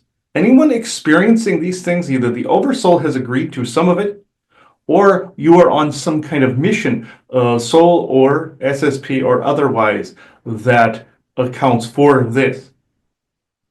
This is nearly always true, with the exception of few exceptions. Everyone on your planet has been taken to some degree. There's of course, your dumbing. There's the wiping of the emotions, like your Christian Bale movie Equilibrium with the wiping of the emotions. Chemically, that's in your food and water, and in your nanotech. The non-caring or the dumbing as well. Non-caring is a form of dumbing, I must say. Lack of heart space, as well as what was said prior with the cheese, whereas some of these groups just plain don't have contracts anymore at that point. To make this brief, then I will answer some questions, yes. So I want to go back again to make sure that I understand historically. So when we go back in the times again, what we said in our last year's conference, we tried to explain again the galactic history, which basically says that what people refer to as ETs or different things, they've always been around. This is nothing new. Nothing new, they're just more crotchety now. Right. Behind the scenes, playing humanity, getting humanity to do whatever, all of these things on playettes have been going on forever. So my clarity in the conversation has to do with when agreements were being made, let's just say, and again, most people are in agreement. I think that a lot of the Cabal family lineages kind of made their way through Atlantis, the Egyptian time frame. We're talking here on this side of the world. I think on Mu or whatever, you may have some of those ones that came from more of the Asian kind of time frames that descended. Yes. So those are the two breaking points where the kings and queens of Europe and different things kind of came along through those lines. Okay, so I want to make that. But what I want to clarify is again like your non-Madals and your Ankar Watts and your Jai Farman type of lineages, things of that nature. Yes. From the southeastern, side of the world. Yes, yes. So, but they all, again, had an originating place. And the God King, yes, yes. Yes. And so what I want to clarify, because what we really stressed, of course, when we were talking about Eisenhower and being in ascendance where everyone agreed through them, that was more of a worldwide kind of, event. Back in the times where there were just kings and queens, I want to try to clarify. It didn't feel like, but I don't know this, you tell me, that there was such an ascendance kind of things going on, that agreements seemed to be made with kings and queens. Yes, kings and queens, that some of them were part of these lineages. Some were not. There was like during your, not only your Middle Ages, but 100 Years War time frame. Yes, there were contracts that were made during that time, very much like with your presidents and your politicians and everything. Very similar. It was slightly more chaotic at that point during that re-up period. But then it was more unified. Later on, even though there was what family was in ascendance, it was a lot more chaos. During that time. It was still the same rule book, just more of a Wild Wild West form of it. So we're, besides, let's just say A1, that they must have picked to represent humanity as a whole. Yes. Which is what the extraterrestrials, I'm gonna say the Galactic Federation, because they had to have their hands in all of this, I'm assuming. Yes, but there was also rogue groups. So there was also, of course, the Orions to contend with. There's also some Agarthan-esque groups to contend with. It's the same as now. You even saw your Doctor Who scene where you had a cat person in a crowd jeering at somebody to say kill him when this person was innocent up on the pulpit or up on the going towards the hangman noose. He didn't want to die. This is the kind of crap that some of these groups pulled. That was historically accurate. Then some of them punished their own if they failed the mission, kind of like a mob kind of mentality. This is how this operated, like you saw in that scene in Doctor Who with this character named Jonathan Swift. He was going to die. Cat person's in the audience going, kill him. That's exactly the kind of crap and fires they stoked. Or accusing people of witchcraft and stuff like that. Also, when you went to your Salem, you saw just as many ET groups up there as what was dicking around in the background in the Middle Ages. And some of those, like with your Salem witch trials, this kind of crap took place around that time too. So overall, it started like in your Elder Scrolls with your Sigic Order contracts with the Daedric Lords in that episode, him and Ryan film. Some of them were called to task more and made it so that they could not manifest as much. In the game series, it was more manifest on Mundus, or that would be like Earth. After your Molag Bal zombified a village, this got the human Sigic Order involved, and they basically went, stop. This is the same rule book that is being presented in the games. Other groups came in and went, knock it off. We cannot have this big upheaval right now. You're too far off the mark. We have to integrate better. This is also why you saw the accusations of witchcraft ending. It happened in Europe first and then went over to the United States, or what was to be the United States. But there's still, of course, the Gardner family and Time Corps to contend with. This was also smoothed out a little bit more. Not as much as I would like, but there's a danger to what they were doing if temporal manipulations were done incorrectly, but it was still being misused and used to this day. Off that topic, when it was starting to be smoothed out, yes, you have your Eisenhower family that was in ascendance at that time because of dealings that had happened in antiquity. Again, not all of them are bad, not all of them are good. Yes, the Laurel Canyon incident took place, where they were present at that, but so were other factions, like your great houses in Dune. Similar thing where there is a moot consensus as to what took place with these narratives taking place. I'm not saying Eisenhower is guilt or innocence. He did what he thought was necessary for the U.S. at the time. He didn't completely know some of these things. Went along with because he didn't know some of the ancient history. He was defending the U.S. economy and all that at the time, not declaring innocence or guilt. But I will say the overall narrative, this is where some of the guilt lies, and with Valiant Thor and his propensity to calculate down to the last decimal point. Yes, but he even said it could be sped up, but it was like withdrawing from a drug. He was actually 100% correct with that. Yes, and Dronkarna said, yes, is slow drip preferable. Yes, but you are at a crossroads where you must determine what you want right now. If you want this Star Trek world, you must create it. You must demand this information come out. It's when people are in a larger consensus, like your disclosure movement wants, is where this comes to fruition. Well, thank you. And so I guess what I want people to get into their mind is that the one thing as well that we've not said, because we are referring to people whose names are known, because there is also those whose names are not known that are actually more, I guess the word is puppeteering those who we know their names. Faceless ones, yeah. The faceless ones. But in truth, in this instance, for the because I think some of the contractual things in history happened maybe through the faceless ones.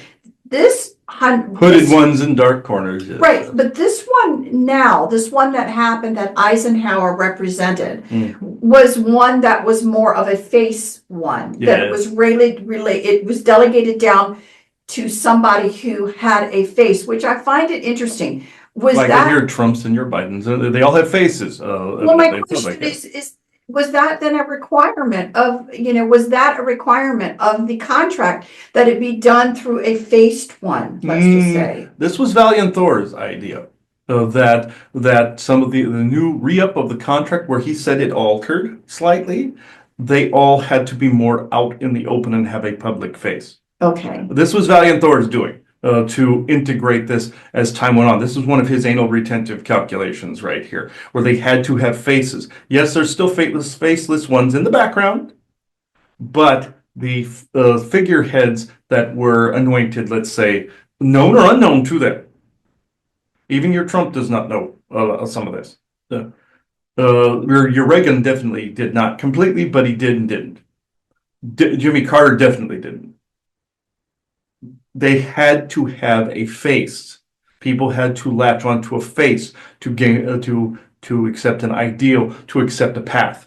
This is how humanity's storybooks went, where you must have a figure, a demigod, a hero, like your gods, titans, and heroes, and demigods, all in between.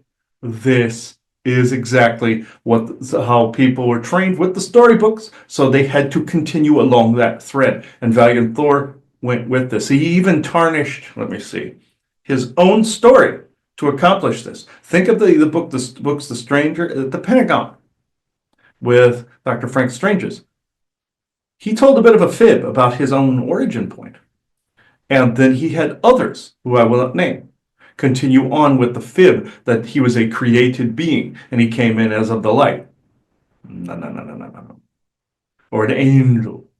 Kind of like your Jermaine showed himself as an angel. No. He was born with two parents the normal, usual, and conceived the normal, usual way. There was no immaculate conception. If this kind of thing happens, it's part of the reptilian genome where they can switch genders and have a baby without having parents. This is kind of creepy, actually. But that was more of a reptilian story told in your biblical time, part of the Jesus tale of the creating the story by Rome and all that. But with this, the thing that he did, the thing that he told, was a fib about his very own existence. He still walks amongst you this day, obviously, but he's a man, no different than any of you. He does change his face, like the Doctor Who, and you have actually encountered him multiple times and not have known it. You've walked past him on the street a couple of times. He was even in a child form one time that you kind of suspected he was doing. Can he work through other people like you saw the Talos character in Picard Season 2? This was representing him, but as a female version. Yes, because he even showed them trying to get into a state dinner. Like she said, I can only do this one at a time, getting you into this event, because it's telepathy 1-to-1-1, like what Valiant Thor did for Frank Strange's. Now, that was accurate what you were seeing in the show with the Gary 7 narrative. This is how Valiant Thor works. This is why Gary 7 said, I need to scare them out of this arms race in Assignment Earth to make sure that Earth moves on or lives on. This is the kind of crap that Valiant Thor does. It does work, but I will tell you now that some of his origin story was flubbed, like what he said by his own admission in your GIC that time about the Venusian colonies, the Venusian agenda, the true Venusian agenda. There's some things he left out. He said the ancient history completely accurately with the Asir Vanir. They merged, and there's the Venusian people, both Asgardian and Vanaheim DNA. Completely true. What he said to others over the years, with him being a created being and a representation of the light and all that horseshit, that was his doing. The same thing with bringing face from faceless ones. That was his doing. to bring a focus or focal points. Some of the political stuff you're seeing is his doing. It's not just cabal. But he believes there is a purpose in this in order to reorder the political stage by ousting the theater, by creating more theater and upping this and creating a world unity. But again, you are on a crossroads of New World Order and WO, or a world unity. You are on a collision course with the North American Coalition or Unity. This is evident. Some of the plans they put in place, the cabal put in place, must come to fruition, but it can be done in a positive way. You are on a collision course with the United Earth. What does this look like? You are on a collision course with the Galactic Federation. How does this look? You have always been on a collision course with them. Always. Since antiquity. You have always been with the manipulations that took place. You've always been on a collision course with your Star Trek world and with meeting AT races. What does this look like? What they said, both groups said in that previous little recording. Do you want just one? Or do you want to hear the entire choir of what the galaxy has to offer and the dimensions have to offer? You'll find that you all have families out there. You all have people you actually love and care about out there. It was either through mind wipe, that you don't remember them, or frequency changes, where you in one frequency remember, came back, you don't remember. He compares it to the old Malcolm McDowell Fantasy Island, where his daughter comes to visit him, remembers everything on the island. She leaves, forgets everything. It's the same premise in some cases. They're not actually assaulting you with memory wipe, but some are on spaceships and such. It just depends on who, what, where, why, and how. And for whatever reason, as I said, who, what, where, why, and how. But sometimes it's frequency changes that dictate whether you remember. Like in your secret space program, it's a decoding issue because those memories came in from a different brain, from a different clone body. When you were sent back, your brain must decode and encode as that quantum entanglement from both timelines happen, or versions happen coexisting in the same space. Your oversoul is actually having two avatars at the same time. You're quantumly entangled, one then goes back, then you get more of the memories, but you may not get all of them back because it's a different brain. I must emphasize this in some cases. In some cases, it's not. It's the same one, and they've suppressed it. They suppressed it with you guys, but in this, there's like this balloon with a cork in it kind of thing where it farts and you get memories out of it.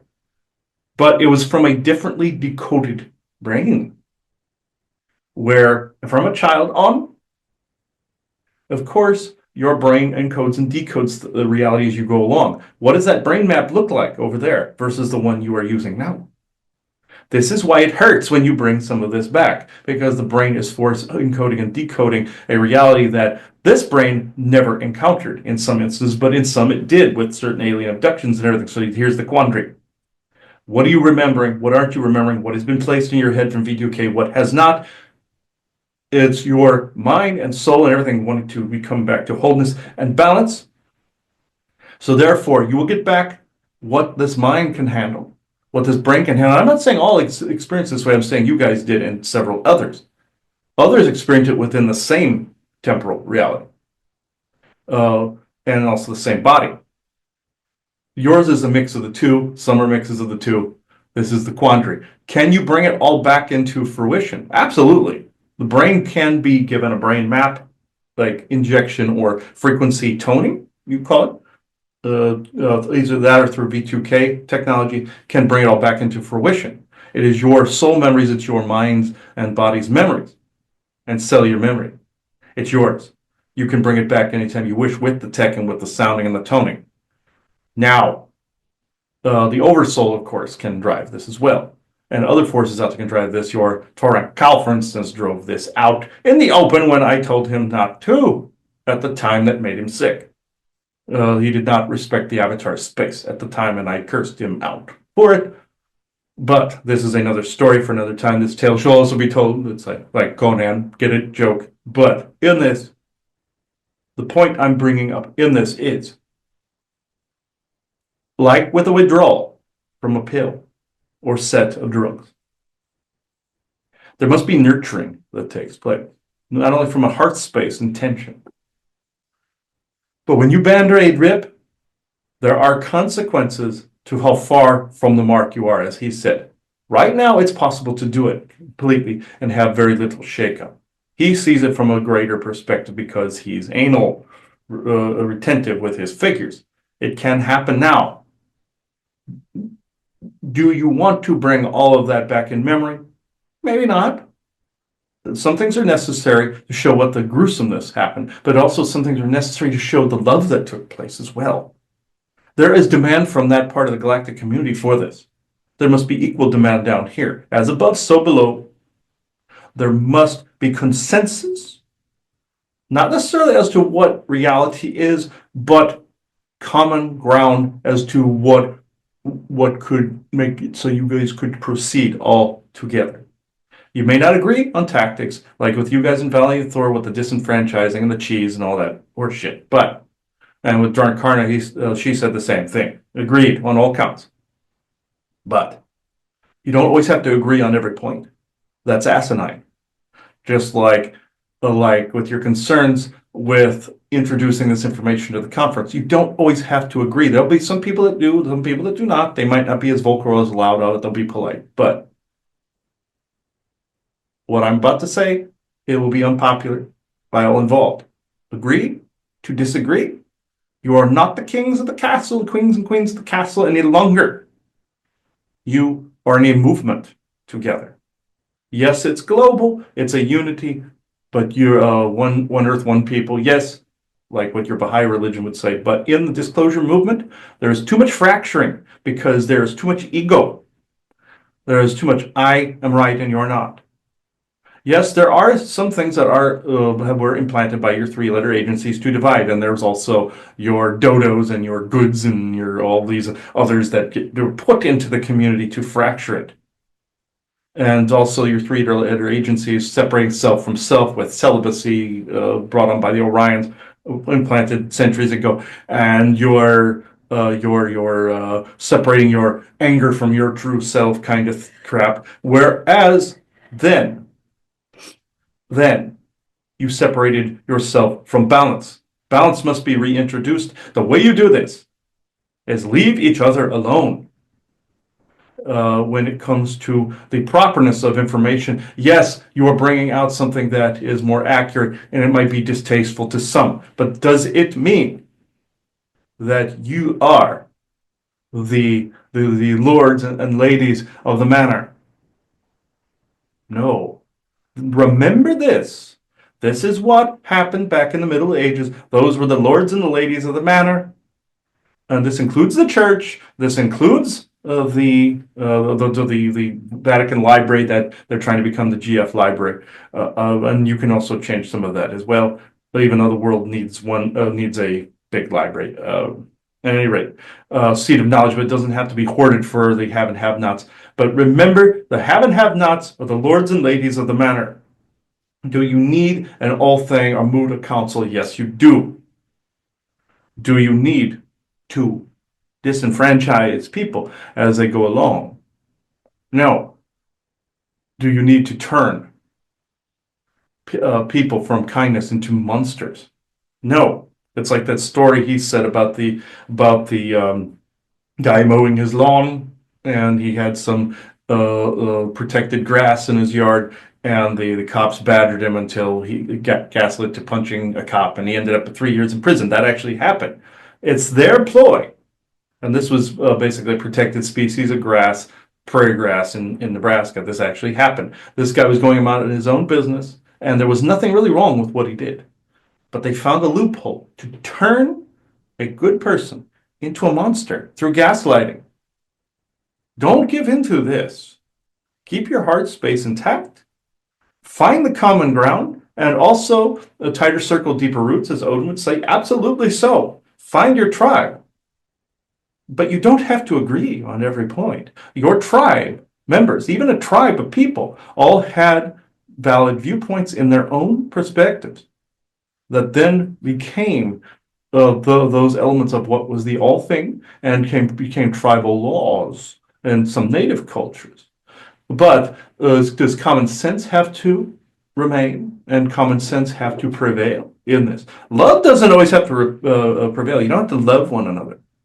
What you do is you just don't have to bring harm to one another. Yes, business, of course. Business dictates you crush your opponents and see them driven before you, like what Conan would say. Another joke, by the way. But in this, crush your enemies, see them driven before you, and see the lamentation of the women. That's the common phrase that's out there. Yes, funny. But in this instance, if you wish to form a unity like what you saw in your Star Trek Enterprise with the consensus, and there was the anti-alien group with your Peter Weller that came up, it was like the Earth First group. They were making a political statement against the Red by saying, oh no, you cannot be hunkered down in one nation, but global. That was more propaganda a little bit, but the point is, everybody that was talking didn't agree on every point, but they agreed on a unity or a federation. This is where I'm at. Well, thank you. Well, I appreciate that. The information that we, again, initially did, and I, again, we kind of ended up wondering who was going to be speaking at the conference, and I think we're going to kind of be left.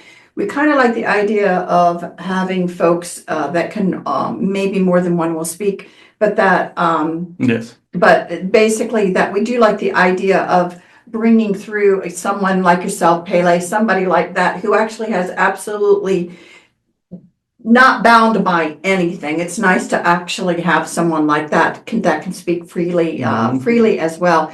I definitely appreciate your comments on how to build a unity, because again, all that's happened over the years that I've seen for the last 20, 30 years, it's my way or the highway. They have intentionally put that as that's the way we conduct ourselves. Yes, and there is also another Enterprise scene where Archer gets back from his war with the Xindi, and the Vulcans accuse him of not being able to save a Vulcan group that was in this creepy part of space, and they were too far gone. They couldn't do anything for them. So Archer yells at the Vulcans, and the Admiral corrects him, and then comes by later on and says, "Yes, you were totally in the right, but you must do a public apology for it." For them, because we are trying to build a unity.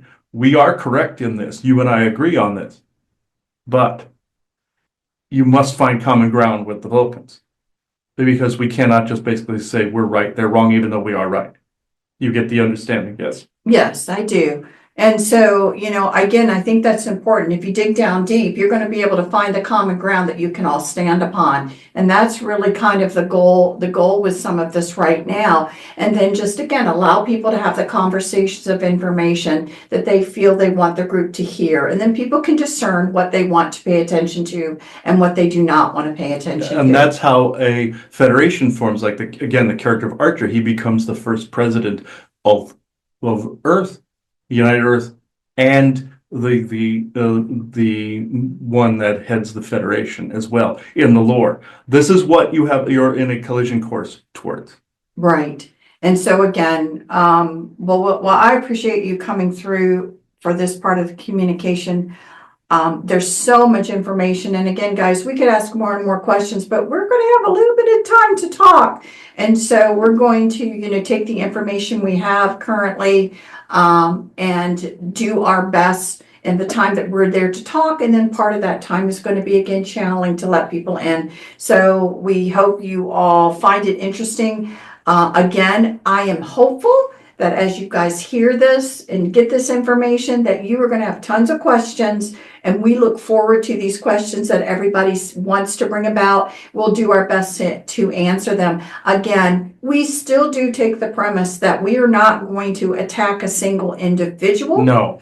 We do not do that. But if you ask us our opinion on a piece of information of how something is or was or whatever, we'll do our best to bring through what we feel is from our, let's just say, intuition and sources, what we feel, our information is, whether it's conflicting or not, will be true to what we have to bring through, but we're not going to bash people. No, I would not say bash people. Some people might feel disenfranchised or bashed by this, but I must say, there cannot be bruised egos in this. If all of you listening, all of you, no matter who you are, is listening to this, all of you listening, know that the only way you can have formed this kind of unity is to break these barriers down and to put bruised egos aside, have your version of the information, have somebody else's, and you come to a consensus of what reality is to some extent, no matter what group, no matter what, let me see, different conferences that are out there. There is a unity that must be formed. Yes, it's have and have not. Also, again, the tighter circle, deeper roots. Yes, absolutely so. That circle can expand just slightly, but tighter circle, deeper roots is definitely the way to go. But it may seem contradictory, but it is not. But there are other conferences out there that stay in their own circles, and some of them have more of a programmed nature out there. This one currently that you are in is going to start to pave the way to bring it about the other direction. And some may, to quote your Transformers, some may one may rise, one may fall, kind of thing. This is how these physics work. Sometimes some things just need to go away, while others rise up in their place. This is not necessarily. Well, this is more of a warrior stance in this way, but there is a psionic war going on. You must keep the good things and discard the bad. Warriors are not a bad thing. You must take a warrior type stance, but also take a unity stance as well. Guarding the gates, yes, this is what some of the others think they're doing with the constant testing and the constant validation and the constant vetting, which vetting you must do, absolutely. That's it, gatekeeping, you must do this. Even if some people are butthurt by it, you must do these things, but within the accuracy of unity, within the accuracy of the overall information. This is where we are at. The Titans will definitely be present there. This time, now, the Force people definitely will. Multiple ETs definitely will. Some you might not like. Some you may. Some you might have common ground with. And I'm not saying invite an Orions into there to mess with things. No. I am basically stating, because they already have they've said their piece enough. And we've heard them 1,000 times over. It's like your white gold concordant in your Elder Scrolls or your Skyrim, where the elves are controlling both the Stormcloak and the Empire. They wish to step in, like when you saw peace talk taking place from the Greybeards. We're like the Greybeards in that situation, the wizards on the mountain kind of thing. That was depicting us. Whereas they were trying to negotiate a peace between both sides because of dragon inclusion, interference. They were talking about like the reptilians that are out there blaming dragons for everything. But the woman that comes in, the elf that wants to say the white golden cordon can't be violated, that's the old manipulative contracts that were out there. Violate those all you want by bringing out this information. Just know, everybody listening, you must defend that unity. Yes, there are those that will be butthurt, there will be outliers. But you must defend the premise as to why you are there, what you are doing, why are you doing it, and for what purpose is all of this being done. For every word that is said, for every action that is taken. Why are you there doing this? Is it just to improve business? Or is it to improve the state of being for your country, for your planet, and all the worlds in between? They true unity. Business must be married to this equally, of course, while this form of it still exists. And business will always be there. When you go into Star Trek world, you'll find that there's still currency. Just like in the beginnings of your Star Trek, there is still credits they use. It doesn't mean you have to accept cashless and only cash. Both. Also, all countries that use different currencies, there could be embassies in their country that then get collated into galactic standard out there. They can have exchanges and stuff for a little while. Does not mean you have to force this, but to the communities out there, I will bullet point this. Who, what, where, why, and how. Why are you doing this? For what reasons are you doing this? People always say service to self, service to others. That's not actually a thing. Everyone is serving both to some extent, more so than others. Yes, helping yourself, then you are more inclined to be able to help others. You must decompress, heal, do all these things. You must become whole and balanced again to be able to lead the charge. Like what was said in Enterprise with that Earth First group and the other Federation, like the others said, the other people there said, they don't speak for us, and others then point out, well, maybe you shouldn't be the voice. They're still human. That was a valid point. You must at least agree to disagree. You must at least carry this torch together at this point. This is all I will say on this. Thank you. Appreciate you coming in. So I will detach at this point. I will be there personally. I have never actually gone to one of these. Pele, briefly, possibly. But Titans generally weren't always welcome at these events. So this is changing, just saying. We are not the lepers of the group any longer. It was usually the Olympians that have been more welcome. Let's just say that. In whatever form, Zeus or Enlil or whatever, from Jesus to Michael to any of them. We are changing that for us as well. So are the forest people. They are. It's not necessarily forced inclusivity. It's just being inclusive. Difference. Like not like DEI being forced, but then we are all included at the table as one voice. So goodbye. Okay. That was actually interesting. Yes, the Titans will definitely be around then. They made it quite clear before this that they're going to be there this time. So, yeah, just like basically what he was trying to say is it's always been unbalanced in favor of more Olympian interests at those conferences. You kind of can tell from the style. As Guardians have not had too much of a voice at the table either. And same thing with forest people. They've had their own conventions. They prefer their own environment, like what they showed to us making their own franchise. Yes. Dogmen are kind of that way too, but they tend to want, they tend, some of them, they want their own, but some of them are included over here. Same with forest people. But with this, they are basically showing themselves this time at this conference. So I don't know if you have anything else to add to this before we take it out. No, Okay. hope it was good. Hope you guys enjoyed this. Yes, and even though the date you will see on this is from May 4th, 2025, this will not appear until we have done our talk at the conference. And we will add that to all of this as well. So I now close this circle within true benevolence with no conflicting agendas as of this moment in time. So thank you, everybody. Now, bye-bye.